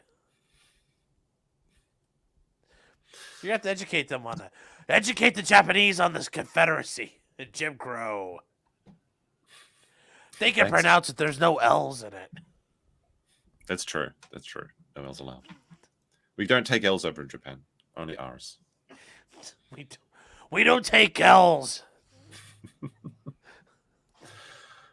We just take fusion, nuclear fusion.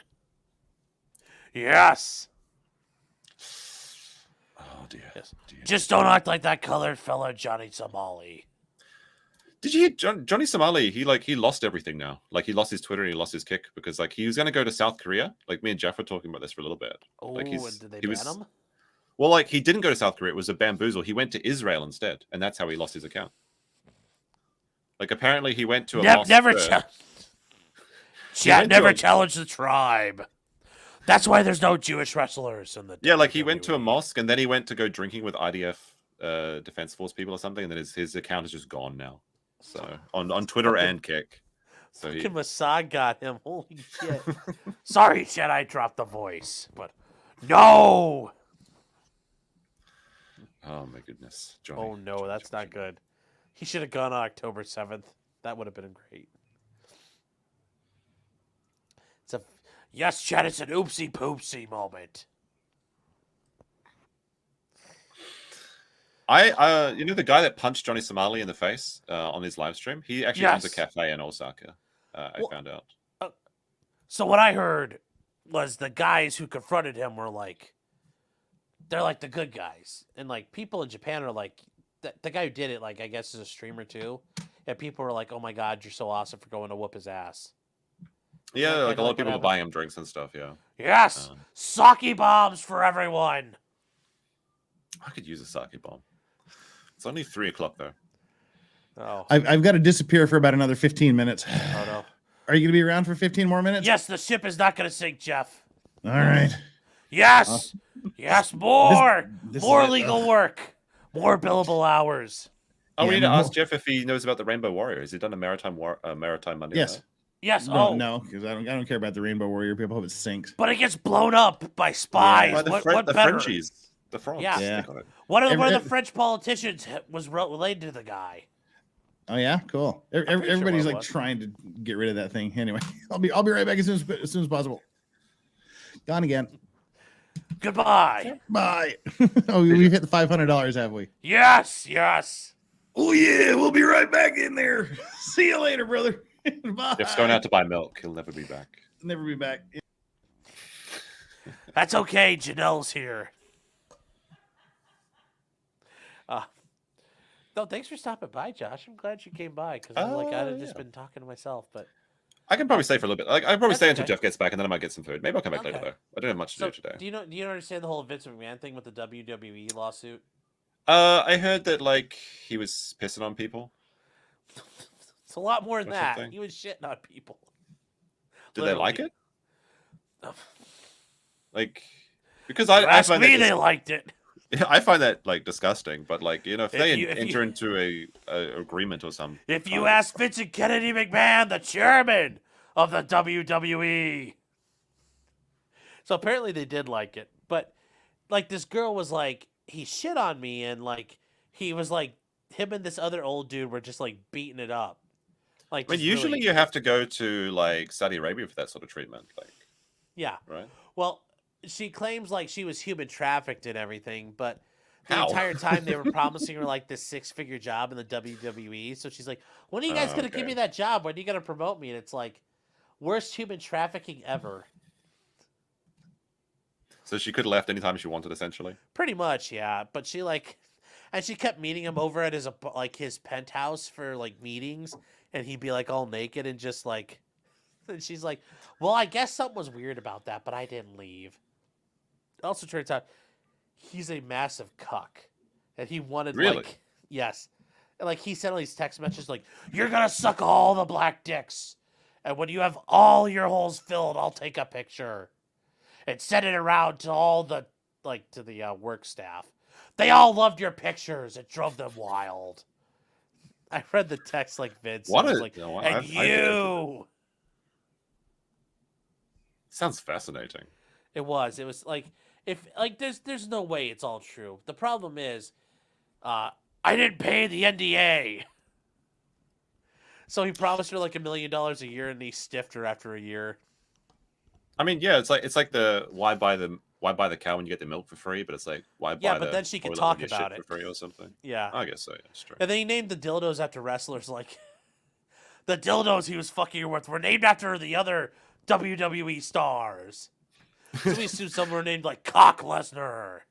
Does he like play the like you got a little like cassette recorder like has like beep, beep, beep, beep, his name is John Cena. His name is John Pena. Oh no, you're right, Sean.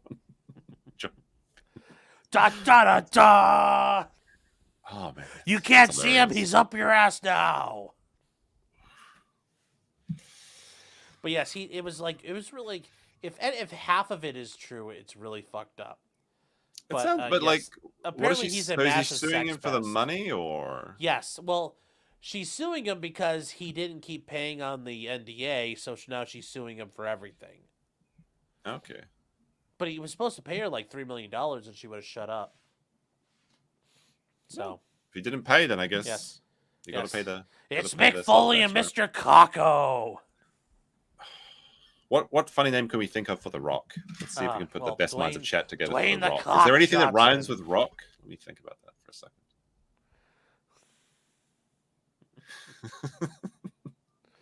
The best of the John Cena phone call. What? I don't know what you're talking about. I don't get that one. It's beyond me as well. It's like, that'd be funnier though if like she pulls out the cock and it's like the dildo and it's like, Vince, I think it's too big, and he's like, are you sure about that?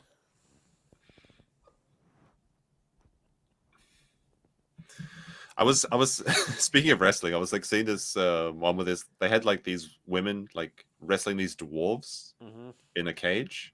Oh. And someone like put a caption where it's like, as long as one dwarf still stands, we will not surrender to humanity. They've got like little beards and things. It's like, great. Yes. The Undertaker. Oh no. That's pretty good. That's pretty good. Oh.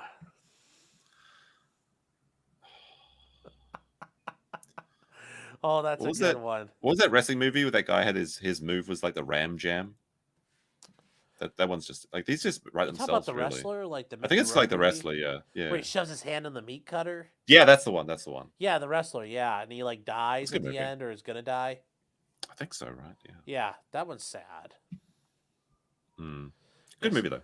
The Rock. Yes, he definitely calls the black one the Brahma Bull. Wrestling is interesting. Jake the Trouser.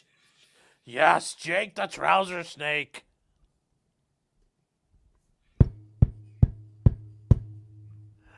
Oh my God, some of you guys are good. If I wasn't drinking, I'd be a little more sharper. I'm trying to keep a. Oh. Do I live near PewDiePie in Japan? No, I live in Osaka. He lives in Tokyo. Oh, he moved to Japan? Yeah. He wanted to move to Japan, I think in 2020, but then COVID locked everything down, and then he got in, in like when it opened up, I think. How Yeah, did he's how been. like why did Japan want them? They're like, okay, you're gonna be boring enough. We'll take you. You mean how he got in, or why do you Yeah, want to move there? like yeah. Why do you want to move there? Like, because it's just Japan. He's Or... yeah, just he likes Japan. He just wants. Okay. He's a bit of a weeb, so Well, just wants okay. to live in Tokyo for a while. And Japan's like, oh, you make Nazi jokes. You're perfect here. You'll fit. Fit right in, yeah. No, I mean like it's pretty easy to move to Japan if you have money. Like you just start up a business visa basically, which requires about $50,000 down payment, and then you can just come to Japan and do whatever you want basically. Can't you do the visas where you're like, I promise to like come and like knock up a bunch of chicks visa? The Coom visa? That's Don't they have those? I might be on that visa soon. But we'll see. Kind of. It's kind of a joke. It's kind of a joke, but yes, you can. If you get married, you can stay as well. Okay. That's how a lot of the Nigerian touts live in Tokyo. Is they get married to like yakuza brides. The Nigerian dudes that are in Tokyo. Yeah, like they have the thing called the touts in Tokyo. So like if you go around and you see the touts. It's just like these Nigerian guys in suits, and they come up to you and they're like, "Brother, come on, let's go for a drink," sort of thing. And they're just like, you just never go to them. And they actually have like these. They have like these old timey megaphones. No, they're trying to get you into a bar where they trick you. It's like they're like the drinks are cheap, but there's a table charge for like 5,000 yen or something. So it's just a rip off. And then if you don't pay, they beat you up, or they take you to an ATM and take your money, sort of thing. And some of them they'll drug you, and then they'll just take your wallet and shit like that. But that's pretty rare these days. But they actually have like these old fashioned like like the poles with the megaphones on top. Yeah. And it just blares in English like, "Do not follow the Nigerian touts. They are trying to rip you off. They do just not around follow Shinjuku." the black men. Yes. Like no, literally. But they're funny. Like if you talk to them, they're funny though. Like me and Andrew were walking down Shinjuku. You mean legal? And mindset? one of the legal mindset, and they just like yelled out like 2-meter man over here, 2-meter man. 2-meter man. It was really funny. Like so, but you just the speakers are going off. Dear Americans, pretend you're at home. Do not trust black people. It's like Max. Okay, Max goes past them quite a bit actually. Like Max actually saved someone like along those streets. Like some chick passed out and he called an ambulance for her. That was like a few months ago.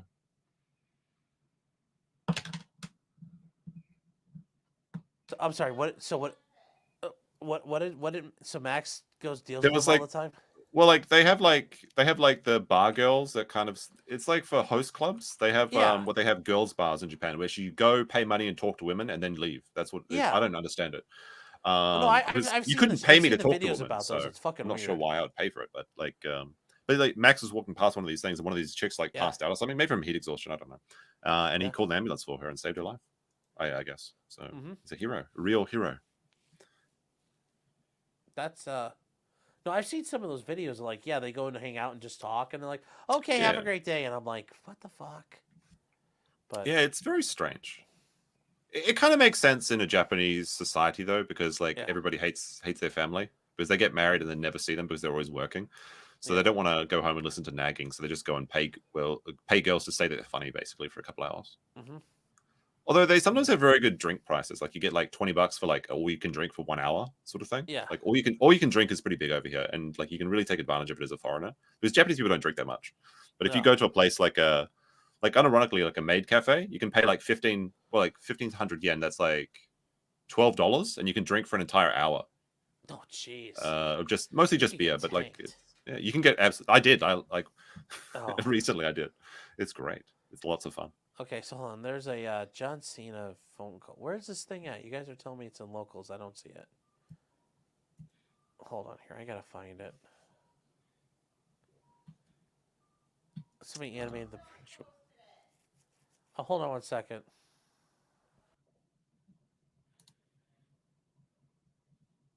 I wonder if people like just join the stream and they wonder why why the beneficial installation is on screen for this long. What's up? Oh, new people join the stream and they're like, Sorry, "What is guys, this beneficial installation?" We're running advertising for your carpet getting cleaned. Well, you think he'd be out of prison by now? He's got to get back to work. Yes, I bet he's back at it. I wonder if they made him change his price. Oh, you know, inflation. You know how it is. Well, no, they're just like, you can charge anything you want, just not that. He's like, fine, I'll charge 6 million yen.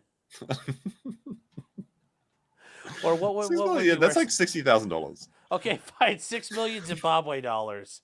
There you go. That'll be fine. 6 million would be $60,000. not enough, chat. Have you seen the Kiwi deck commercial? Yes, I have seen that. Yes. All That's pretty kinds of good. dick. You got to look after your deck. Deck sealant is pretty important. Yeah. Especially with the weather conditions in New Zealand. Yeah. Oh, God. I didn't realize it's been up the whole time. It's like, yes, guys. People are going to call him up, and it's like, you son of a bitch. I saw your ad. You better honor the price. He's like, I legally can't do that.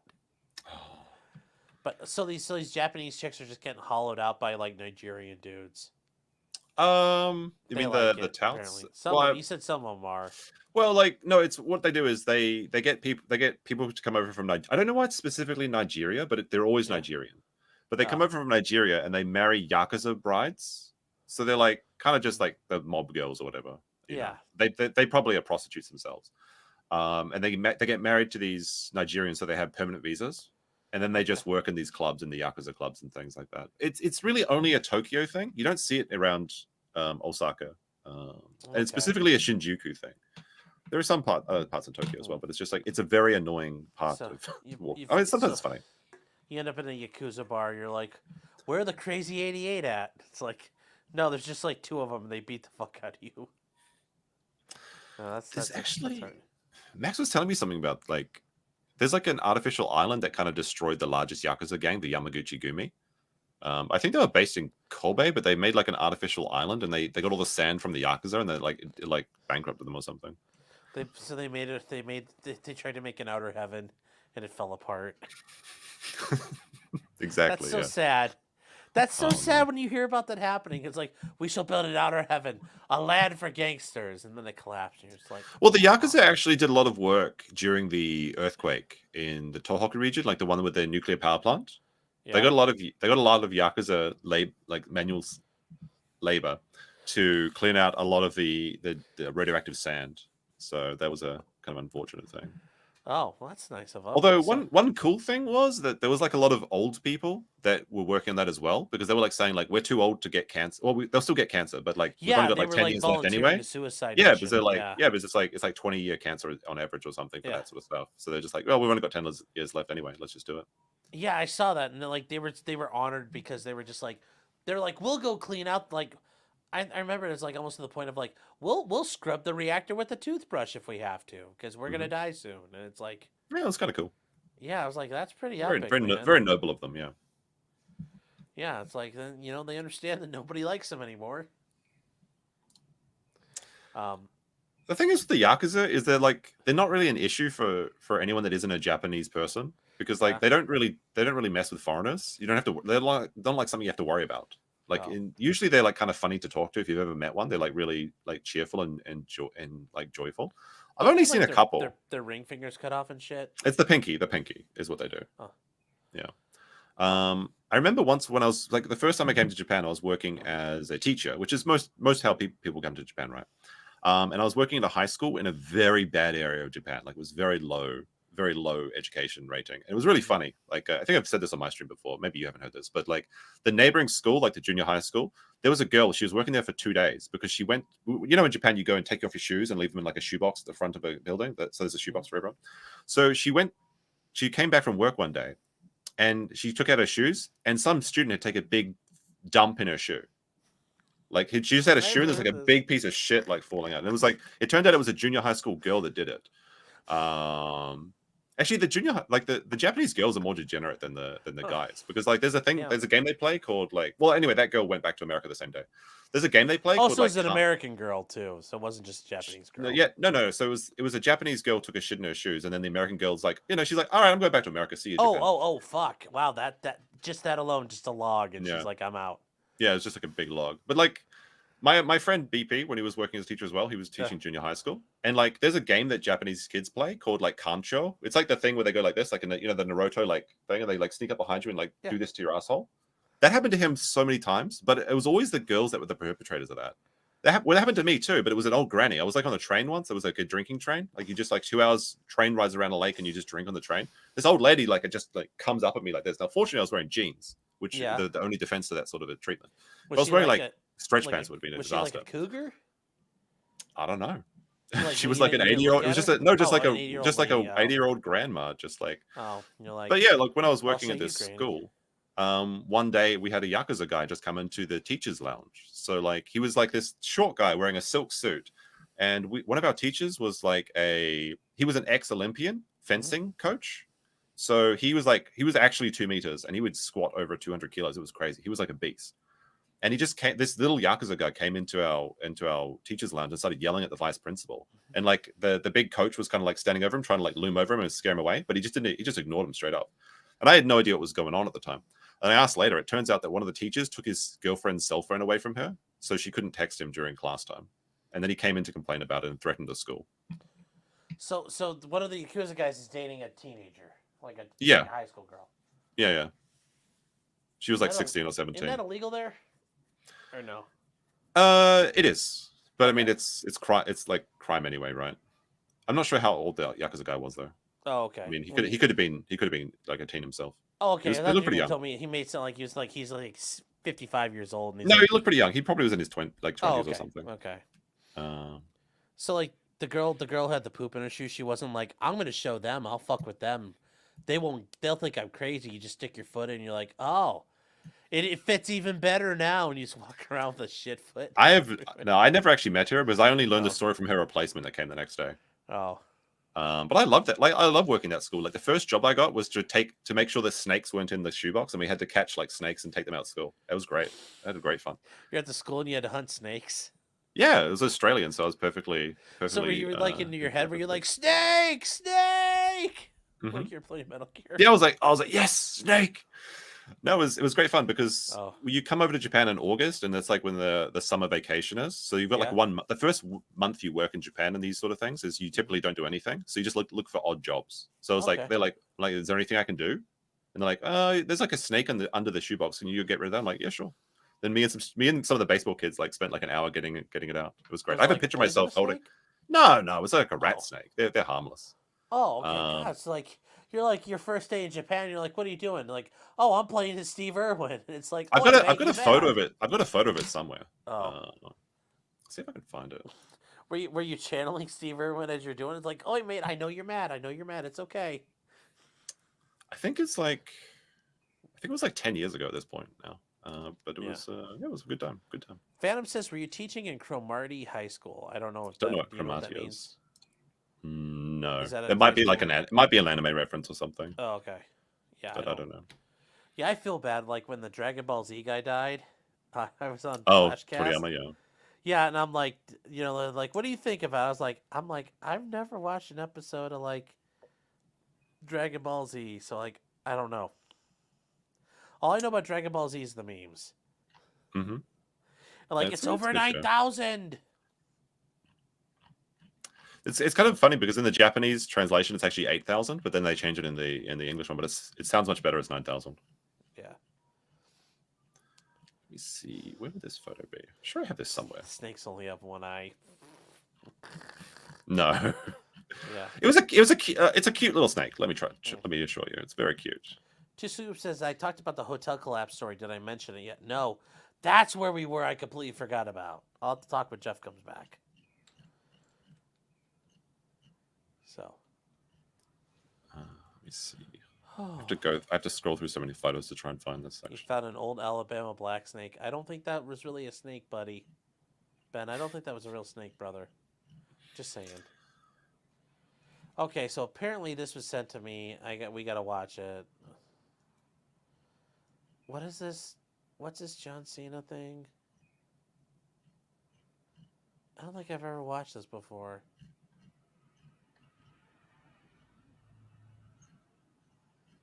What the heck? It's not even loading for me. Oh well. I'll try it again in a minute. So. Cromartie's a comedy of anime about Yankee.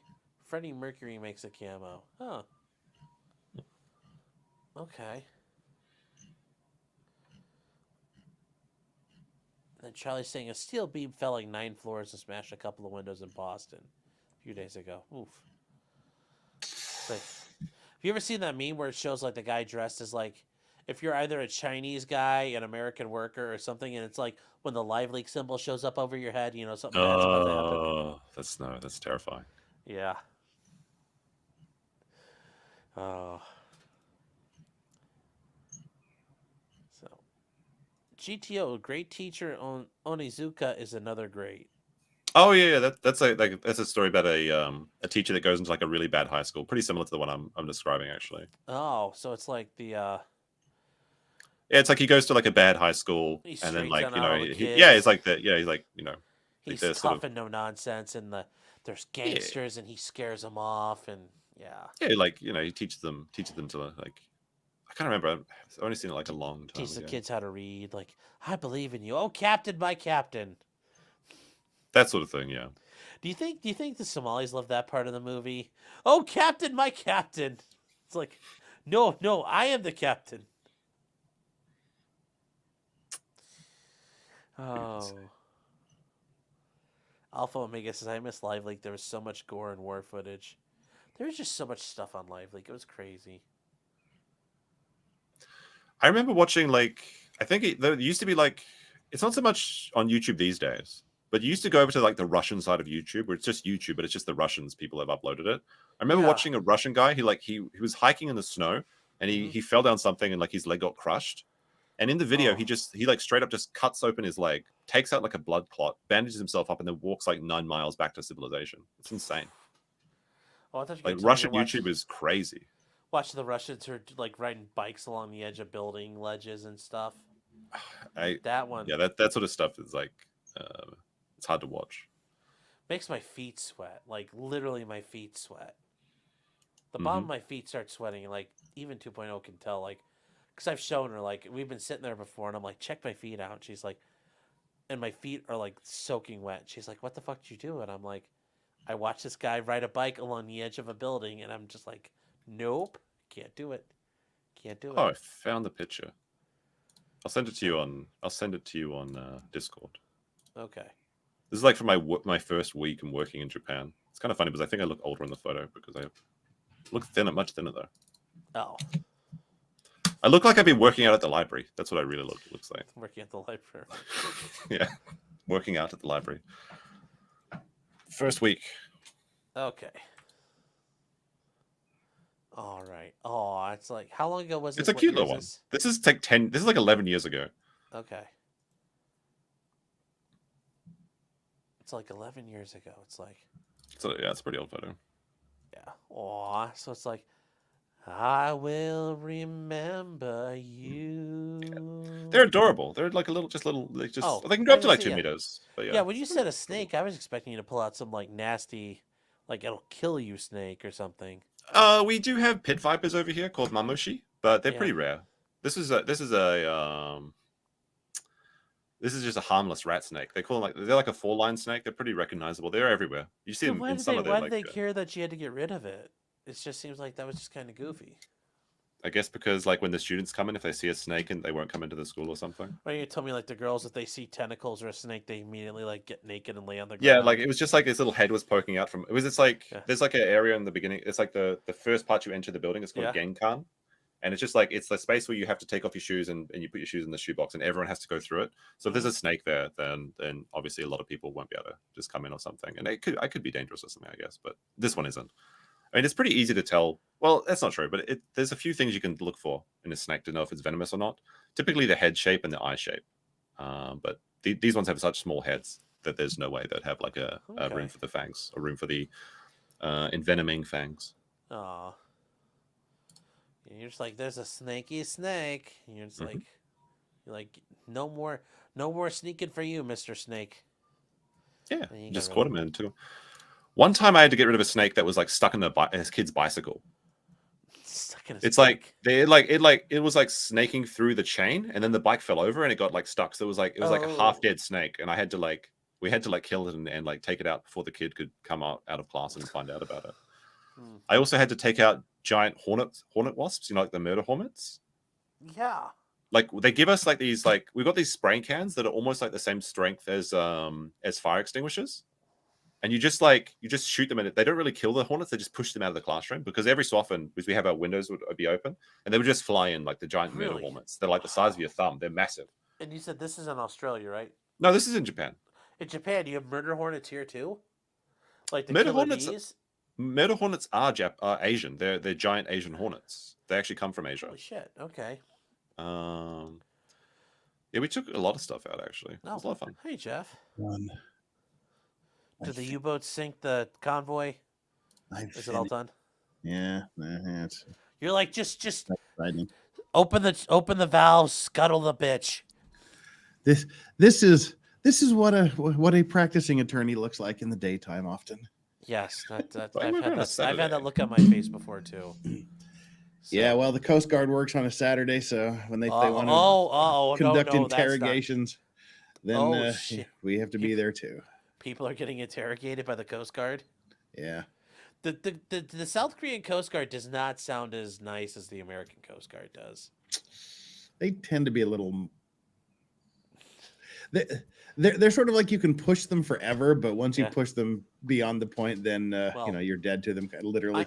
I'm also assuming they can hunt like submarines and stuff, so they're actually ready to go. Like they're not like guys who are like, "Oh, hey, do you need help?" They're like, "Yeah, we got it." Well, the Coast Guard has to take out. Sometimes has to look for North Korean pirates along the northern coast of Japan because every so often they just abduct Japanese people. Yeah. Wow. Okay. Well, yeah. Well, it's not. Sorry about the hour and a half delay there. Oh, it's all good. It's not your boat, so it's all good. Yeah.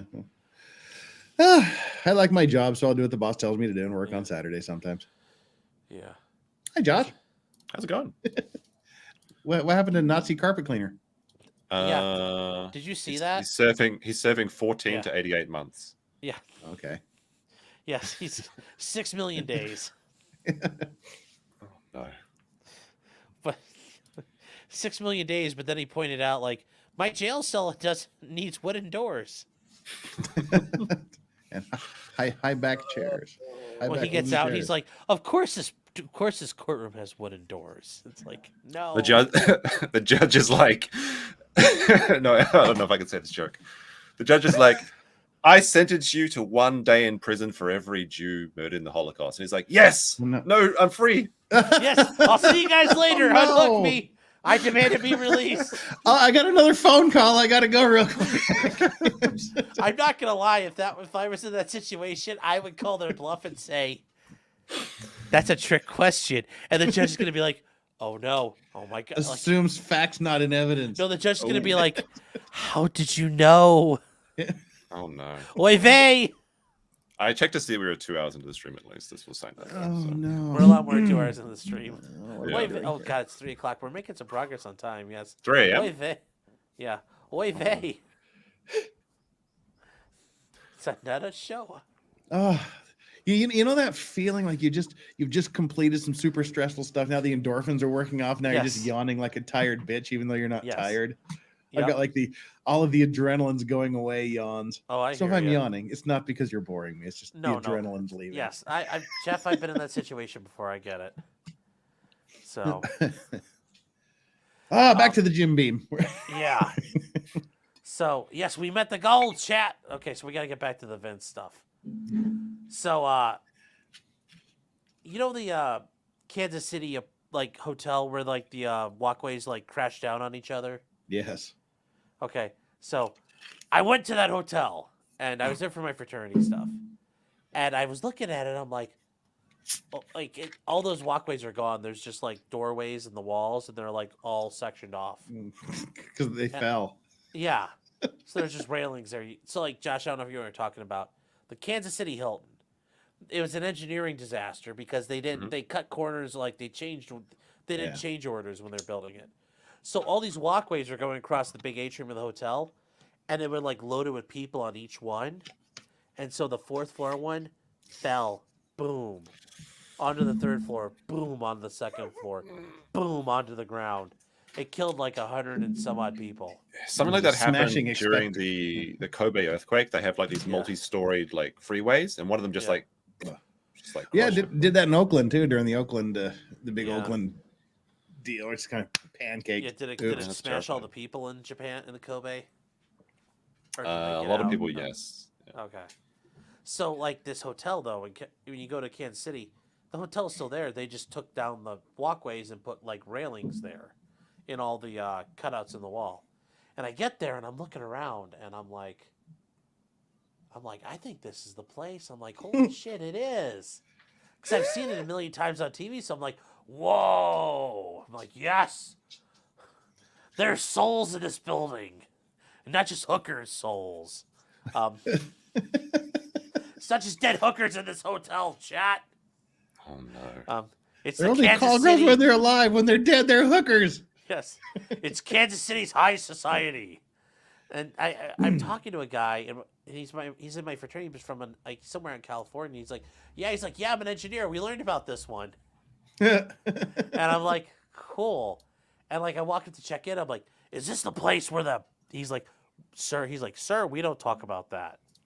He's like, we don't talk about that here. And I'm like, sorry. And I was like, really? You can't? He's like, no, we don't talk about that. He's like, that's not something we're allowed to talk about. And I'm like, oh, my bad.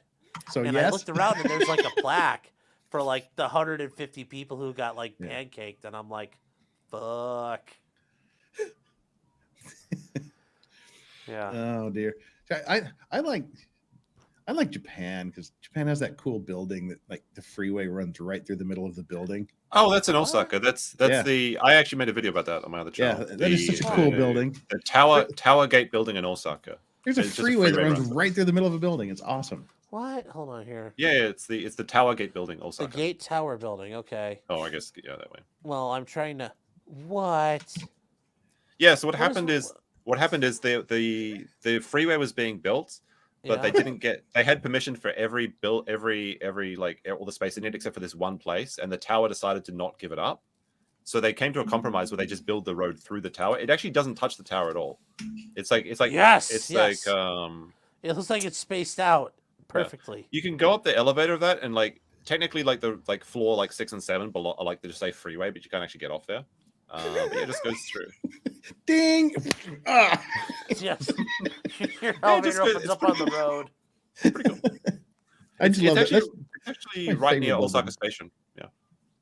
Cool. This is how the idea for Blade Runner was born. Yes, yes, it does. Is that true? No. Look at this building. It's just shitting cars out. It just takes them and it just shits right out the car. Just right down here, just shitting the cars. Yeah, this is about 20 minutes away from me, actually. It does look like it literally shits cars out of itself. They go in as metal and come out. Life is like Janelle's hair. I'm going to ride it all night long. How does it? That was good. That was a good one. I like that.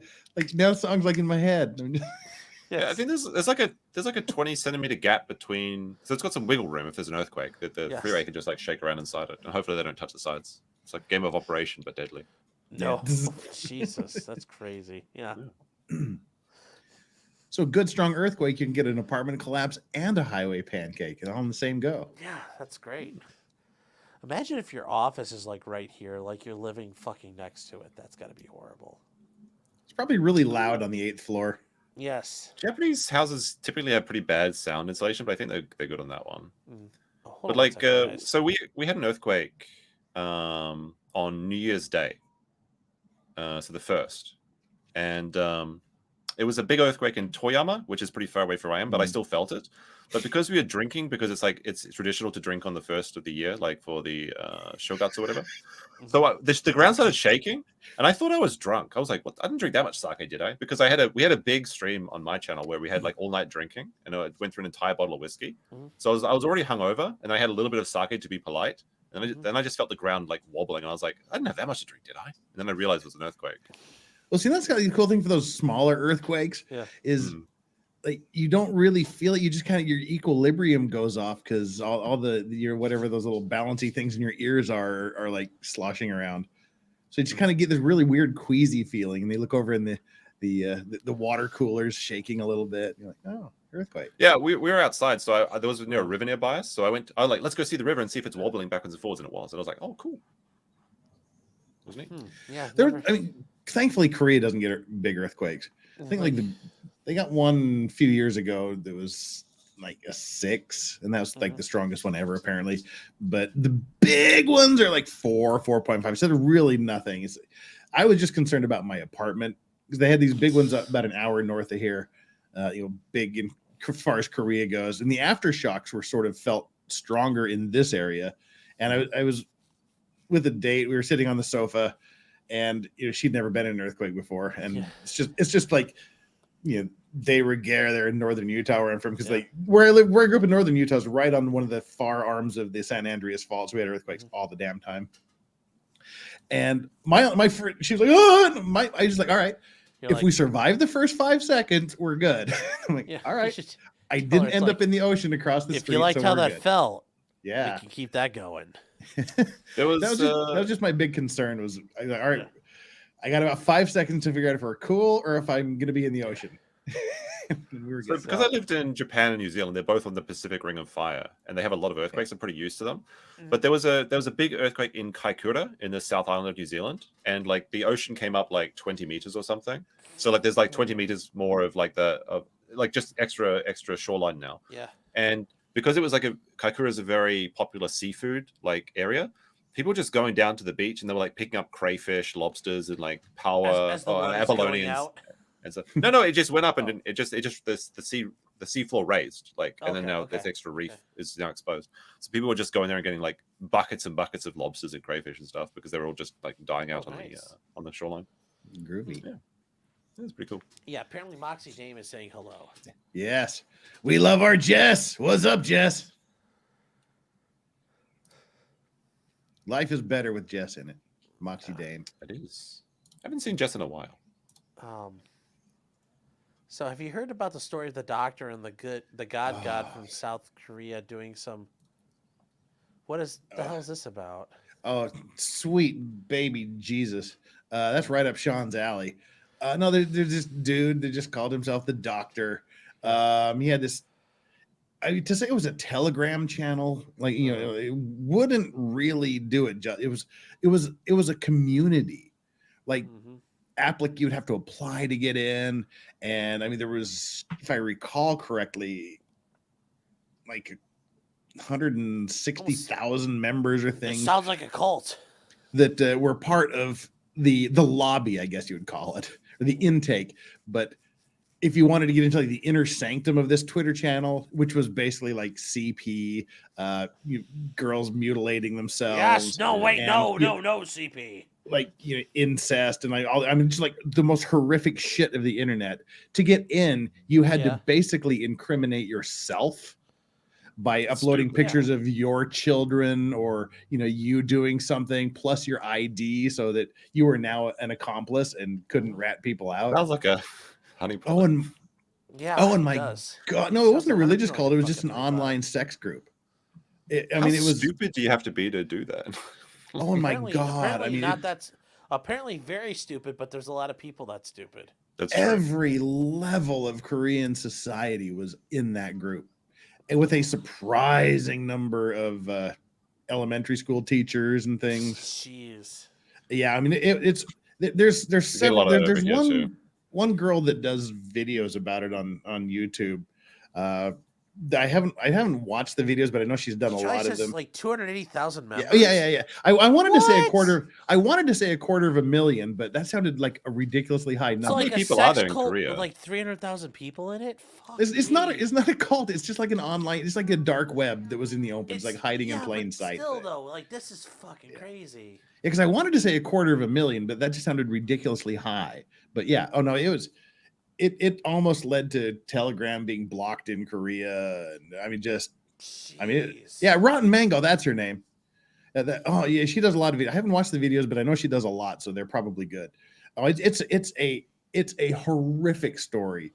I mean, he would basically recruit the girls and force them to do things like cut themselves.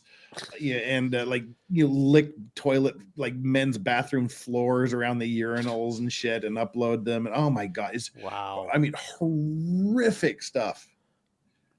God, even they're so desperate for attention, they'll lick a bathroom floor to get in a group. Yeah. No. They were like the people he was controlling. He would force these girls to do this. Like if we've hacked you, we know all your accounts. If you don't do this, we're going to tell your parents. And he would force them to do these things. I wonder if this is the basis for that episode of Black Mirror where they have that guy like controlling him, going around doing stuff, and then at the end there's that twist where he was like had those dodgy photos. That was a good episode of that. Could be. You know, I mean, it's bad.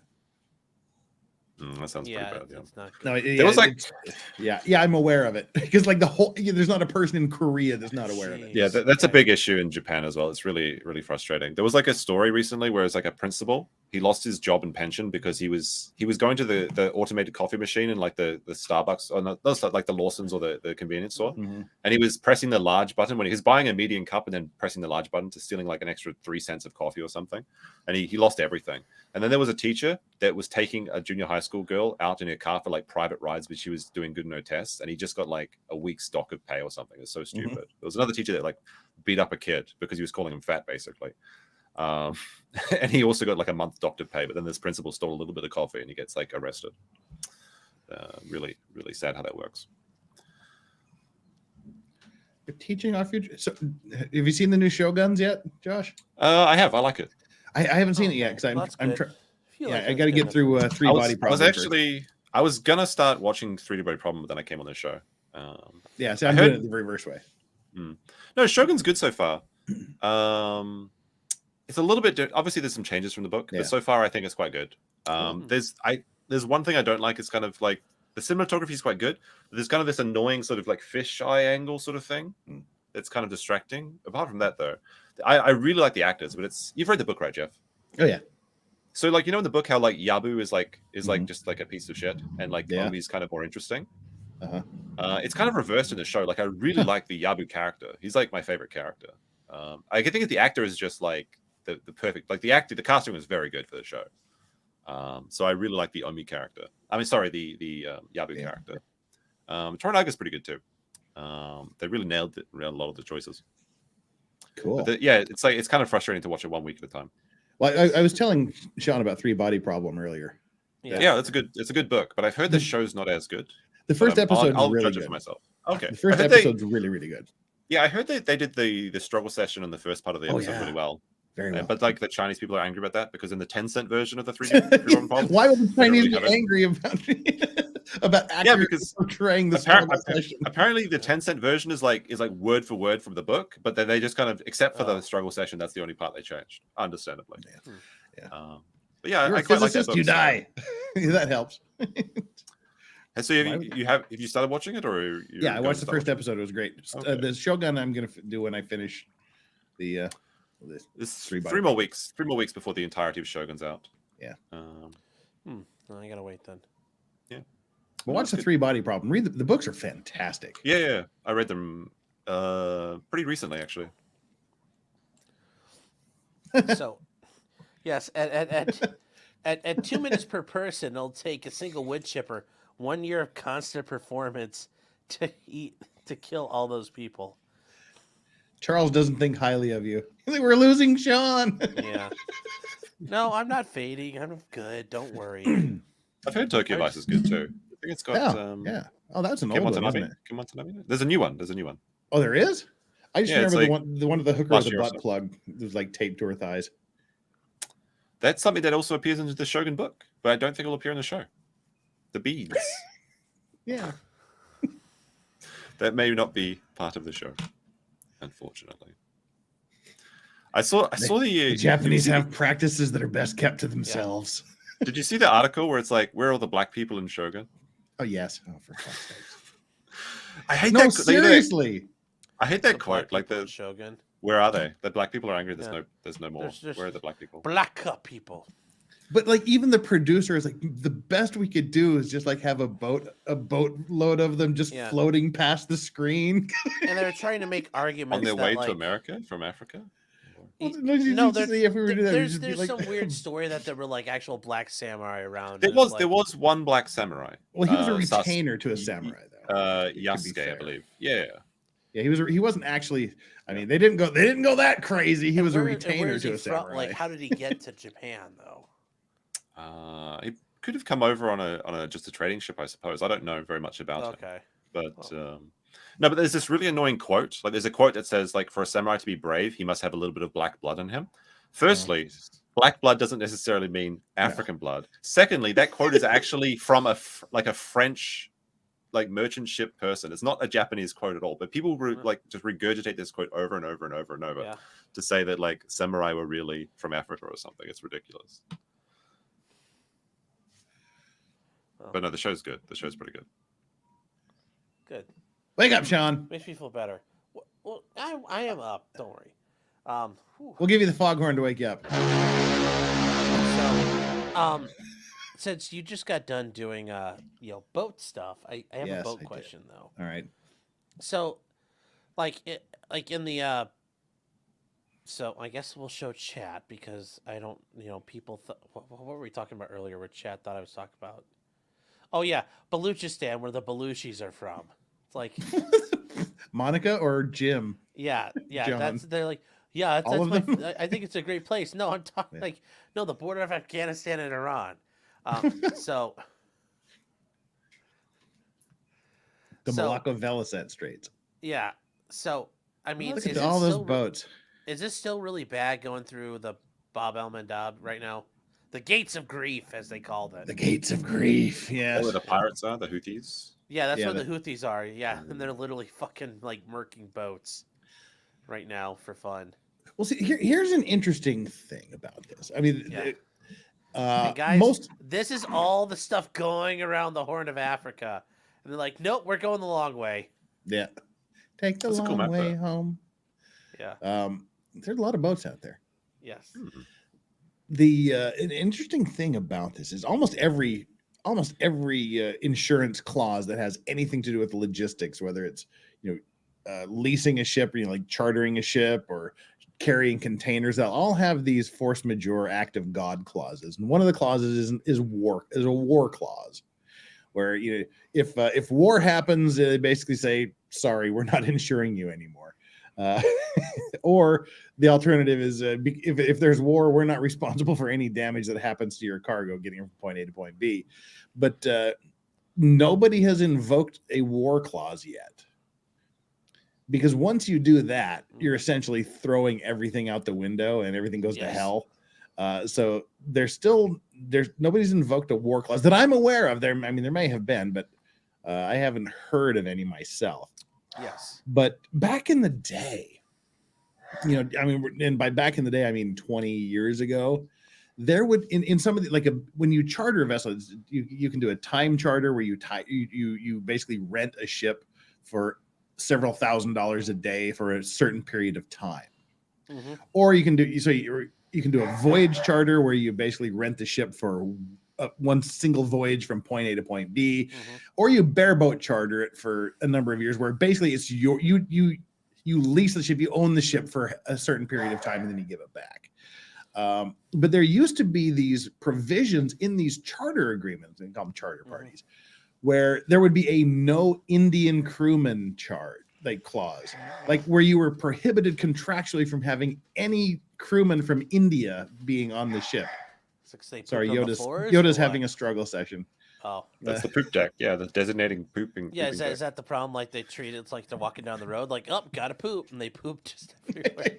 I don't know, but yeah, it was just basically they were just considered. Well, as P.G. O'Rourke said, sub is no idle prefix when attached to that continent. There's a map you can see where it's like the amount of fecal chloroform that's detected per million liters of water or something. Yes. And it's just like these dots all over the world, and then and you see India, and it's just like this red stream coming out. Oh, yeah. Josh is just talking shit now. That's true. I see what I did there. Yeah.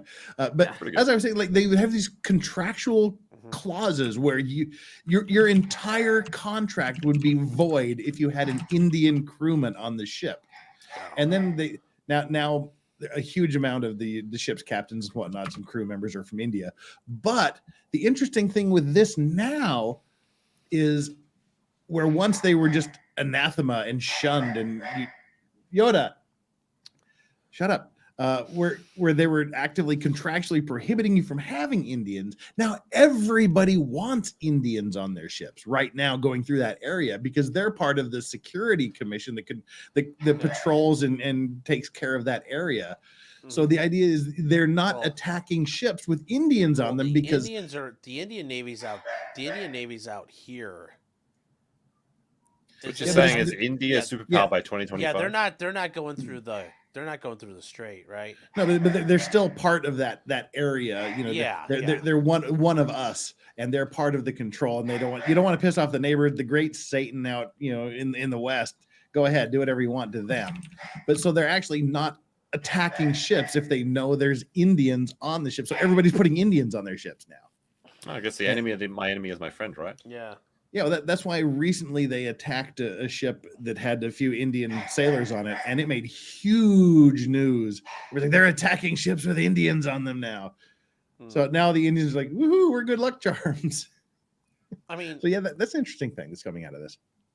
aren't most of the insurance carriers saying like you're not going to take the boat through the straits because like we're not going to let you sink the fucking ship or risk it? Because but like there's a shitload of them trying it and doing No, it. there's not that much. I mean, the risk is actually very, very minuscule. I mean, when you compare to the thousands and thousands and thousands of ships that go through there, I mean, one gets sunk, but you know, the risk is still ridiculously small. Yeah, but if it's you're that one, you're completely boned. Yeah. I mean, that's so you the just hope thing. you're not. But well, a lot of people are hoping they're not by taking the long way around.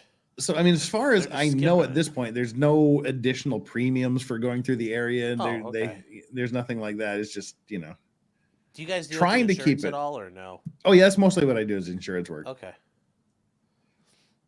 Okay. But granted, it's over this way, not over that way. Well, hold on. Which way do you need me to go? Asia way. Well, that's. Yeah. Are you talking about like the Strait of Malacca? No, like between Japan and Korea and okay. you know, and China. But yeah, but like as far as I've heard, you know, I mean we've got a lot Jeez, of that's Indian boats. clients. Yeah. You know, you can take a boat directly from Busan to Osaka. Yeah. You can now? Oh, they open it Yeah, up. it's a ferry. Oh, yeah. sweet. Yeah, Oh, sweet. It takes like 24 hours. Oh, it's a slow one. Yeah, well, it has to go through the inland sea from Because Osaka. you can all the way take to the Busan. express, the hydrofoil to. But that's from Fukuoka, I believe. Yeah, Yeah, it's just like 3 hours. yeah. No, I'll I want just to take fly. it soon. I might take it after spring or something. See the cherry blossom festival in Korea. I heard there's more cherry blossoms in Korea than there is in Japan. Okay, well, see, there's an That's what Andrew was interesting. saying. This is an interesting imperialist theory. Well, it's not really a theory; it actually happened. Imperial theory. Like Japan has invaded Korea about 6 million times, Yeah, and maybe. and when the Japanese do something, they don't do it halfway. So, like, they not only do they do it 100%, they do it extra. So for example, their last invasion, the late 1800s, early 1900s, whatever time frame you want to put on it, they invaded Korea and they basically burnt Korea to the ground. Mm-hmm. They talk about that. Well, not that one, but they talk about one of the invasions of Korea in Shogun actually quite a bit. Yeah, they invade and they set it on fire, and basically deforested a good chunk of the area around here, the southern part of South Korea. Just deforested, just burnt everything down. And not only did they do that, they planted cherry trees, Japanese cherry trees in their wake.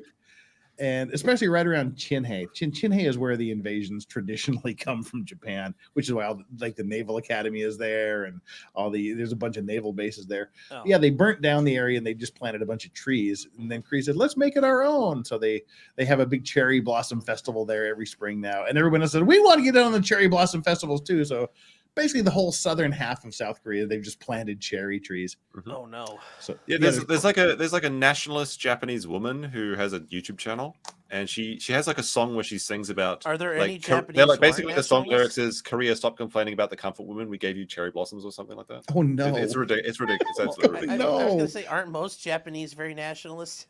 Yeah. A lot of them are, yeah. sort of Yes, I seem mean, to be. Like they loved Shinzo Abe. Like have more No, children. who didn't like Abe? Abe was great. He was like Koreans? a teddy bear. Oh, really? Yeah. He's, I guess he did They go to don't like him? Yasukuni Shrine quite a bit. Oh Lord, you should have heard the chatter that was going on in when he got Korea killed when that there, happened. like- But he dressed up as Mario for the Olympics, and he plays Yeah. the piano. He's so adorable, Abe-san. It And he was tells just like people to have sex.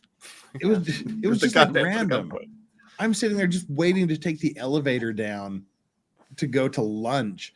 And just the random conversation behind me is like, I don't know who would do someone who is so ordained of God that they would do such an amazingly wonderful thing for the world is take out Abe? And I'm like, damn. So, also, when Even it happened Sean over disavows here, that yes, one. everybody in the elevator is like based, and you're like, well, Yeah, I'm like, wow. You know? No, they don't. Well, see, this is the thing: is when you talk about politics, Korea and Japan hate each other. When you ask Korean and like America too, when you ask Koreans where do you want to go, they all want to go to Japan and America. When you ask the Japanese where do you want to go, they all want to go to Korea and Japan. And when you ask the Americans where you want to go, they all want to go to Japan and Korea. It's just politics. Yeah, but it's deep-seated politics. We get a lot of Korean tourists over in Osaka, but they're always they're buying like just these big bags of like whiskey from like Don Quixote or something. Because I think I've heard that you can like sell it when you get back to Korea and basically pays for your trip or something because of the import taxes, something like that. Yeah, well, Korea has like 162% sin tax. Yeah, that's it. See, and then that was the big deal when I went to China on March 1st because they didn't have any tickets to Osaka. I'll get there someday, Josh. One day.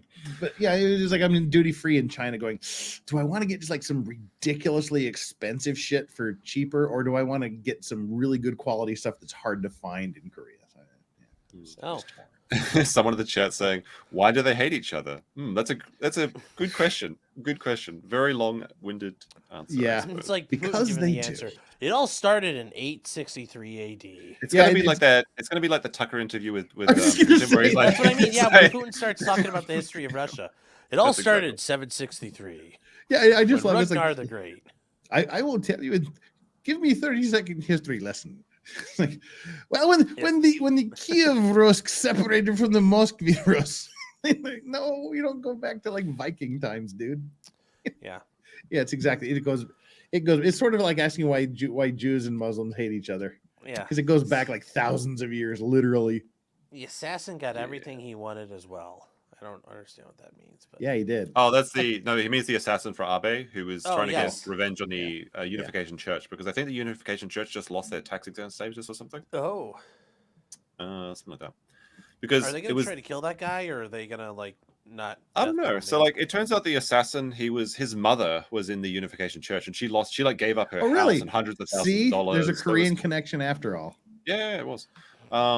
And like he wanted revenge, but it's kind of weird because he was training like his homemade fireworks, firearms. He was training on a Unification Church property to actually like test it out and stuff. So it's a very weird story. But recently in the public news in Japan is that the Unification Church is under a lot of pressure because there's been a lot of faux pas in the Japanese politicians recently. The funny one recently was they were spending all this money to get like strippers to come to their parties, and like they were passing money to them between their mouths, and there's like photos of it, and then they have the Japanese like drawings of it and everything. Oh come on, that's just like Thursday afternoon in Asia. All tax deductible too. So there you go. Yeah, according to Max anyway. That's funny. Oh, brilliant. I that was one of my highlights of my time in Korea, was going to one of Reverend Moon's big rallies. Oh, you went to one of those? Yeah, I was like back in 89, I want to say, maybe early 90. It was like a big auditorium thing. It was like a big stadium over in Masan, and yeah, he was doing the "I am the true savior." You know, I'm fixing what Jesus couldn't do, and he just shouted. I if it was probably the Son of God, he'd probably be a little quieter than this. But yeah, it was pretty wild. Was he like a Korean Billy Graham or what? Yeah, Reverend Moon. He's like the real Messiah, because like Jesus didn't quite fulfill his mission. So Reverend Moon from Korea was chosen by God to fill in the gap and be their true savior. But then he decided he was God. You can visit the tomb of Jesus Christ in Japan. It's in Aomori, or so, like in northern Japan. There's there's just like there's a place that's like on the map as Tomb of Christ. Oh wait, and they literally believe that like Jesus escaped from Nazareth or whatever and came over to Japan, and he has a brother in Japan, and he died in northern Japan. There's like you can go to his mount. It just says Tomb of Christ. So if you want to go see there, you don't have to go to Israel or wherever. Balder Richard says Jeff must be old. I'm 54. I don't know if I look older than I look or what. I'm 54.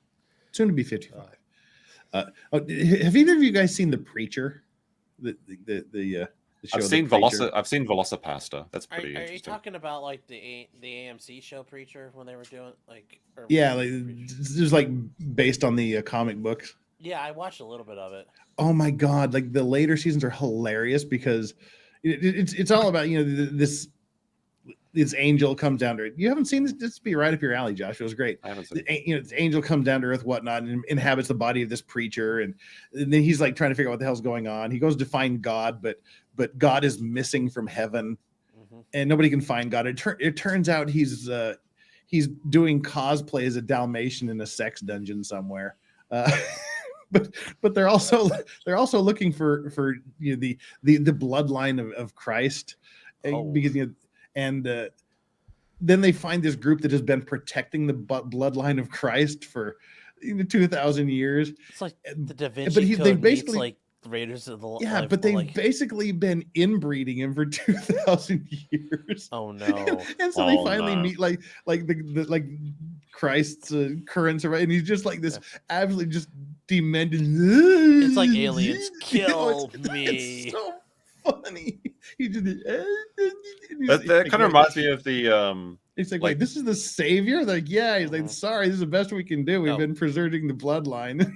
Jeff, you can send Moxie a link. You can, because I don't have her contact if she really wants it. So, because I was about to say, I'm like, wait, I don't know how to contact her. So, who's Moxie? Jess. Oh, right, yeah. I've got her on Twitter, I think. But no, have you heard how like the Antichrist is meant to be, like the images of the Antichrist or Satan always like this suave, like sophisticated guy? I like the theory that like Chris Chan is the Antichrist, and it's just like he's just so retarded that like people like pay attention to him, and like the mark of the beast is actually like the solitary medallion, and like nobody will see it coming because everyone thinks, and he's always talking about the dimensional merge. That's just the rapture, right? Like, it's been hiding in plain sight this whole time. So. You guys need to watch Preacher. Seriously, it's just like the idea. I watched a little. I watched the part where like there was the explosion, like the factory blows up. Oh yeah. That's about as far as I got. There's like one guy that they tried to commit suicide, like by blowing out his brains with a shotgun, but he lived. But he just looked. His mouth just looked like an asshole. Face. Yeah. Yeah, and he just call him asshole. Yeah. But like he gets sent to hell, and then in hell he meets Hitler, and Hitler is just like this misunderstood dude who's just like, no, really. He's all reformed and whatnot. But he's like, I got to keep up the appearance. I got to keep up my image. It's such a weird ass show. It's great. Yeah. They have all kinds ass of people. Yeah, Yeah, exactly. That's what we were just talking about. Barton. Yeah, like the guy who plays Rorschach is in it. Yeah. Oh yeah. They have all kinds of people. Yeah. It's just so funny. The Cannon Meatpacking Company is what I'm thinking. That's the name of the. What's your favorite K-drama actress? If you put a gun to my head and told me to name even a single K-drama actress, I would be a dead man.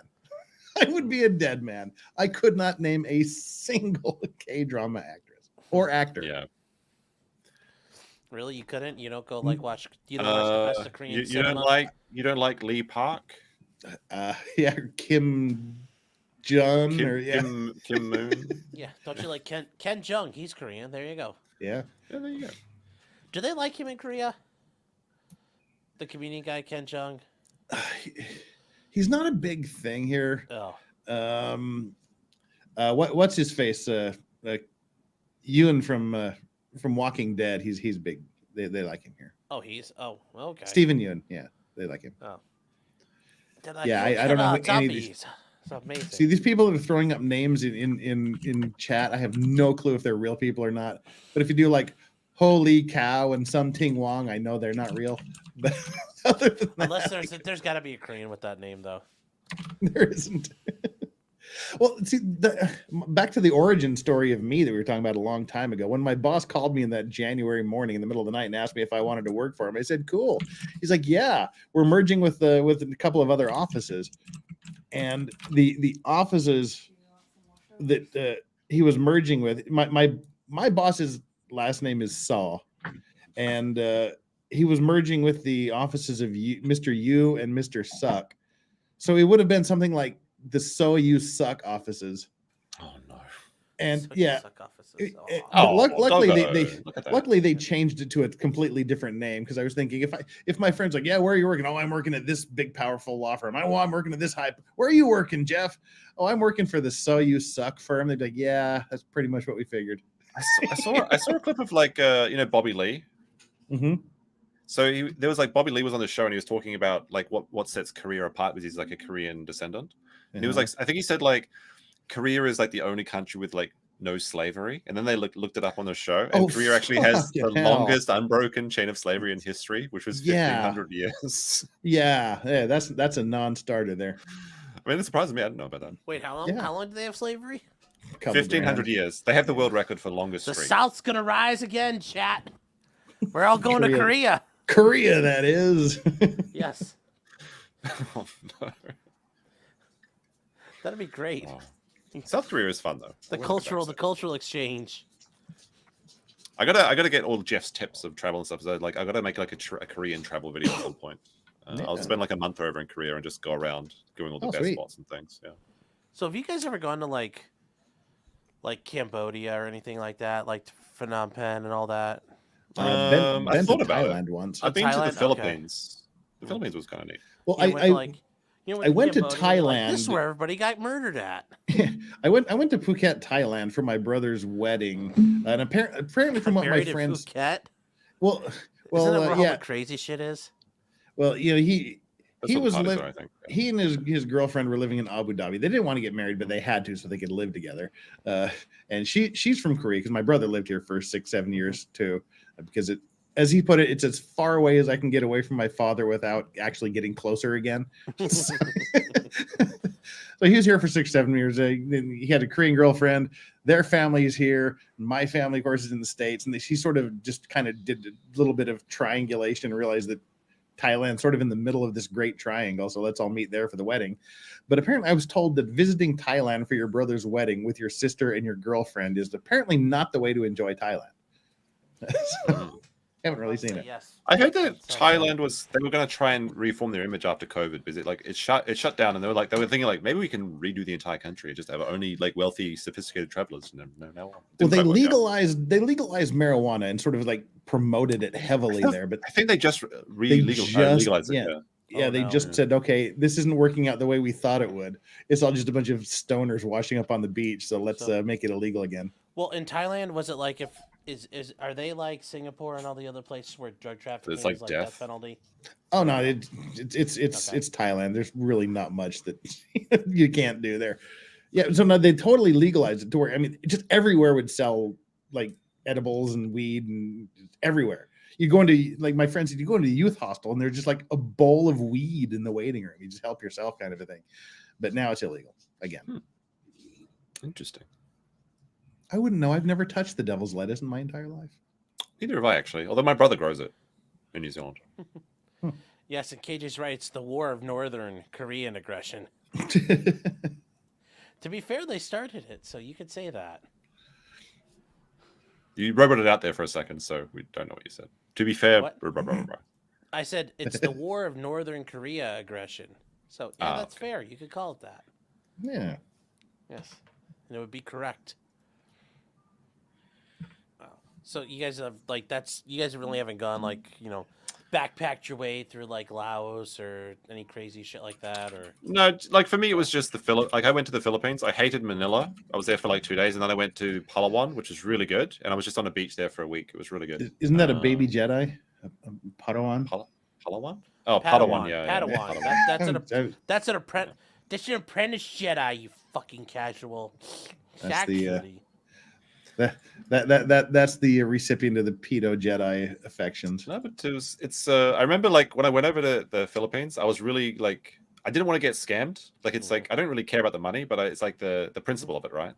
Yeah. So I arrived there in it was like blazingly hot, and I had like a 2-kilometer walk to my hotel.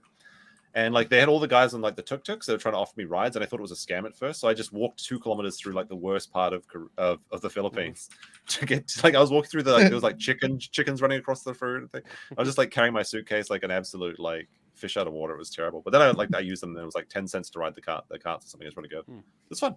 just eating fish all day and going on boat trips and things. I really recommend it, Palawan. It's great. They have like a town there that's run by convicts, so it's like an outdoor free range prison. So instead of putting them into like prisoners, they just have this island where you go and like the prisoners just live with their families and they just have jobs and stuff, and they just Well, from what I understand, you may be familiar with a whole country that does that, Josh. That's true. Speaking of slavery, you want to read some horrible shit? Read about the South Korean salt farms. It almost sounds like a meme, like no, it's like salt mines. That's why I try not to. Like this meme. Down here, salt is a way of life. Obviously, the environment down here is all salt. The ceiling's salt, the floor is salt, the walls are salt, and to an extent, the air is salt. Now, that was very, very quick, and two, it's a thing that's like where a lot of the modern day slavery happens. That's why I try not to eat salt that's like made or processed in Korea, because it comes from these islands essentially where they just take people and hold them prisoner and like hunt them down if they try to escape. So it's wild. And and they're making salt.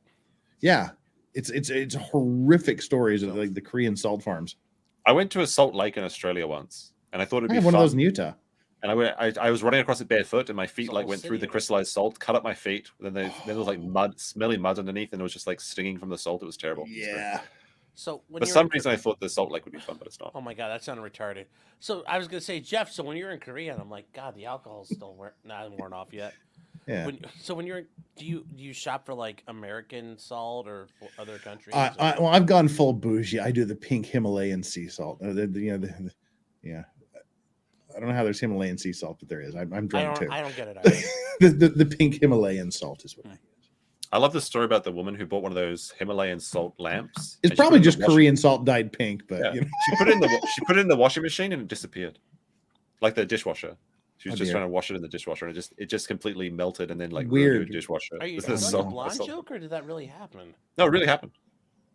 She's just like, it's like dusty. I'm gonna throw it in the dishwasher. Why not? And then it just completely like just melted in the water. Okay.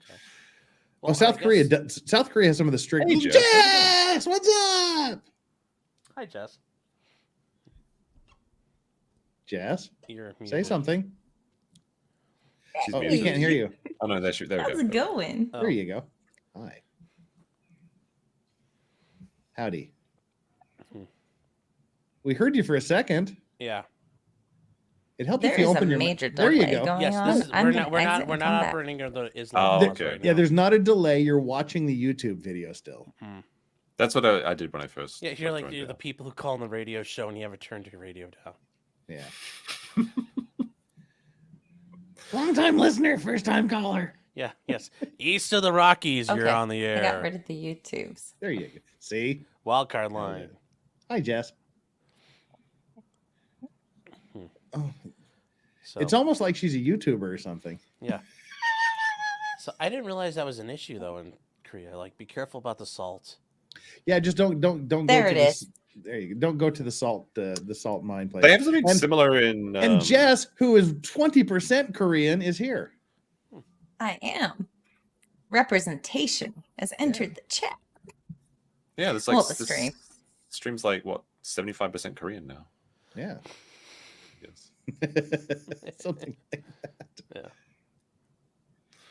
No, like they have Hello. prison labor in for Japan joining too. us. They Apparently make wallets and stuff actually. Chat by popular demand. No, these are thanks like for being this here. isn't prison labor. This is just like captured and kidnapped people and people that Oh. owe debts and things. It's indentured servitude by private. You owe debt to individuals. the salt company. Yeah, it's no, the Korean Taking a salt farms loan. are a horrible story. I'm gonna have to learn more about this. Sounds very interesting. Well, I want to learn more about that foreigner-only prison as well. Oh yeah, they have a foreigner-only prison. In Korea, they do. 1,000 people in it. Because in It's like, Japan, we they don't just want- shove you in the Japanese prisons, don't they? In Japan, you just get in the regular prison. Yeah, it's terrible. But apparently in Korea, they made a special prison just for the foreigners. Yeah, most of them get sent there, but a lot of them just get held in the local detention centers and things. But it's basically because they just don't want to deal with you, and they're in the local. Just send them over there to the foreigners. Let the other people deal with them. Did they segregate them at all within that foreigner prison?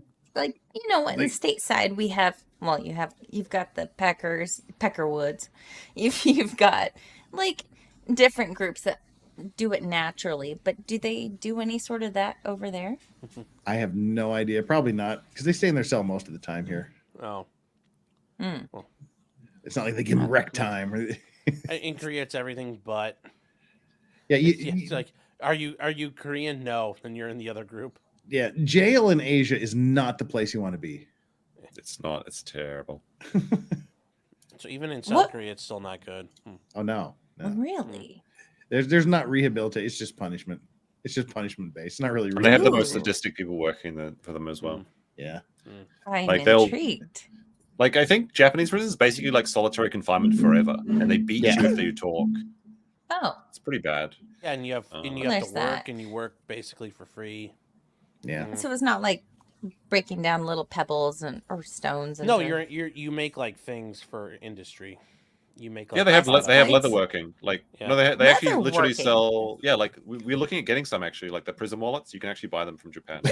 Don't say prison wallets. Don't say prison wallets. Yeah, that doesn't. They make really good so Max was telling me about this politician he knows, and he buys all his leather shoes. Yes, he does. Okay. No. But you can buys his leather shoes from the prisoners. That's awesome. And we were looking at them, and they can also make like their leather wallets and stuff. So, Josh, here in the States, prison wallets are built into the cake, baked into the cake. So sweet. Yeah, just a little bit. Yeah. So now I'm wondering what they make in Korean jails and prisons. Well, jail and prison are kind of the same thing here. Kimchi mines. They just the jails they call them all day. detention centers. And then you get convicted, then he gets just sent to jail/prison, whatever. There's no word distinguishing the two. But so it pisses people off when I refer to them in the same way. But but I'm not sure what they make. I'm curious. What do they make in Korean prisons? What are Korea exports usually? Everything like electronic, all the semiconductors and Samsung phones and cars and TVs and and LG stuff. Yeah, Samsung and LG and Hyundai. Hyundai, as you pronounce it there in the States. Hyundai. I have like at least 3 prison shanks, like actual prison shanks. Really? Like right in my cupboard. Did you Drunk Jess is most informative, Jess. Why do you have 3 prison shanks? Casey works at a prison. Who? Yeah. Oh, okay. And you'll find things when you're working in water treatment, and some of them are prison shanks.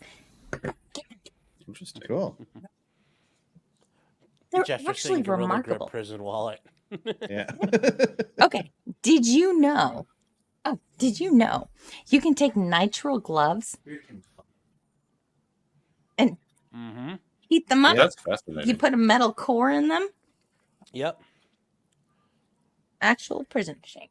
Yeah. Also, Jess, if in case some people watching don't know who you are, would you like to introduce yourself a little bit? Hello, I am a random woman on the internet, and I have a YouTube channel. Yes, and a real the woman. Legal Vices hosts me on his channel regularly. Thank you, love him. And I was formerly known as Waifu Kron because that was kind of a thing for a time. And I changed the name, but I'm still just Jess. I'm Surly Durly on X, Twitter, whatever. And currently, I am inebriated. So cheers. I never would have guessed. So you were saying though, using the gloves. When I was in law school, a guy got caught. He was at the jail, and he had taken he'd walk up to garbage bags and he'd rip a chunk off of them. And after a while, he had a bunch of chunks of the really thick garbage bags. He laid them on the heater, and he let them heat up and layered them up, and he drew it out. And where's the pen at that I have? Because I have one of those. It's a criminal crayon, right? it's no, it's folded. Pens. It's folded plastic 1,000 times. Prison steel. But they got the shape right, like Crayola, but criminal. It does look but like look a big crayon. Yeah. Well, yeah. Here. Yeah, I can see a point. Yeah, one of these things right here. You can one see of the my bendy point. Pens. Thank you. Yes, they can't. It's a pen you can't stab anybody with. Wait, what does it even mean? Really Simone says legal vice is the ethought you've simp, and never seen Stabby these before, McStab Josh? would. Wait. Yeah. I've never seen a bendy pen. Yeah, so this is like in jail. If you want a pen, this is what you get because you can't. You hurt get a anybody with bendy it. pen. Yeah, so I can't stab you with it. I'm Because like if you confused. try to stab You ever me, done that? it's You ever all- done the, like it the bends, the it rubber pen flexes. trick where you like do this with the thing? It looks like rubber. So the guy, no, you could well, like, no. This is literally like these are sold like Yeah. they're meant for guys in jail. you could sneak in like a real pen, and the guard asks you, "Is that a bendy Yeah. pen?" And you're like, "Yes, yes, officer. Look, it's bending. It's bending." Well, this one's from Holy a jail. rubber. Yeah. The problem with these are they fucking suck to write with. Yeah, Because that sounds really annoying. It's all floppy dicked and everything. I'm confused, John. What? Yeah, We I have have- clients in jail, so I brought one home with me. No, Simone says illegal vices the e-thought simp, and Stabby McStabwood says stop simping. What have I done? I was looking at my phone. I wasn't even paying attention. How am I don't know. simping? I'm looking at my phone. I'm Yeah. confused. And Hey, but there's only- Charlie's right though with the bendy pens, and I Yeah. have clients who do this.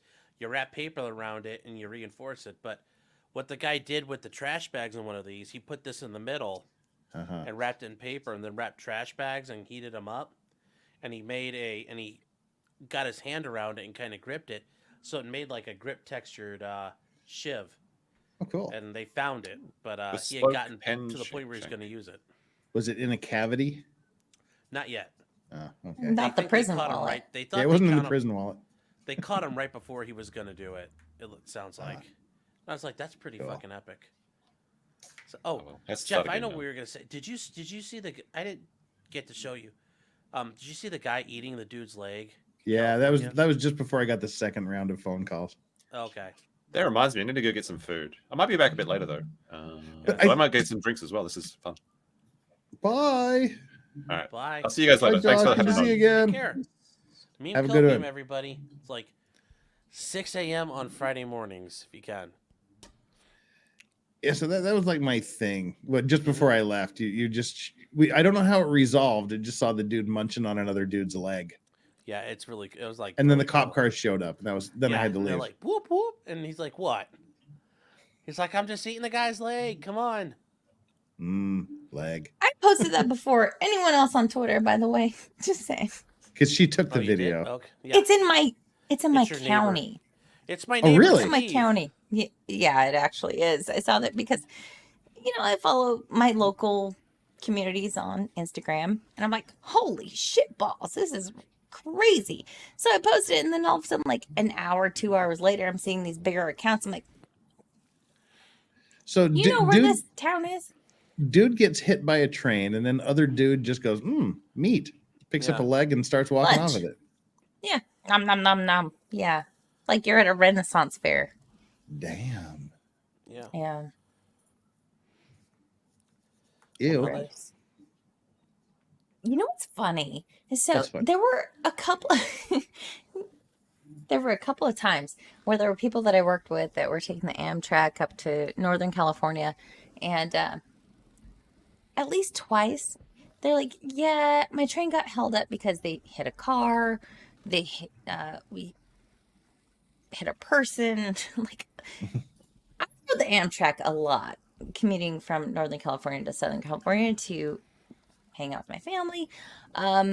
Never ran into anybody, but there were other people that were close to me working with me that they're like, yeah, there were people that died just on my trip up here. I'm like, God damn, that's crazy. And so like this story today, well, it happened yesterday. It was like that was basically on my normal commute. And then you got some weirdo that goes, yoink, I'm gonna take this, and like not that far away, just start Chowtown on Meat's set. back on the Not menu, that far away. boys. It's like he went across the street and started eating. Yeah. That's what it looked like. It's crazy. Yes. No, it's hilarious. Hilarious, but Yes. crazy. I mean, like zombie leg chomping, not on the bingo card, but I mean, not on the Sorry bingo your card. train is delayed. It hit a truck full of babies, puppies, and kittens. Well, you can eat all of those. Oh, especially if you're in Korea. Yeah. I don't eat many babies here. That you know of. Puppies and Mhm. You just put them on your face in America. oh no. All the placenta products and weird shit like that you women put on your face. You know, I did consider drying out the placenta and doing the capsules and all that, but I did not do it. Don't stop it. You stop it. Let me rub some stem cells on my face. It'll make me look younger. Mm-hmm. Yes, that's all. Here's some whale cum. That'll help. I didn't do it. I thought about it though. Thought about it. You know what? I've been brainwashed. I've been born and raised in California. Don't judge me. I'm trying to break free. She'll take a snack on your leg if you let her. Protein, pure protein. Yeah. Oh. Sean, are you Eastern time? Yes. Yes. Mm-hmm. Cheers to you. Yeah. Power through, buddy. Thanks. We've been going. The chat met the goal. We met the goal, chat. Praise the goal. Here, here. So, obscure destinations is for $5. People buy Chinese phones made by slaves, so why crying over salt? Yeah. Fair. So how does that work in the wintertime there? Like, do they salt the roads in Korea? It's usually like sand. You just put like sand on the roads.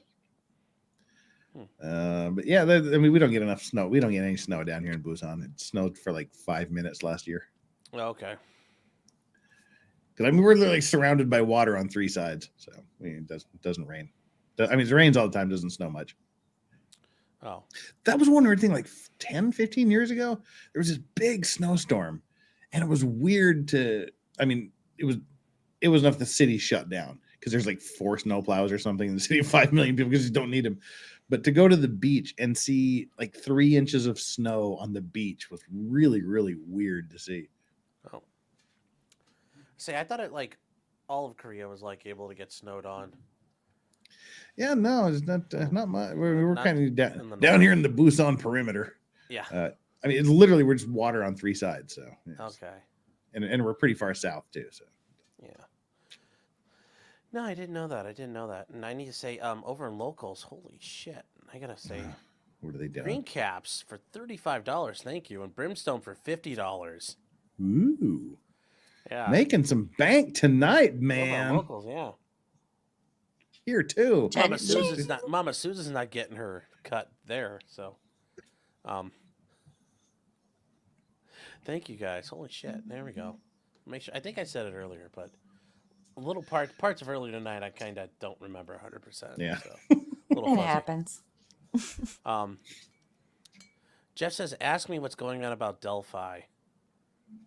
So do you know about that thing? I haven't seen what's happening in the past few days. But you know about it, right? Yeah. How the judge is a fucking piece of shit and all that? Yeah. Okay. So the judge has said there is going to be no televising of the trial. Oh. That's not a surprise because she's a cunt. Fair. No, like really she is. And so now they've also learned, like, the police, like, yeah, like 70 days in the investigation. Not like 70 things, but like a 70-day window of the investigation. They're like, yeah, we just kind of lost. Like, we don't have any videotapes, no interviews. We don't even have notes or reports of what we did. Yeah. And it's like the first... just gone. It's like a month into the investigation of these 2 kids getting killed. And they're like, yeah, we just don't have like 2 months worth of stuff. And yeah, like there's all kinds of... Excuse me, what? Yeah, it's not going to be... So these 2 girls got murdered in 2017. And they got murdered out at a local park in the woods. And they were found, and supposedly they were found with like runic symbols. So like Norse, like pagans, like Viking symbols around their bodies. Okay. So the police go and they go consult with a professor at Purdue. And he's like a professor in this stuff. And he says, okay, yeah, they're symbols, but whoever did these is like a fucking weirdo. Luke, I'll get to that part because that comes in. Obviously, a weirdo. They said they're weirdos, but it's like these guys don't understand like Norse mythology really the way like it's they're fucking losers. They're a bunch of like loser Nazi wannabe dudes out in Indiana who are like, I am a pagan, and it's like you're not, but they want to be edgy boys. So edgy boys. And this is something the police hide. They don't tell so they arrest this guy Richard Allen, and it's like in 2022, and the police are like, "Hey, do you happen to own a gun?" Like, so the police start talking to him, and he doesn't shut up. And they said, "Hey, we found a gun that's like we found a do you own a gun chambered at 40 caliber?" And he's like, "Yes, I do." And I said, "Okay, cool." And can they see it? And it's like he has a gun chambered in 40 cal, and a 40 caliber round of ammunition was found next to one of the girls. Like complete, it wasn't shot. It was literally like the cartridge, so like the bullet and the casing all together, just laying there. So it's really fucking weird. Richard Allen also admits to the police he was like in the area around the time these girls died, like at the park. So he does all the shit you're not supposed to do. Like he didn't shut the fuck up. During their investigation, the police find out like the dad of like one of the girls' boyfriends, and these are like 13-year-old girls. His dad is a Norse pagan. Convenient. Yeah, Yes, well, and they're remember like, the "Oh no, he's Odin not involved." cult. They're like, "Oh no, he's not involved." His Of course interview, not. his interview, and a bunch of his buddies' interviews were on a DVR that happened to get overwritten and accidentally recorded over them, and the police didn't tell anybody until like about a month ago that this happened. So like these investigations happened back in 2017, and they're like they just lied about not doing anything for a couple of years.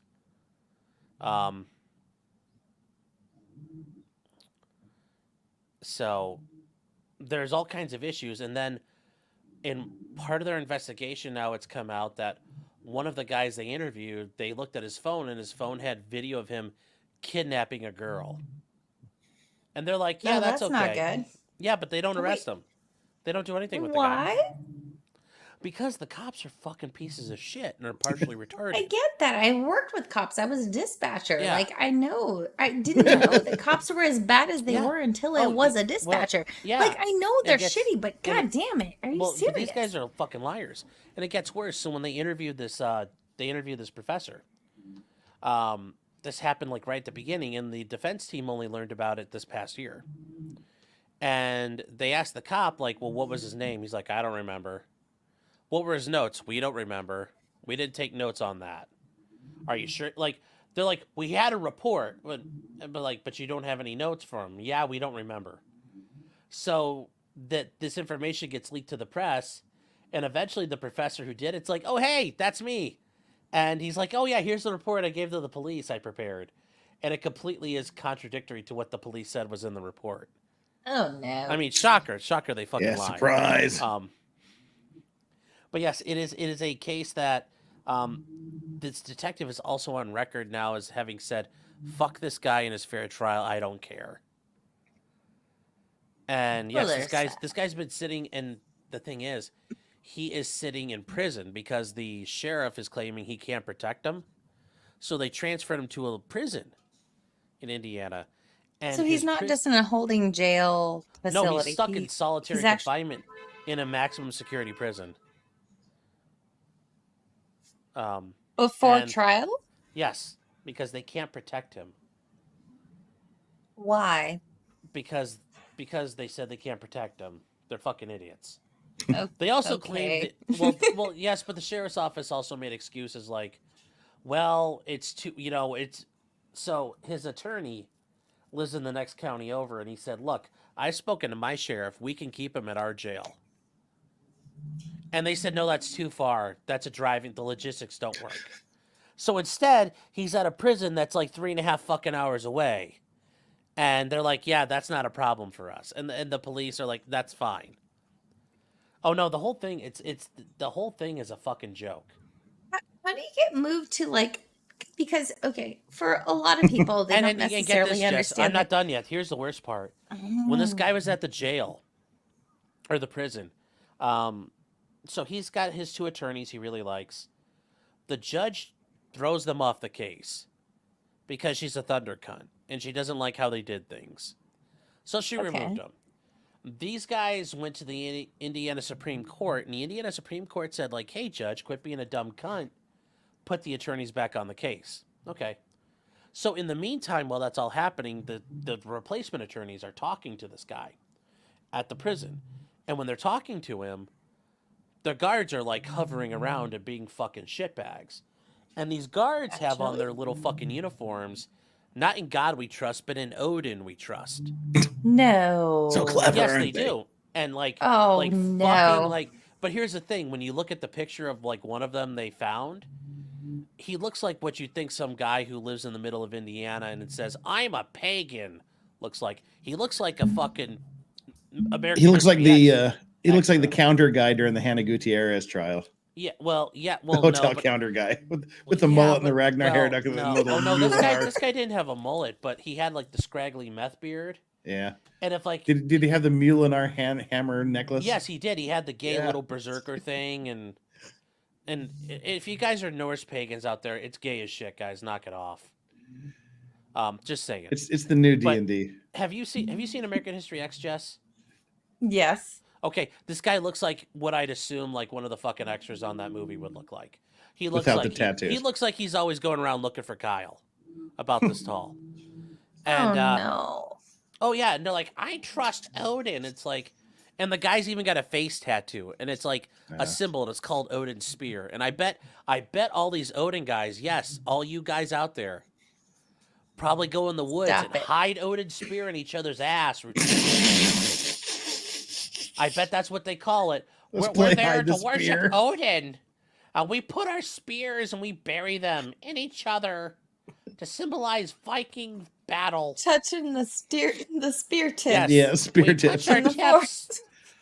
Because iron, yes, it's fucking pathetic. And this judge, like, these guys, his attorneys have put together like hundreds of pages of police misconduct and abuse and things that haven't been right in this case.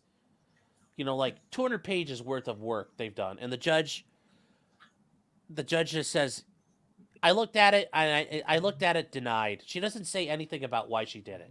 She just says, "I looked at it, denied," and that's it. It's a fucking travesty of a case. It's wild. Yes. Yeah. And Balder Ola Richard says, "This sounds crazy. Oh, it's fucking horrible."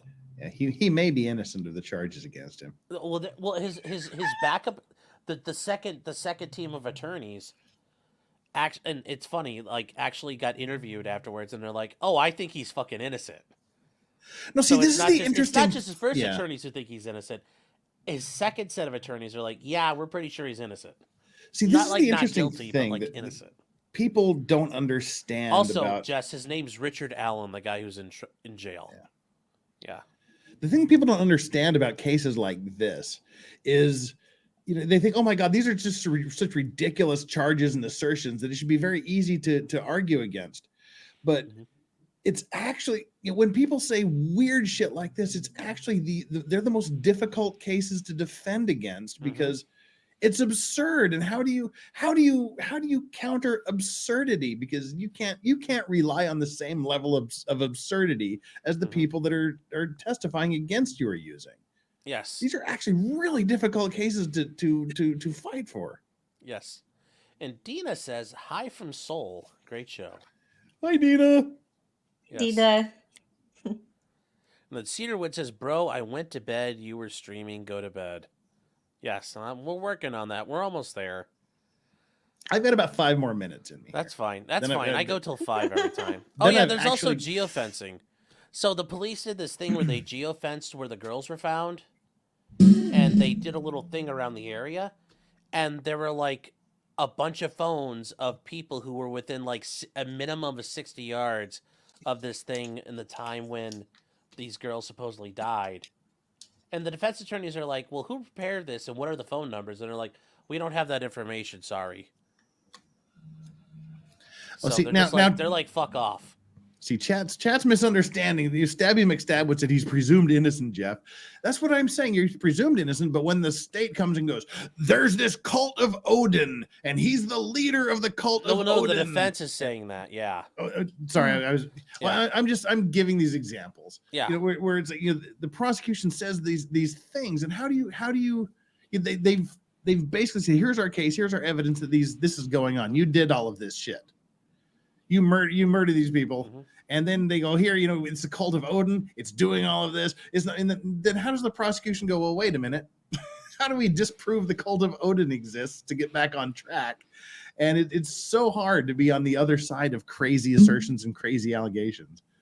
Because you just can't say, no, there is no cult of Odin. But the problem is the judge herself has said, I don't believe this. I think you guys are full of shit. Oh, the judge is fucked. Yeah, she's a complete piece of shit, and she might fuck this guy over. Yeah. Like, he's probably going to get a bum trial. The judge has said, I'm not letting you broadcast the trial, so it's being done behind closed doors, so we won't actually know what fucking happens. And he goes to trial in May. See, and that's any judge that doesn't allow cameras in the courtroom, unless it's it's like a child case or something horrible like that. Any judge that doesn't allow and actively tries to keep cameras out of the courtroom, I would be suspect. I would be suspect, suspicious of them. Bingo. There's no reason a judge should not want everything to be. She won't give them money to hire experts. One of the attorneys hasn't, because they're court appointed, so they have to bill to get paid. They aren't. One of them hasn't been paid in months. Yeah. So, like, these guys, like, she's basically fucking them at every step. She's a complete piece of shit. Yeah. Like, there's all kinds of problems with it. And I didn't know if you saw the catch-up on it, Jeff, but it's fucking retarded, man. Yeah, I'd heard some of the things you mentioned, but not all of them. Yeah. Yeah. And I mean, this is like the Karen Reed case, where it just gets weirder as things go on. Yeah. But for totally different reasons. It's just you just pile on different levels of weirdness. Also, did you see the Chile trial yet? I haven't actually watched it. Oh. Because you got to watch the first Chile trial? Chile de Castro. See, I don't know this one. He should be entertaining, but he's one of the people that just legitimately somehow pushes some trigger in me, and the only thing he does is spikes my blood pressure. Chile de MG Law. Oh God, everybody's coming over. MG Law raid. Wow, I'm outlasting everybody tonight. Got that fucking stamina, chat. Thanks for coming over, guys. Sent me an invite earlier, and I was like, no, I can't do a stream. And then I kept drinking more wine, and then you guys were doing your thing, and I'm like, let's go. Yeah. So, I do that for my fucking Fridays. So it's like, hey, want to be in my stream? No, I'm busy. Or I'm gonna be gone. I'm not. They go, you're over on motherfucking stream over there. Hey, you don't like me. Well, like the last time though, I did that. Like your last stream, I had to finish up my. What was I finishing up? I had to finish up one of my trials, and I had to finish it up, and I didn't have time. Yeah. So I had to get it. I had to go do my thing and come back, and you were still going. So. Jeff's stamina is unmatched. Yeah, so Jess, this guy is a fucking he's a kind of like a sovereign citizen, and he fights with the cops all the time. And he's just a complete fucking idiot. And it's hilarious when he fights with the cops. You know, like half the time the police like tell him to do something, and he'll just scream at him like, "You're not my daddy." Like it's all about him. It's like to him it's like a power thing, like you don't have power over me. I'm a grown man. You can't tell me what to do. And I've studied constitutional law for 20 years. Yes. But I'm not a lawyer and don't know anything about the law. But I've studied it for 20 years, but I don't know anything. Yes, every time he gets arrested, and he have you seen There's Something About Mary? Mm-hmm. Of course, yeah. Have you, Jess? Yes, she has, clearly. So he wears headphones all the time. Like he wears headphones all the time, and when he's out and about, like he wears them. Sometimes he wears them over his ears when he's walking around, and then half the time he wears them like this. So he looks like, what's his fucking name? I'm trying to remember now, but yeah, the guy.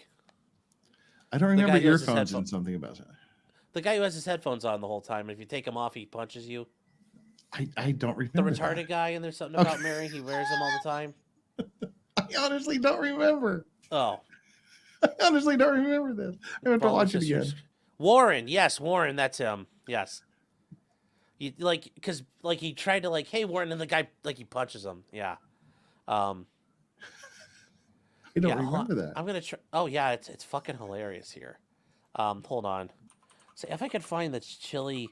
because he gets arrested, like he'll fight with the fucking cops, then he gets arrested.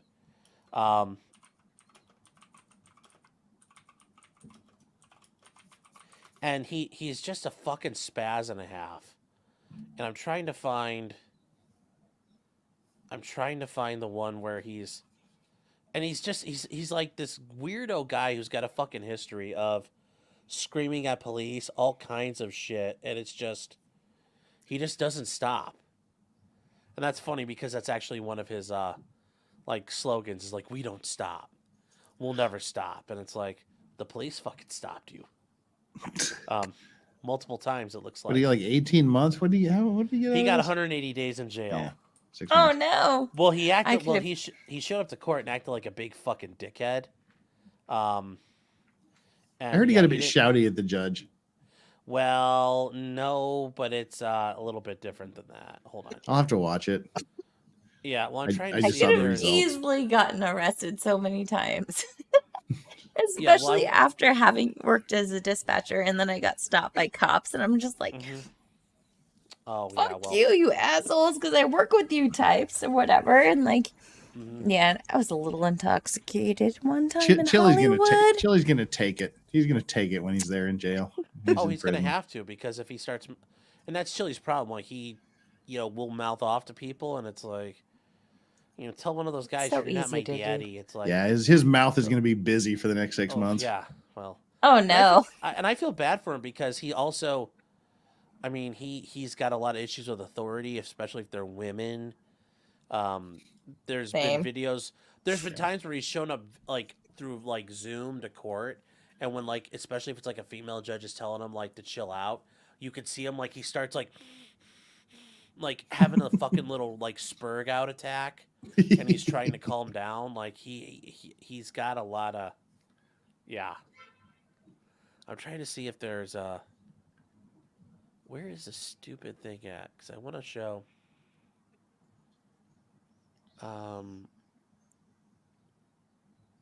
Because what he does, it's just. Oh, come on. It's chillerific.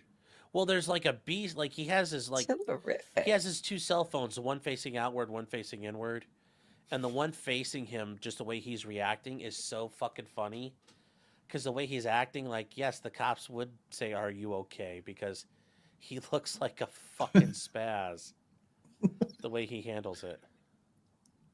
And I've made fun of him a couple of times, and it's just everything about him is funny because when he argues with people, he actually all he does is he really doesn't have anything to say.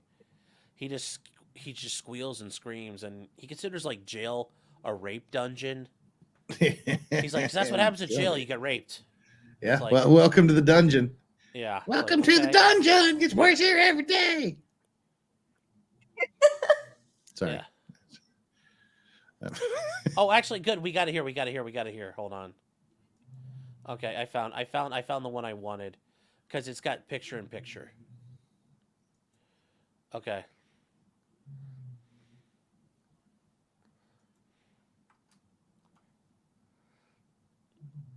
Okay. Yes. Hold on here. Wait. I just lost it. Hold on here. I'm trying to. Dope. Because wait, this. Oh shit! This is him talking over himself. Hold on. That's not enough. There's enough douche chilling in this without that. Douche chili? Oh yeah. Yeah. You never heard that term where just somebody's so cringe, it's like, and they're so cringe, it's like you catch it as well, and you're like, just stop, like, please. Douche chilling? No. Yeah. Just so That's so new. douchey. You youngins with your young speak. I can't. Yeah, I'm even. like I'm 38, like, not that. I'm old. gonna be 40 in August, Sean. Yeah. You baby. It's fine. You're baby. Okay, so this is him. This is like, it's great. So he does a picture in picture here of this. This guy Let's is see. just a fucking lunatic. So here you go. So this is him. He's walking around with his fucking earphones on, and he's in Las Vegas, and he's walking around because he's like anytime you see cops, he like fucking goes and finds them, like kind of like a little kid who likes the police too much. Okay. And here we go.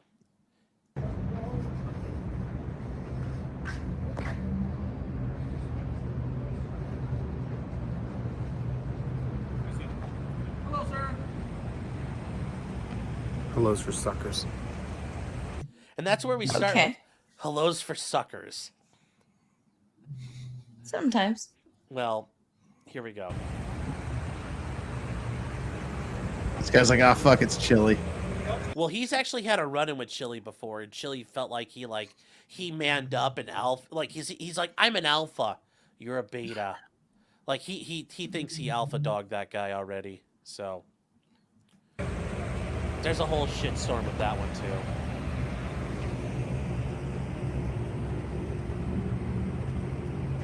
Can we help you, sir?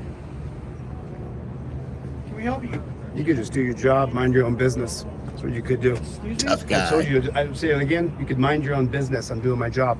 I appreciate your time. But just, if I was you, I'd just shut your mouth so I don't put you in your place. That's what I'd do if I was you. I'd shut up. If I was you. Unless you want to look like an idiot on YouTube. We're still pretty close to the road, so let's push this out a little bit further. If Yeah. you just keep going that way for me, I'm okay if you videoing, No, no. but video over there for me. Don't tell me where to stand. I'm a constitutional law scholar. I'm suing you guys for $5 million. I'll sue you for $5 million more. You don't have a right to tell me what to do. I'm just asking you to Shut stand your over there. piggish We're mouth. still doing And it. don't approach me. Shut your mouth. Sir, do you see the crime Shut scene your tape over mouth there? and shut your mouth. Do you see I'm the your tape? boss. Do you see the tape You over there? understand that? Let's Shut go your back mouth. over I'm there. walking down the street. Mind your own business. No. I'm just standing here. This- If we- you hadn't I'm approached the me, sergeant. don't come behind me, piggy. Okay? If you hadn't approached me, I don't give a damn what you are. You're not a sergeant. Shut your mouth. I'm here. So he also says, like, you're a sergeant or you're a lieutenant. He's like, you're not in the military. Ranks aren't real. Stop pretending. Like, so, Did he call him Piggy? yeah, in he that calls them exchange? pigs. Yep, he calls them piggies. Yeah. So not to derail this, just brief moment. As a dispatcher, there was one incident where there was this suspect who barricaded himself with a whole bunch of weapons and was like pulling up a bunch of bullshit with his family, and he called dispatch me repeatedly, and he's like, "Oh, Piggy, is that you, Piggy?" The whole time, and he made like snorting noises and like piggy sounds and the whole gambit, right? It's just like, dude, calm the fuck down. But like, he was just Yeah, like, we'll make sure that ambulance gets right there in a big hurry next time you need it. yeah. There were I've received a lot of pig Well, insults as just being dispatcher. You could have been a dispatcher like those dispatchers in the hood where, like, the black ladies just ignore the dispatch calls coming in, and they're just like, nope, not picking up the phone. There is that. Can't There's do that. that. My nails. Okay. No, like, seriously, there's a couple of things where that happened. Oh, Right? there I are. was like, busy. holy shit. Yeah, they're just like, fuck that. Well, and speaking of doing Yeah. things, it's like 6 p.m. and I woke up, walked from my bed to here, and I haven't moved since I walked from my bed to here 9 o'clock this morning. So I do need to actually do a few things today. So I'm gonna have to, All right, well, to bow out. I apologize for so- the gaps in my appearance. No, that's all right. You got to get it done, guys. I know it was a little not typical plan, but it was a great time. Jeff, thank you for being here. We need to do it again. It's fun. Yeah, we will. Oh we will. yeah. Yeah, we'll have to make All sure right. there's a next time. I'll make sure I got work to do, and then you can mind the store. All right, folks. I'll see Hey, you, y'all have Jeff. Fun. We'll see you soon. Bye, peeps. Bye. Oops, I just didn't big in there. Didn't walk away. It's just a bigot. Yeah. I can be on just a little bit longer, Yeah, Sean, that's fine. but If you want to listen to this guy, though, I'll let you listen to this guy. Real I quick. am intrigued. We're about to wrap up I'm- anyway, so Hell yeah, let's go. there you go. Here doing my job. I'm a member of the press. I invoke my First Amendment right. Now, I invoke my Fifth Amendment right, so don't ask me another question. Take 3 steps back, gentlemen. I'm not your suspect. Take 3 steps back from me. So there's a crime scene. Take over 3 there, steps and back you're from standing me. in a crime scene now, I'm so walking you down can the leave. street. I can walk Okay. anywhere I want. There's Sir, not crime this is scene a right crime here. scene. The crime tape would be over here then, wouldn't it, dunce cap? I Sir, get you didn't graduate from high There's school, crime did you? scene tape right there, okay? We're just asking you to I don't step give a over rat's there. ass what you say. Do you understand that? Sir, I don't you care don't have what to you make say. this I'm not difficult, breaking sir. any laws. Make it difficult. If you'd mind your own damn business, we wouldn't be talking right now. If you hadn't opened your mouth, I wouldn't be talking to you. I'm just filming this. You're okay to film. I'm a member of I'm the just press. I asking to told film you I over invoke there. my Fifth Amendment right. You have a your- right to you ask me have- questions. You have your. I got the film- you have First your Amendment. press What are the documents. first 5 big freedoms of the Where are First your press Amendment? documents, You have sir? your press I'm a documents, sir. constitutional law scholar, you dunce cap. What's it like to Sir, be so stupid? there's I wonder crime what that's scene like. tape right there, What's and it that's like where to you be need a to go. moron? You walked What's it like to underneath- not know our Sir, rights? You walked underneath Correct the crime him. scene tape already, sir. Hey, correct him, sir. Correct this man. Explain to him that he doesn't have a right. Don't Sir, put your hands on me. You've already walked Are across you the gonna run crime over and scene grab tape. me? Are you gonna run over and grab me? Sir, you've already. Are you gonna run over? Sir, I'm walking down the street, Keep gentlemen. walking, I have a man. right to film this. Keep You walking. understand that? I understand. I have a right to I'm film asking this. you to If you film touch over me, there. I will sue you. I You're sue more than you cops welcome. every Crime scene tape time. already, sir. I was walking down the street. I have a right to do so. Okay, but we There's are crime telling scene you tape. that you need to Your cop continue told me to walking. walk over here. I have it on video. Okay, and I understand that. You're confronting me when you should be working on your job. If you Why don't you stop- let shut your mouth and let step me away talk from to me? you. I'm just filming. Let me talk to you, all right? Who's the Let me- commanding officer? I am. Okay, then step back from me and leave me alone. I'll stop No. talking to you and I'll keep walking that Then way. keep walking. Then go that way. Get out of my face. No, I will stand right here. You can keep walking. You're not my boss, bro. I'm yours. You understand that? I make the rules. I gave you a lawful I'm order. your You need boss. to keep walking. I If am you walking. do not, then you will I'm be getting. arrested What's for your name? What's obstruction. your name and badge I'm number? Sergeant Hutchinson. Okay, what's your name and badge number? Bruin 17149. What's your name and badge number? Okay, what's your name and badge number? All right. And If you would just do your job, the crime if you would scene just tape, do sir. your, I didn't. Yes, you did. I did not. I have it on video. I'm asking you to It's continue. Sean, it's question. recorded. It's recorded. Yes. Yes. Okay, so is this a character No, that no. He's 100%. is this his fucking real. normal thing that he Yes. goes up? Yes. And this is how he reacts to people in general. Like, if you're not doing what he wants, he treats everybody like this. He antagonizes and Yes, does and the there's thing. there's a video where Okay. he's in LA fucking around, and somebody figures out where he's at and tries to troll him in real life. And that doesn't, and Chili like tries to fuck with that, like tries to kick their ass. And Okay. some basically like gangster dude, Chili starts fucking with him, and the guy basically pulls up his shirt. You can't see it, but Chili's demeanor But you know what's changes. there. Yeah, and his face changes. He's like, "Oh, I wish someone would." And then he's like, and he looks at the phone. He's like, "Hold on 1 second," and you can hear him fucking running. And the screen goes dark, and he runs like half a block to his car. Okay, so this dude, I've never seen this guy before. Yeah. So he goes up in certain types of situations. Is it typically with law enforcement? Only cops. Only cops. Okay. And that's a bad angle. Like, just typically, like, to just for content purposes, I'm choosing to engage with law enforcement when things are agitated or whatever. Oh yeah. That's really stupid of this. That's what he does. He thinks that he looks at this like the police are gonna do wrong. He'll sue him for millions of dollars, and What if he's they like, fucking kill him? Like, well, this is really stupid. don't get my hopes up. Oh God. I'm just saying, like, But yeah, okay, so I worked at a small Yeah. town police department as a dispatcher, right? So Mhm. I worked with like 8 to 15 police officers. Mhm. One of them, he was Mr. like Moose Knuckle, because he always wore these pants, these polyester pants that were super tight, and everyone made fun of him. But said Moose Knuckle officer, he was the most genuine, good deed doer guy that I had ever met. He happened to pull over my sister one day, and she had 4 kids, and she's like, "I've pulled over right outside or near my house. Kids just run to the house." No, you don't do that, right? So said Officer Richie, came back to dispatch and was like, "Yeah, that was your sister? Yeah." She said, "Kids, get out of the car." Kids, like, he was like, she wasn't following instructions. She wasn't doing this. She wasn't doing that. And she could have had these repercussions or whatever. I'm like, yeah, I fucking get it. My sister's an idiot. But at the same time, it's like, this fucking guy is going up on cops in metropolitan areas. Oh, in metropolitan areas, he'll fucking. It could be in Hee-Hawville, and he'll fuck with a cop. Oh my God. Like, dude, he is. It gets better. It gets better. No, it gets better. Does he Yes. die? Like, No, but it gets better. okay. I'll stifle myself. I'm not going that way. I'm going You that can't. way. You can't. That's the thing. Okay, what is the crime scene about? This is a fatal car accident. Okay, so am I in any way near the fatal car accident? You are or are you just on the being a wrong side. dominating No. pig to me? Please there's just no keep reason. walking. There's no reason to I have try to not been detain me disrespectful or to arrest you at me. all. I've done nothing wrong. I haven't been I'm not. disrespectful There's no to you at all. victim. There's no crime here. You're just being a dominating pig. Leave me alone. I have not been disrespectful. All I'm doing I've is given filming. you lawful All I order was to keep doing is walking filming the anyway. bikes, man. That's all I was And all doing. I asked you was what you were doing. And it's none of your business. Do your job. You don't have to answer to you. You're not my daddy.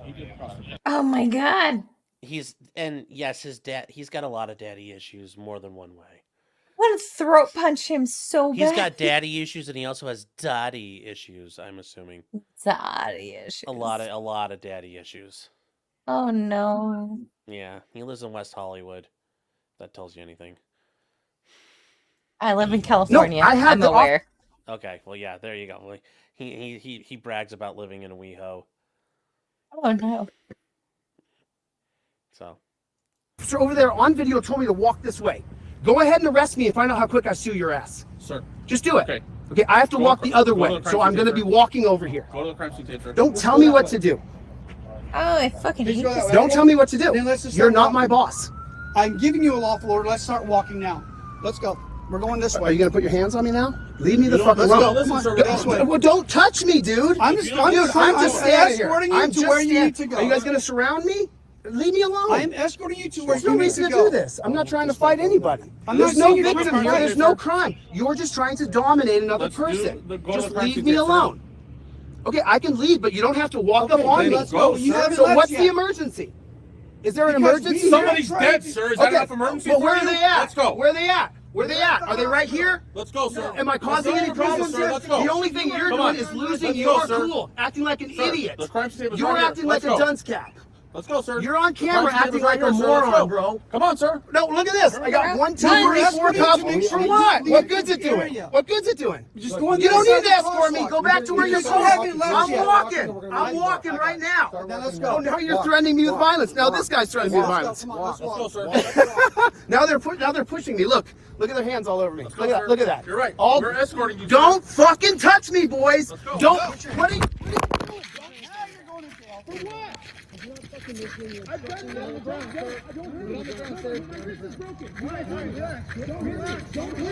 We're not going to hurt you. Don't pull away. Don't pull away. We're not surrounding you guys.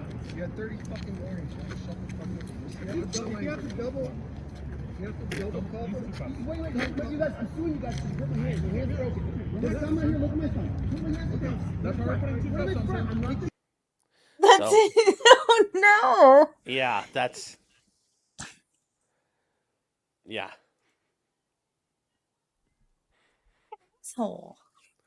Yeah, and he just had and he previously, last year, did it about this time, fucked with another cop on a traffic stop and got arrested, and he just had his trial on it this week. And he just got 6 months in jail for it. No. Yeah, well, and the reason why he went to jail is because he's a big fucking dickhead, and he did things you shouldn't do at trial.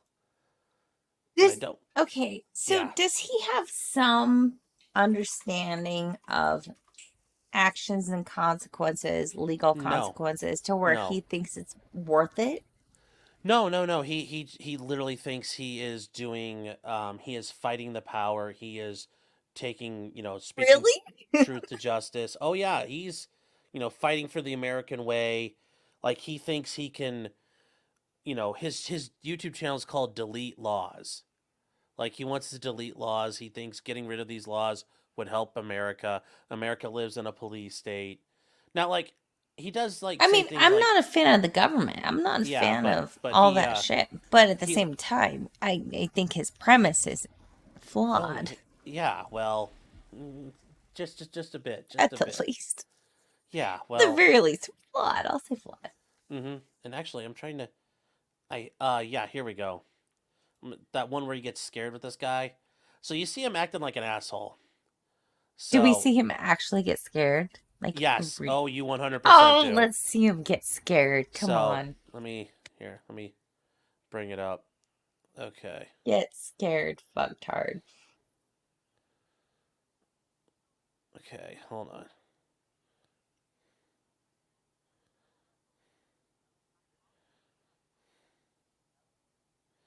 All right, here we go.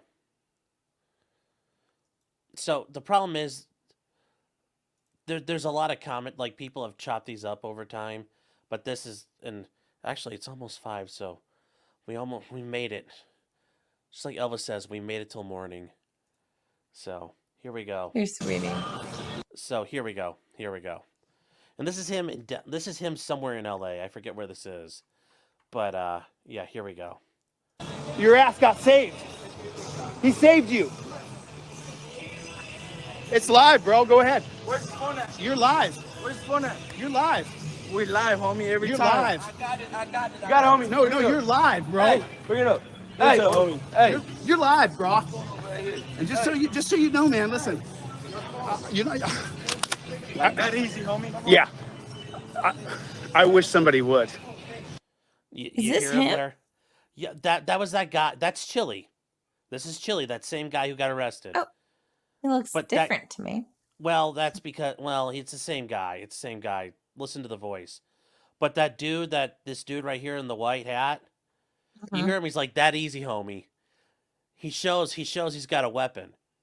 And just listen to Chili talk about, I'll fucking fight everybody. Listen to him. He's like, he's got the look of terror on his face. Here we go. Again. Bro, Bring it up. Hey, homie. Hey. You're live, bro. And just so you know, man, listen. You know, That easy, homie. yeah. I wish somebody would. I wish you would. I don't want to fight anybody. I want to walk. I want to go home. Listen. Do you hear him now? I wish somebody would, but I want to go home. I want to go home right now. Yep. I don't want to fight nobody. Still trying to play a tough guy. Yeah, here you go. God bless you, I'm out. 1 second, I gotta go dark.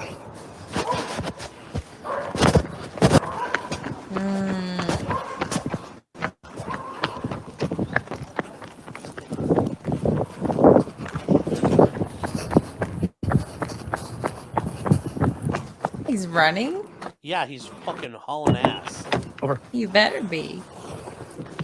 He's got his dog in the car with him. That's gonna be it for me today. So that's him running away. Like every time he's run into people, he runs away like a little girl. Because you heard him talking to the cops. Like if that was me or you on the street, he'd be running his fucking mouth. But the second that guy was like, that easy, homie.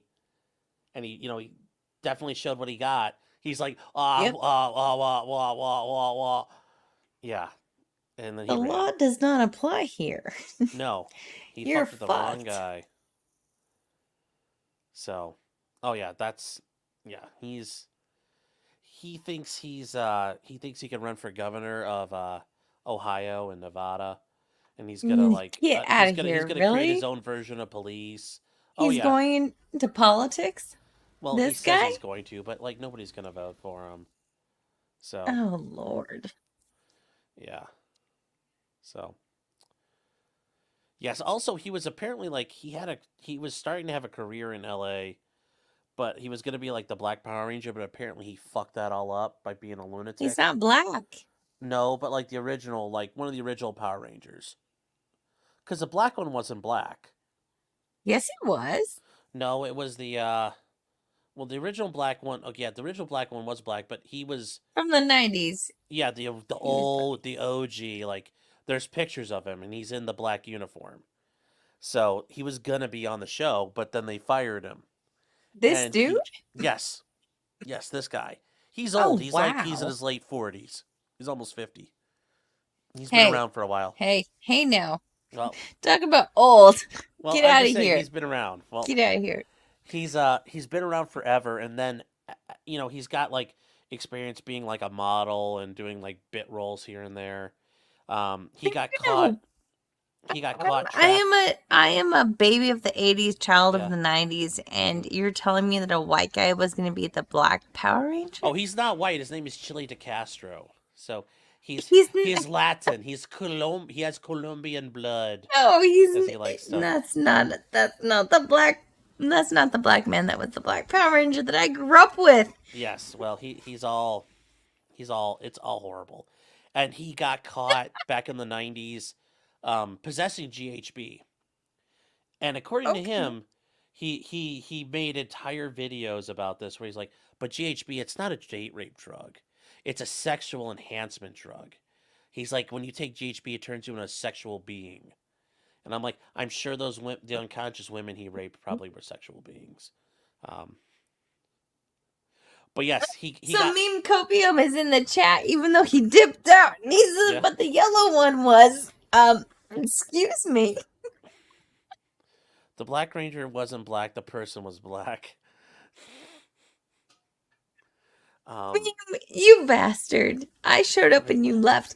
It just goes to show that you were offended by a female that was funnier than you on all of the What the Dubs. So, get back here, you butthead. He also claims it's a workout drug from the 90s. Yes. Wait, Chili what's a workout drug from the 90s? Chili claims GHB actually is not a date rape drug. Yeah. And he faced felony charges, which he got diversion for, which when in my experience, when you do that, that means you told on other people, which is probably what he did because he's a little pussy. And he didn't want to go to jail, so he told on people. He's got charges for like stalking. And then as of this, he back during COVID, he tried to make a career on TikTok. And he ended up trying to basically be like the savior of Black TikTok, and Black TikTok did not like him, and they ran him off and got him banned from there. No. So he came to YouTube to try the sovereign citizen stuff, and he's got like warrants in Ohio. Like he'll get in trouble and he'll run away, and he's caused problems all over the country, and he finally got stuck in a place where he can't run from. So, yes, it's post-workout. Holy shit. Yeah. So somebody said I'm totally like steamed right now. Yeah, I am totally steamed right now. Yeah. So, okay. He's absolutely fucking crazy. Okay, so let's go crazy to crazy for a moment. If we're talking 90s craziness. Yeah. You watched Xena as a kid, right? Yes. Okay, thank you. Ares, God of War. Yes. Have you looked into his death and why it's weird? No. So he apparently in hindsight, died. And it's an inaccuracy. Well, anyway, It's no, a never what? mind. Just keep going. So Ares died. Okay, What happened? So to him? he died in China. From falling down like several dozen flights of stairs. The whole situation is super weird. I've not seen, and I've done a lot of online sleuthing. It just comes off as one of those mystery happenings. And it's like, no, what the fuck happened with this actor dude? He fell down several flights of stairs. You're not like, No, I'm reading the article right now. Holy shit. It's weird. It's super bizarre. Like, okay, so if you put on your tinfoil hat, right? Because I frequently do. What the fuck? Like, it sounds so bizarre. Nobody falls down several flights of stairs and just dies in a foreign country, especially when you're a high profile, at the time, actor. It's just super weird. Oh, somebody wants back on. Just talking shit like I wouldn't Correct hear. the record. No, she's correct. She's Hey. the only funny woman. There's at least had to be one of them. I'm the only funny woman. Thank you. There you I go. clipped that shit meme. I clipped it from Bob one of the Crane's last death streams. is weird, or yes, it is. I was cooking. Bob Crane had a weird death. I almost met Xena when I was a kid, Lucy Lawless. Oh, she But was my dad hot. got to meet her. So I was skiing as a child, and those like the ropes you hold onto, they pull you up in the thing, the mountain. Yeah. So like I was on that, but my gloves, the fibers got stuck in the thing, so I couldn't let go of the thing. So like usually when a skier joins like the rope that's going up the mountain, like everyone just kind of like loosely holds it, so you just stay in place. But I couldn't let go, so I was being dragged up the mountain, knocking over all these skiers, being slowly dragged into the like the big metal wheel thing, like the big crunchy machine. And I was like, people were like, let go. I'm like, I can't. My hands were out like this. and I couldn't let go, and I was just slowly being dragged up. And if someone eventually hit the emergency button, but I was terrified. I think I was like 12 or something. Oh. And then my dad came running across the ski field, and and I was like, "Where were you, Dad?" And I'm like, "Oh, where were you, Dad?" And he's like, "Oh, sorry, I was supposed to be watching you, but look, I saw Lucy Lawless. She's over there with her kids." He's like, "Sorry, I was shredding that black diamond, bro." So that was when we were skiing on Mount Ruapeo. Sorry, I saw Lucy Lawless. Yeah. Sorry, I saw Xenia. I had to go. And later, another time we were skiing on Mount Ruapeo, and it just started erupting, and we had to leave the mountain. So that was kind of cool too. Were you skiing in New Zealand? Yeah, Mount Ruapeo. Lucy Lawless is from New Zealand. Oh, she is. Oh. They filmed Xena and Hercules series in New Zealand as well. Really? Love Lucy Lawless. Love Xena. She was so hot. She's God like damn 6'3" or something. She's massive. Yeah. So this guy fell down multiple flights. Yeah. Several flights of stairs. It's although weird. The circumstances around his death are weird. It's China, so like they're real short. So like maybe it's like actually like for us it'd be a normal flight of stairs, and it happens to be like 10 sure, in whatever. China, But where he's just like ow, ow, ow, ow, ow, ow, all the way down. what were his politics? What was he talking about? Like, I'm curious. Mount Rape. Mount Rape you? Is that? Hold on. Oh my! No, Mount wait. Mount Ruapeo. Mount Ruapeo. It's constantly Not erupting. rape you.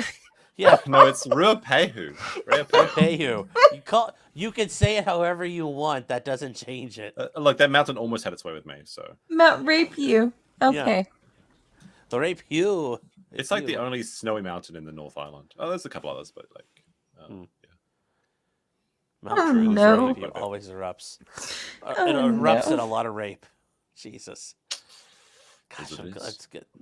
That's almost as scary as all the spiders in Australia. Oh. Come to New Zealand, the mountain might rape you. If you go to Iceland, the mountain might rape you as well, because that's where he lives. They may. Oh yeah. that's true. Rape Right. you. Yeah. Rape Have you ever who? seen that guy's YouTube channel? Yeah, it's pretty good. It's fucking Who, crazy. what now? It's funny to see him with his wife. His wife is like half his size. So have you seen Game of Thrones, right? Yes. Okay, so you know like the mountain that rides, the guy. Yes. Hafthor Yes. Julius Bjornsson, one of the world's strongest men. He has a YouTube channel where he just does like world's strongest men shit, and he's like absolutely Hell crazy. yeah. Yeah, but also his wife is like 2 feet tall, and he looks like he like log splits her. Like I don't know how she survives. Like really. Yeah, he's got some good stuff. There's only like 300,000 people in Iceland. It's kind of funny because like this. I think they have like an app, like a dating app that tells you if you're related to the person that you're dating. To make sure you because it's don't. like, Yeah, you're not a to make cousin sure you or don't. something, Because that's a. Is big that issue. what they have to do before they engage in a Yes. relationship with Yes. somebody to Well, make it's sure not- that they're not? It's not There's only official, but it's 300,000 people in the recommended. entire thing. Yeah. You know what's really frustrating though? Yeah. Is that Wait, Greenland? do they do that though? Yes. Like before they? Yes, Yeah. because Oh. they're worried about inbreeding. Like it's a thing. No, what's really frustrating if you Okay. look at the map is that Greenland is further north, south, east, and west than Iceland is. Yes. It's really annoying. Wait, Like when it's like wait, really what? annoying. Greenland, So like Iceland is like here, and Greenland kind of wraps around it. So Greenland is Yes. more north, east, south, and west than Iceland. yeah, Yes. Okay. It's just really weird thing. yeah, It's like they're almost Huh. surrounded by Greenland. yeah. So It's map stuff. Women won't understand it. yeah, Just kidding. Fuck you. he does all Fuck kinds of you. he does all kinds of crazy shit though. Like he's just so fucking huge. He like I got some Yeah, like soju he's- since you're talking yeah, to Jeff. it's just so really it's cool. fine. So Since you're talking to Jess, I've got some Yeah. soju. No, talking to Jeff. You're Korean. You're half Oh, Korean, so I think you said Jess, not Jeff. Jeff is a real full Korean because he's been there for 30 years. That's how it works. Yeah, but ethnically, I've got the bloodline. So okay. Luke says I'm worried about Sean getting YouTube banned in New Zealand. You worried about me getting YouTube banned, or you worried about me getting banned in New Zealand? Like I show up at the gate, I show up for customs, and they're like, "Sorry, mate, you made fun of our mountain. You're not allowed in." It's like, oh no. for my Yeah, it's pronunciation gonna be of like Mount when Rapier. it's gonna be like when Stefan Molyneux went to New Zealand and he got banned from the country or some shit. Yeah. Oh, no. Which is so sad. He's Yeah. man. That All he man wanted did was just nothing wrong. $1. He just wanted $1. Just $1. Be right back. So I wonder how we pronounce Wakatane. It's well, like some people say it's like F, like Fakatane, but like I always said Wakatane, but I think it's Fakatane, yeah. Because like the WH is like an F sound in New Zealand with the Maori. Fakatane means Tane means boy, fuck a boy. Yeah, there we go. Is that true? Is that what it is? Well, yes, he's from New Zealand, so. Yeah. I don't know. I just think it's all weird. New Zealand's weird. You guys do like the. I think it's funny that Americans think that New Zealand is like a paradise they can escape to. New Zealand's a very nice country to visit, but living there is a different story. The internet's shit, milk is expensive, and it's raining every other day. Also, I'm not gonna lie, like all the fucking haka dancing shit is really fucking gets old quick. It does. Like, I get it, like, and they do the fucking it's like, okay, great, I get it, you did it once, but like, if like every team does it, it's kind of cringe. Like, it's like it's not like. It's really difficult to get guns over there too. Yeah. Like you have to have the police have to interview you. You have to have someone. You have to have a police interview. You have to have a witness saying that you're not crazy, and you have to have a special gun cupboard, which I think the special gun cupboard I'm okay with. Yeah. But like if you want to have like a pistol or something, you have to be part of a gun club. You can't just have one for fun. It has to be for a reason. Like you have to say like I need this pistol because I'm in a shooting club. Sort of thing. And especially now after Christchurch, everything's even tougher. So. Yeah. I mean. That guy was like from Australia though. He wasn't even. From New Zealand. He was, but he came to New Zealand to do his thing. He got the high score in New Zealand. It's true. He played. I mean, technically, because he lived there, I don't think it counts as an away game. I think that was a home game where he got the high score. Did you see that chick that was elected as Miss Japan and she was born in the Ukraine? Yeah. But then she's like a long-term resident. It wasn't like she came over when she was 5, and she's like naturalized, so she's got like a Japanese passport and everything. But like the funny thing, I'm fine with. She had an affair with this plastic surgeon, so she had to like denounce her throne. Like, which is funny because having an affair is like one of the most Japanese things you can do. So really, but it was it because she had an affair with a plastic surgeon that implied that she had work done? It's just because of the scandal. Like it's because she got caught. Yeah, it's because she got caught. But like they aren't mad she did it; they're mad that it came out. Exactly, because like all the idols are doing that constantly. But if they find out they have a boyfriend, they have to like shave their head and apologize to their fans because they're not allowed to have boyfriends. Because the women shave their heads. That's what happened to one of the members of AKB48. She shaved her head. She shaved her head. It's like Sinead O'Connor, like shaved her head. Yeah. And then when she like, does she wear a wig on stage or? I think she just quit the band for a while or something. Oh. People always joke that AKB48, the 48 is if you add all the members' ages together, it equals 48. There's like 20 people in that band. Oh. But no, the Japanese like pop industry is like really bad. It's really bad. Yeah. Well, it's short for like Akihabara, so it's like Akihabara 48 sort of thing. Yeah. And Akihabara is like the weeaboo, like otaku area of Tokyo. Yeah. So, and then Okay. You should try to pronounce the longest name. I think there's a Mountain Dew commercial about that. Yeah, I can't pronounce that. Wakatumanhaki, Himanhaki, Poom Pow Pow, or something. I know the translation. It's like the man with the big long knees or something walked over. I don't know. Or some shit. I'm just saying, look, New Zealand, like Luke, I'm just saying, you guys in New Zealand, the haka dances are really cringe. Like the first time you see one, it's super cool, but like everybody just goes and they're like and I'm like, this is just kind of gay. Play fucking I had to do that rugby once in high school when I went over to Japan for like 2 weeks. Like, they made us do it in front of the Japanese school.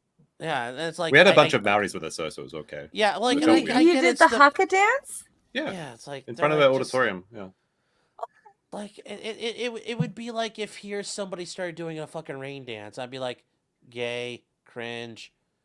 Like it's kind of like that. Yeah, I did it a ton in primary school. I'm like, and I get that, but like it's really cringe. Like.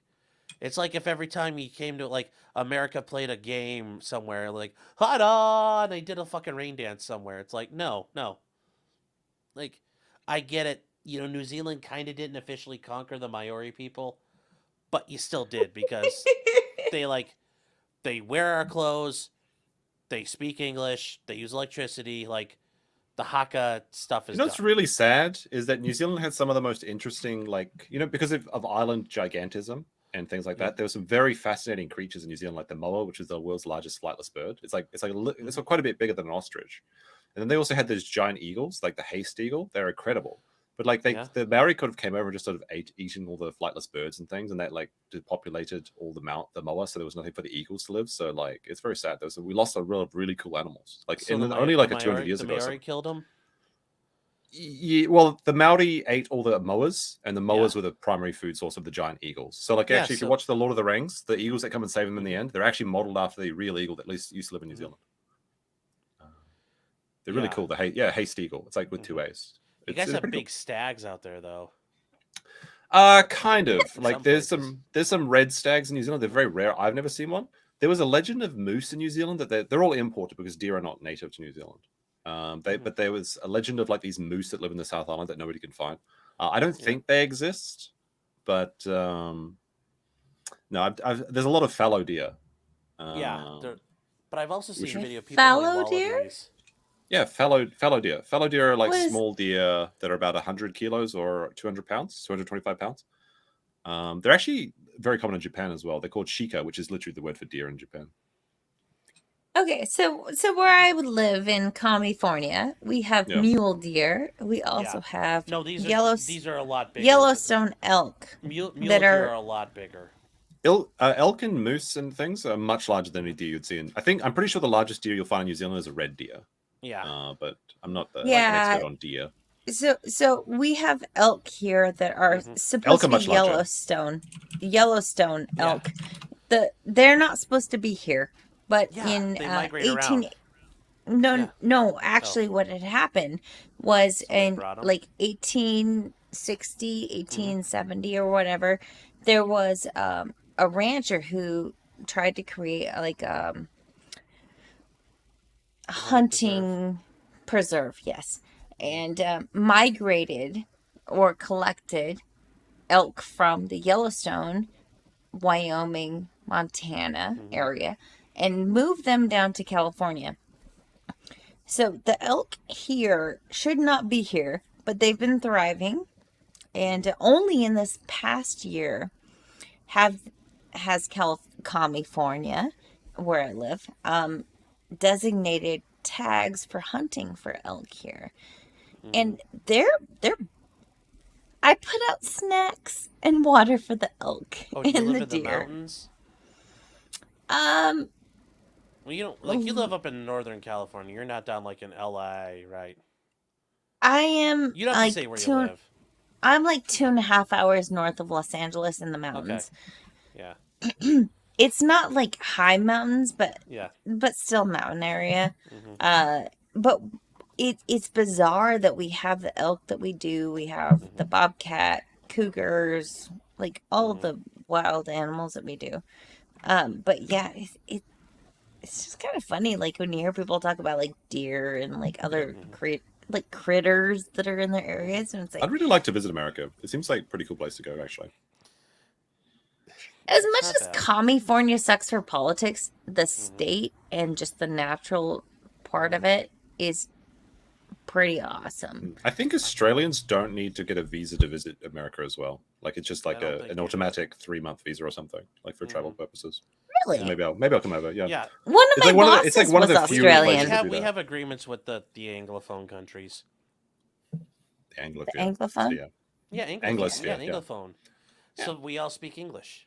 It's like there's the Francophone countries.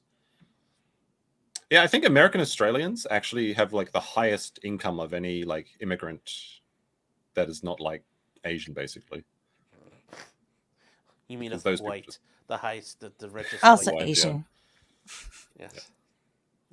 There's a lot of there's a lot of Asians in Australia as well. Pardon? You'll be American and Asian, so there you go. You'll have the highest income. Yeah. But, do you have any diversity? Do you have any rooftop Koreans in your family? No. The only way that I found out that I was Korean was through my great grandmother having an affair with a Korean man in 1916. So, yeah. Oops. Must have been one of the first Koreans in America. Seriously, why was there a Korean man in the Chicago area in 1916 to have an affair with my great grandmother? It's so weird. Must have been selling kimchi or something.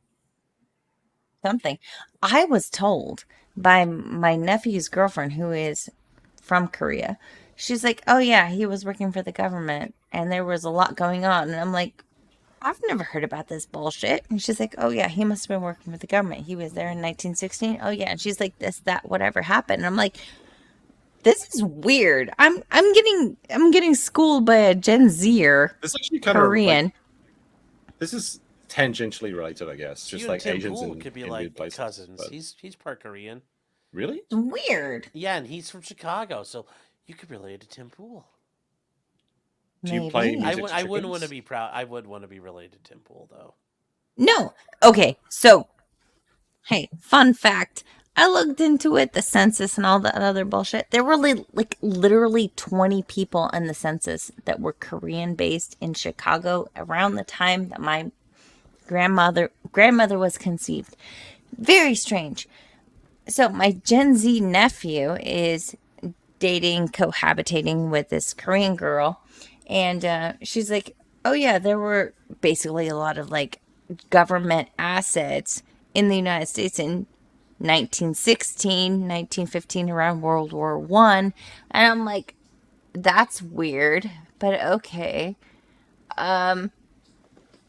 It's just really bizarre. Like, why would my great-grandmother come to have an affair with a Korean man in Chicago in 1916? It's just so mind-boggling for me.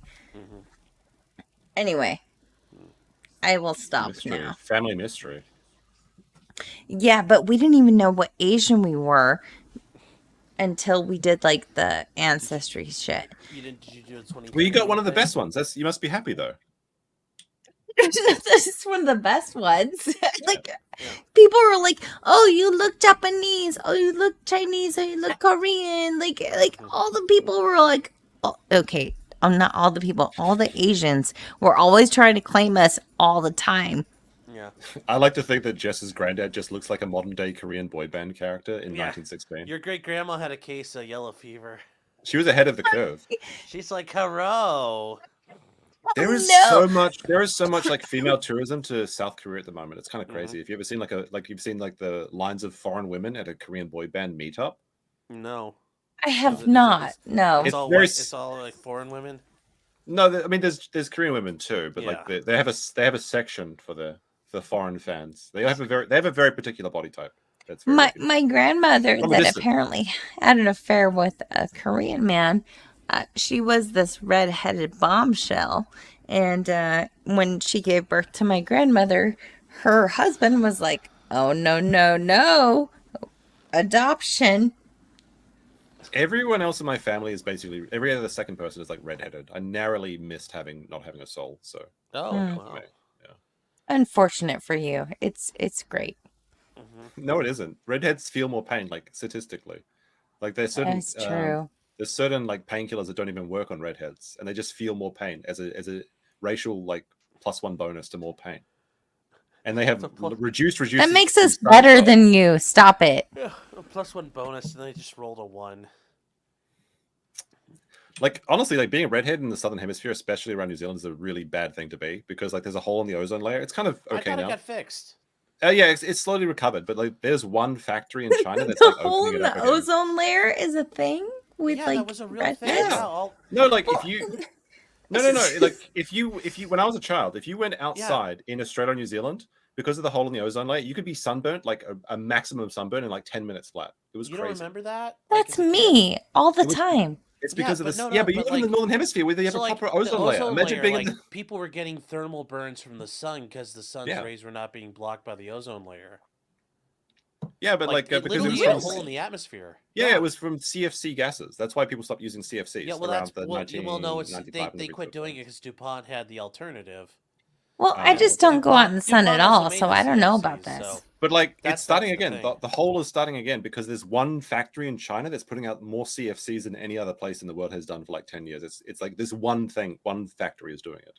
And it's because of the air currents, like the CFCs all congregate at around the southern hemisphere, specifically around New Zealand.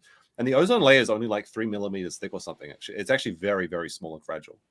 Like, it's kind of crazy that the ozone layer does so much. Yep. Yeah, they eat the ozone layer away. It's very strange. Weird. Says Do you base remember Chinese when factory. acid rain was a big concern? Well, Yes, no, and because that For never us as happened. kids? Well, I Yes. didn't have For acid us rain when I as was a child. kids? Oh yeah. Yeah, they're like the clouds were gonna get full of chemicals, and then it was gonna rain, and the rain would be acidic, and like you'll be walking down the street, and the rain will just eat the paint off Yep. cars, and it'll destroy your clothes, and you'll have to wear special raincoats. Yeah, never happened. So Wow. yeah, acid That rain is I mean, there was what? acid rain in some places though, like where there was high levels of pollution. Probably still in China, I'm not sure, but Well, yeah, but they made it sound like it was gonna happen all the fucking time, type of thing. Because yeah, they're always saying that. deforestation of the rainforest and Yeah, well, acid they rain were was trying to. Yeah, Yeah. they were trying to make us like it was all things they tried to scare kids. There was all kinds of environmental shit, Josh. It was different back then. Where'd he go? He ran off. I don't want people to see me Aw. eating pasta.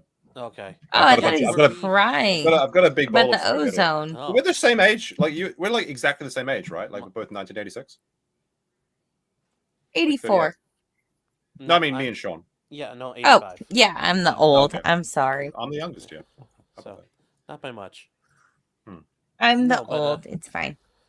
Yeah. I But guess yeah, I'm 38 no, this year. I don't know. But yeah, you remember all that, right, Jess? The ozone layer and yeah, they made it sound like everything was gonna fucking kill us, and like nothing happened. Yeah, everything was gonna kill us. The acid The rain was ozone bad, layer was and there- depleting. Like There was, yeah, rainforests. yeah. And then they did. I remember they showed this thing when I was like in junior high. It was like 7th grade, and it was one of these like shitty videos where like the kids are sitting there like, I'm bored. I don't like watching TV, and it's this like boy and girl are sitting there watching TV, and the TV gets taken over by like the versions of them from the future, and it's like Oh, no. we're like 30 years in the future, and they're wearing all these like clothes, and it's like we have to wear these special goggles because it's so dangerous outside, and we have to wear these heavy protective clothing so the sun and the acid rain don't hurt us. And what can you do to stop? And they're like, how do we stop it? And like, you need to change the pollution now. And it's it was like Captain Planet, it was yeah. one of those that tried to make kids do shit, and it's like, We're Australia. When I was a kid, we had droughts, so we were always worried about like the future, there'd be no water left. I remember like they would turn off the water in Sydney, like between certain hours of the day, we weren't allowed to use it. And I remember drinking the forbidden water, which was the water inside the hose that was like really hot, which probably explains a lot about how I turned out as an adult. But that hose A water was lot so of us in delicious. You a have lot no of us idea. in California, the United States, drink hose water and we're fine. yeah, but he's talking about when the hose water gets warm though, and it sits all day. That's the It's worst. like- but it's with the fine. plastics That's the worst. infusing into it, like Yeah. all those But- xenoestrogens. but heck, Like you can imagine if I go- didn't have those. Yeah, I would have been you much go more to jail manly. if you have a rain barrel, don't you, in California? Wait, really? A what?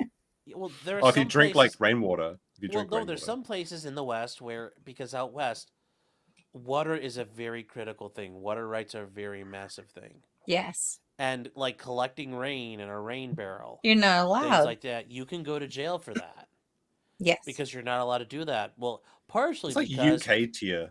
Like, well, would you yeah, have your well, water part of the license? issue is a bunch of fucking retarded people in California decided we're gonna live in the fucking desert because that's what LA is. LA's in the middle of the fucking desert, and some reason everybody fucking moved down there. Much of the West, people are like, oh, this is desert, derp, burp, derp, burp, and they moved in. I know, will all the push smart back people- a little bit about that. I will push back a little bit on that. Yeah. Because the people that choose to live in the metropolitan areas of California are fucking retarded. But the metropolitan areas of California are not the majority of California. Majority of California are farmers and right wing. The I almond live in. farmers. Where it's like a handful Pardon? of almonds. The almond farmers in California. Did you? Okay, you're from New Zealand. No, I'm from You Australia. I live- lived in New Zealand. Okay, And I live in- fine. and I live You're in from Japan. Australia. You lived in okay, from Australia. You lived in New Zealand. You currently live in Japan. Yeah. California is ginormous. Okay, I know. it is much bigger than the majority of the UK. Just I think like one how many state. millions of people live in California? Like LA, like Los Tons. Angeles, because like the entire population of New Zealand is like 5 million people. I want to say, like, without looking it up from memory, which I'm drunk, I want to say like 40 million in California, which I may That sounds be about right. completely wrong. But I think more people go through Shinjuku train station every day than there are people in New Zealand. Well, and New Zealand's tiny. You're right, there's a lot of people in California, but there's a reason why California in elections goes a certain way, and it's because of the cities. It's because of primarily 3 cities: San Francisco, Los Angeles, San Diego. Yes. There is an entire population between Los Angeles and Sacramento that is completely red, completely I agree. based. I know. And it's so frustrating living in that belt that the retards yes, who live in the desert. dictate what happens with the state. It's really frustrating. And like everyone shits on California. But the majority of California, the actual majority, are the blue collar farm workers, the decent people in those not other the actual majority, though, if they're not the ones winning the votes. Because that means, like, the majority is actually all those assholes. Okay, but I so get it. maybe if you could cut California in half, it'd be better. I agree. Okay, so maybe I'm meaning more, when I say more people, I'm meaning more landmass. Yes. Like the people that are contributing and working in areas. Dude, I just traversed from Los Angeles to where we live through the freaking mountains. There is so much space here. It is vast. It's huge. The state is ginormous. Yeah, like the right? United States is about the same size as Australia, actually. It's like pretty close, like almost one to The one. United States or California? The United States, the entirety of the country. I mean, obviously, there's a lot more people. I think Australia's like 20 million people. Are you saying the the United landmass. States is the same size as Australia? Oh, you're talking landmass. Landmass, yes. Yeah, he's not saying population, he's saying size. No, Sure. no, of course not. The US is like 300 at million first people. thought you said New Zealand. So No, I was like, no, wait, no. what? If New there were Zealand 300 might be million the people same in New size Zealand, as it like would tip over. Be interesting to see. Actually, it's kind of funny, like we were talking about like the 3-body problem earlier, because like later in that series of books, the entire world has to move to Australia because the aliens are like, look, move to Australia, we're going to kill you. And they're like, oh, they have to live on like the Australian reservation and eat each other, basically. Well, that's what the aliens suggested anyway. So like billions of people have to live in Australia. Yeah, and it's in the future too, so it's like there's even more people. Oh, that's shit. I think that happens in, is it the Dark Forest? Yeah, it must be the Dark Forest, the second book of the series. There's like 3 books. There's 3-body problem, Dark Forest, and Death's End, I think I want to say. Yeah, Death's End. So the Remembrance of Earth's Past History books, or by Shenzhen Li or something Lee. I don't know. Australia size. Australia. I mean, the thing is, Australia is massive, but there's only one good part of Australia. Like, if this is Australia, this is the good part. It's just like the coastline. There's just a bunch of empty space. But then, like, Australia tried to build like a fence across the entirety of the country to keep out rabbits, and it didn't work.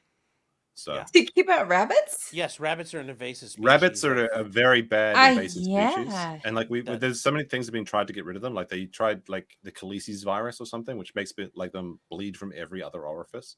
Ew. Which is pretty terrible. There's in New Zealand. That's a big problem too. That sounds horrible. Yeah, because does it's that like transfer to humans at all? I hope not. Well, there's I hope other not. things called rabbit fever, tularemia, which is a very contagious disease in rabbits, and that was figured out to be a biological weapon in World War I. Because they figured out, oh wow, people can get it, and it absolutely kills you. You know what's really fun is the Canadian war crimes. That's like so funny. Yeah. But, like everyone thinks Canada is such a nice place, but then like there's several like Canada. Geneva conventions. You said Canada. I'm gonna call you out on that. You said Canada. So, what's wrong with that? But yeah, like the Canadians are terrible. They're like funny. they were some absolute bastards during the World War 1 and 2. Yes, they were. Oh. Yeah. But yes, rabbits are very bad in Australia. Like they just No, it's terrible. Like they destroyed good portions of like the wildlife there and fauna. Yeah, if you ever look at some of the footage from like when the rabbit problem was at its height, there's like just people like take up in a shed and it's just like 1 billion rabbits just appear from it. Like they're just like exploding. It's like trebles levels of like infestation if you've ever seen the original Star Trek. Trouble with trebles. Yeah, it's exactly like that. Like the rabbits in Australia, like they just had, how they like explode from like a corner or something. That's what it was like in Australia with so many rabbits. The trouble with tribbles. So they tried to build a Yes. fence across the entire country, but it didn't work because the rabbits just went underneath. Sneaky little rabbits. Sneaky little bastard. Yeah. All right, guys. I am making too much of a fool of myself, so I'm gonna. I'm gonna stay boat. It's 5:30. Dip I need to out. go to bed. So thanks for being here, Jess. Thank you, Sean. Yeah, I'll see you around. Have a nice day. I'll And see me, I you. guess, too, right? Well, I was gonna say next to you, Josh. Meme Copium. Thanks for being here. And you eat Yeah, no worries. It's fun. It's My that way you could my say it's spag mom. bowl. Well, you're not eating mom spaghetti, so you don't have to worry about that part of it. But it's gonna spill out of my pockets during Mom's- my own stream. Okay. Are you about to go live or do something? It's like an hour and a half. I'm gonna start doing the final section of Christian. So I've got 2 episodes to go through. Oh my god, I've been trying to keep up with that. It's been so much though. Well, today's the last episode, so Is you can it watch the on last? replay. Brewberry says, "How am I with spiders again? I am absolutely." Oh, that's right. I forgot you terrified of hated fucking spiders. I am. No, I don't. I hate them, but I am terrified. Like, I am fucking terrified of spiders. Like how like Hitler's probably like scared of Jews. Like I am terrified of spiders. Like I am so scared of spiders. Yeah, spiders are weird. Stop it. No, I'm 100% like I will not go to fucking Australia because of the fucking spiders. To be honest, the spider problem isn't much of a problem if you're traveling in Australia.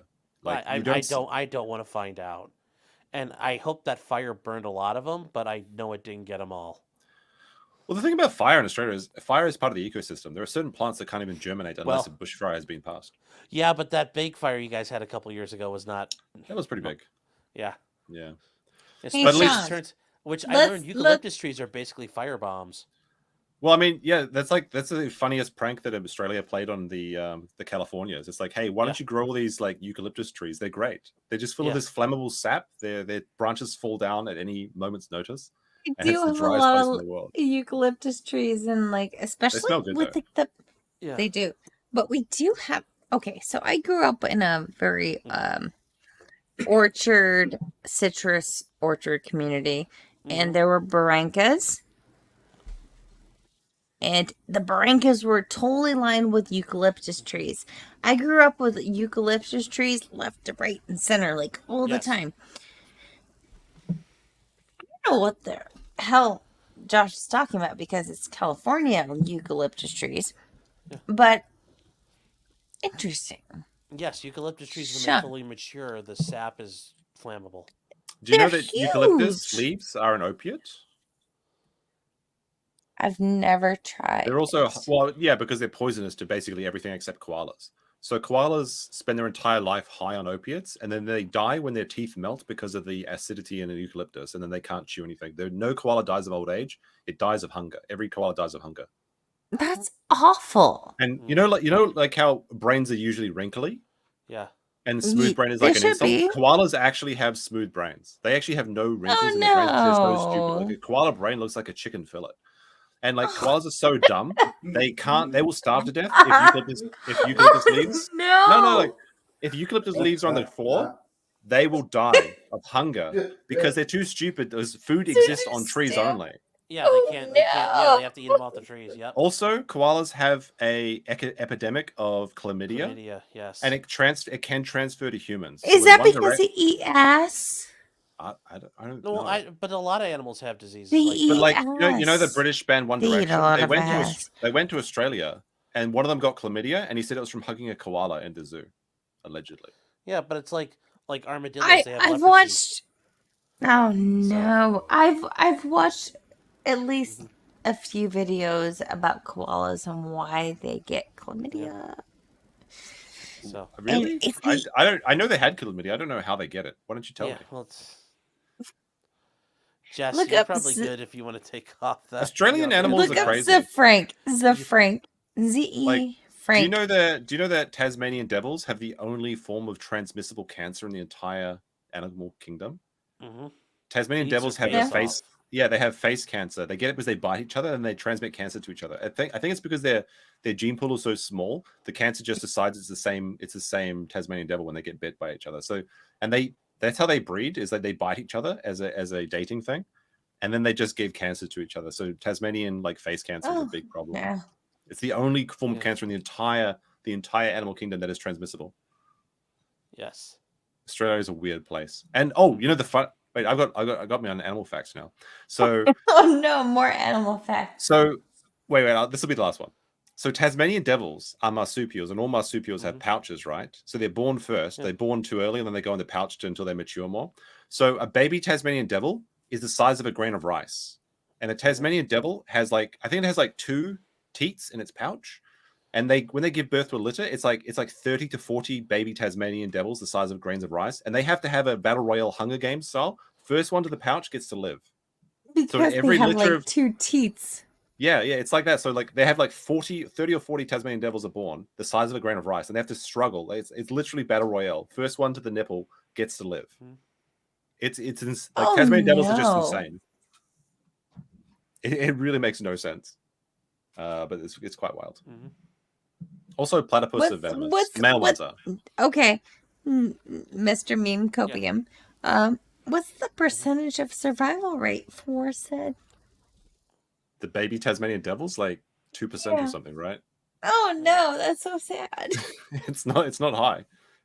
And then they just get to adult stage and they just bite each other and give each other cancer. Tasmanian devils are not long for this world. Oh no. Yeah. They're terrifying to hear the sound of them too. And they kind of look like big rats. They don't look like the Tasmanian devil from the Looney Tunes. Okay, so I know that koalas sound horrible. What do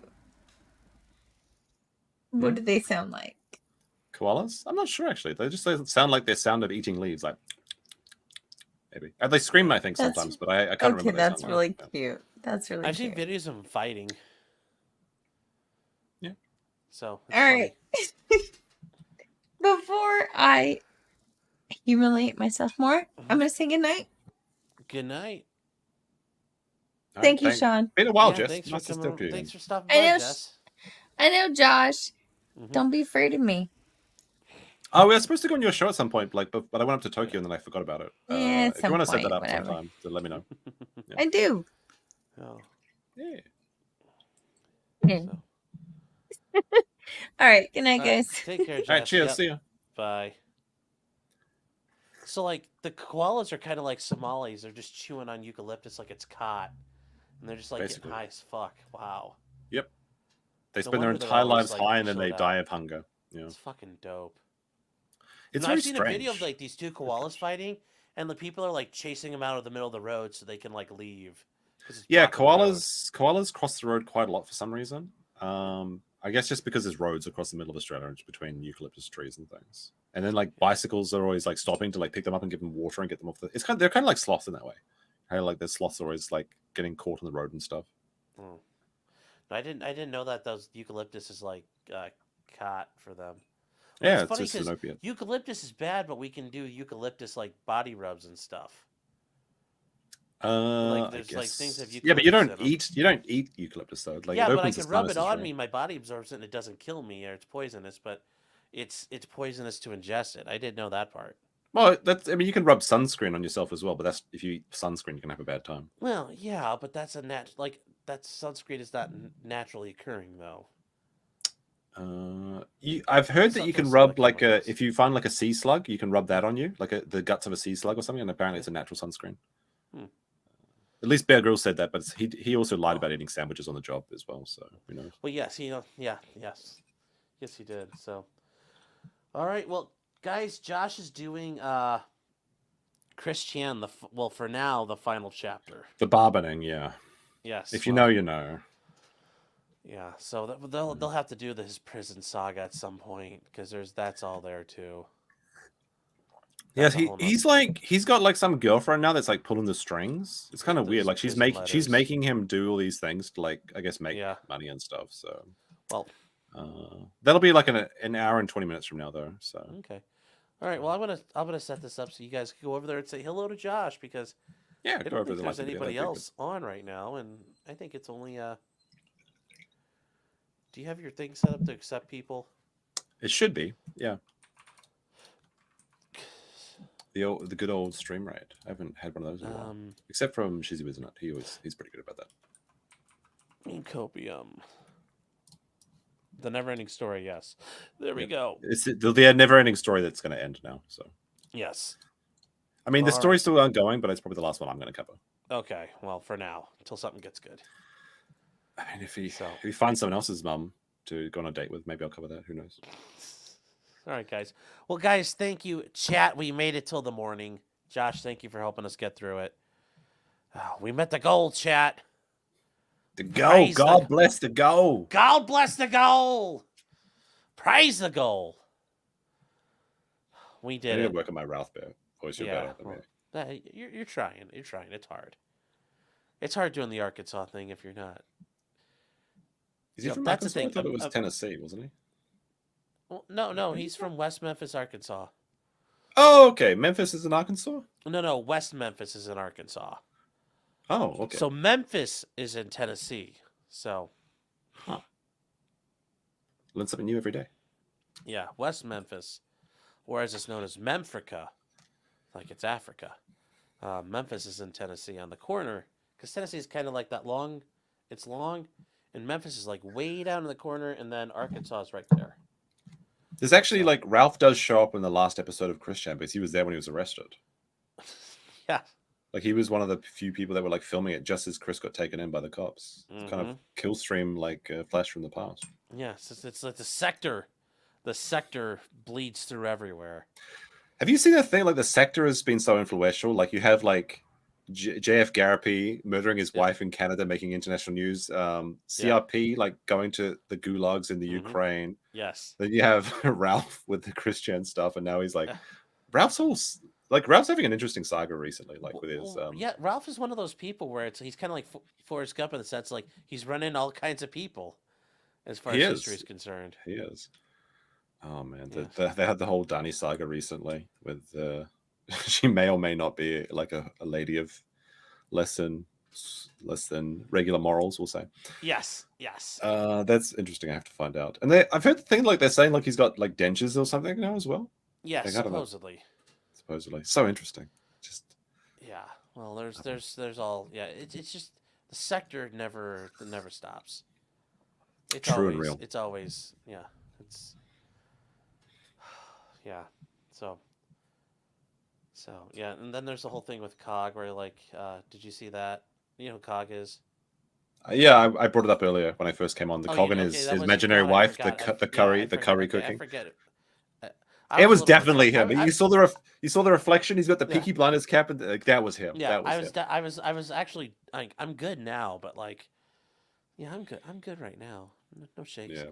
But I really enjoy like not. the Kino Casino segments of him with like the COG voice. Yeah. Earlier I was not doing so good, but was this a special occasion stream or just for fun or? Well, no, because I was like, I'm trying to I like to talk with like people and like hang out with them, and some of these like Danny, like she ran for the district attorney in like one of the biggest cities in America, and she came close to winning. Yeah, close. And it's just talking to people like, what's it like? All those things, because I've never done it. I'll probably never get to do that. What's it like? All those things. And for Jeff, he talks about like all the, the Maritime Mondays and all that, but just how do those things work? How to, obviously he got a little sidetracked tonight, but, just all those, like, 'cause I have a bunch of questions about some of that stuff. And, I wanted to learn about some of these things. And then, then I just like, God, it was like a week or two ago. I just was like, I was fucking around Friday, and it's like, chat, can we go all night, chat? Let's get the goal. So, I mean, it was like a long stream, like 6 hours or something. Right? Yeah, it was. Well, 6 hours, almost 7 hours. Yeah. Yeah, COG lobster. Do. COG is an interesting man. He is. I think he's kind of like an underappreciated part of the sector. Well, he's moving the sector. He is the sector. Like he says he's the making waves in the sector, right? Well, I mean, he kind of is. I mean, but we'll see. We'll see how it goes. So, all right. Well, Josh, thanks. Yep. And good luck on your getting through the last bit of Christian. I'll see you around. It's gonna be rough. I've got alcohol though, so cheers. Cheers. Yeah. Enjoy your spaghetti. Thank you. And then, guys, thank you to everybody here. Thank you to everybody on Kick, everybody on Rumble, everybody on Twitter and Twatter, everybody on Twitch. I'm still on Twitch. And guys, if you want to get notifications, though, and you could, this is a secret for you too, Josh. If you have people sign up to Twitch, it always does notifications. Really? For now, yeah. Twitch is actually good with the notifications, so it actually I have to give that a try. Yeah. So have your people start doing it, because that way, like when you do StreamYard, you just click the Twitch button. It's like Yeah, the I don't one. I don't It's already multi-stream. preset. People have told me they want to. I should do it. Like I might set up like a Kick or but something. if you just I do want to the play Twitch, some games. Yeah, but if you're on Twitch though, and you just click the Twitch thing and to turn it on, it'll give everybody the notification you're on. So That's that good way tip. it's like, yeah, that way you don't have to worry about YouTube or Rumble or locals fucking around with it. So,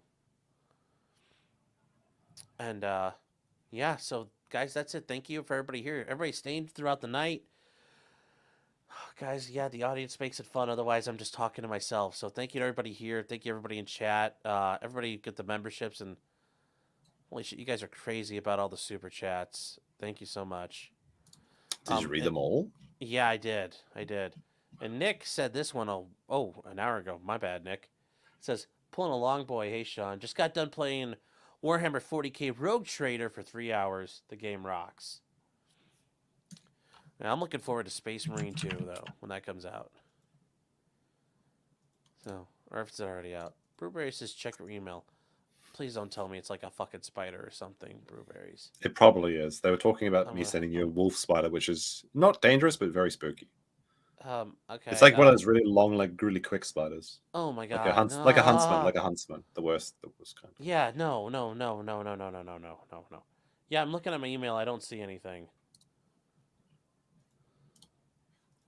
So I don't know what you sent me.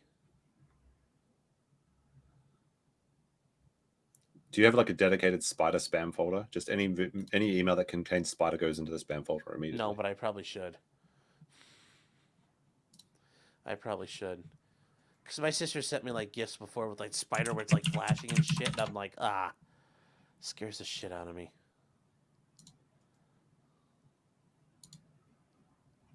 Folsom says you gotta get closer to my mic. Yeah, I'm closer to the mic. I'm way closer now. How about now? I'm like real close. Oh. Real Patriots, yeah. Nice like 6.9 hour run. Yep. And then over, his guys still got guys in Kick? Nope. Kick's all done for the night. So yeah, guys, that's it. Thank you to everybody for being here. And I will see you guys later. So take care, guys. Yep. Bye.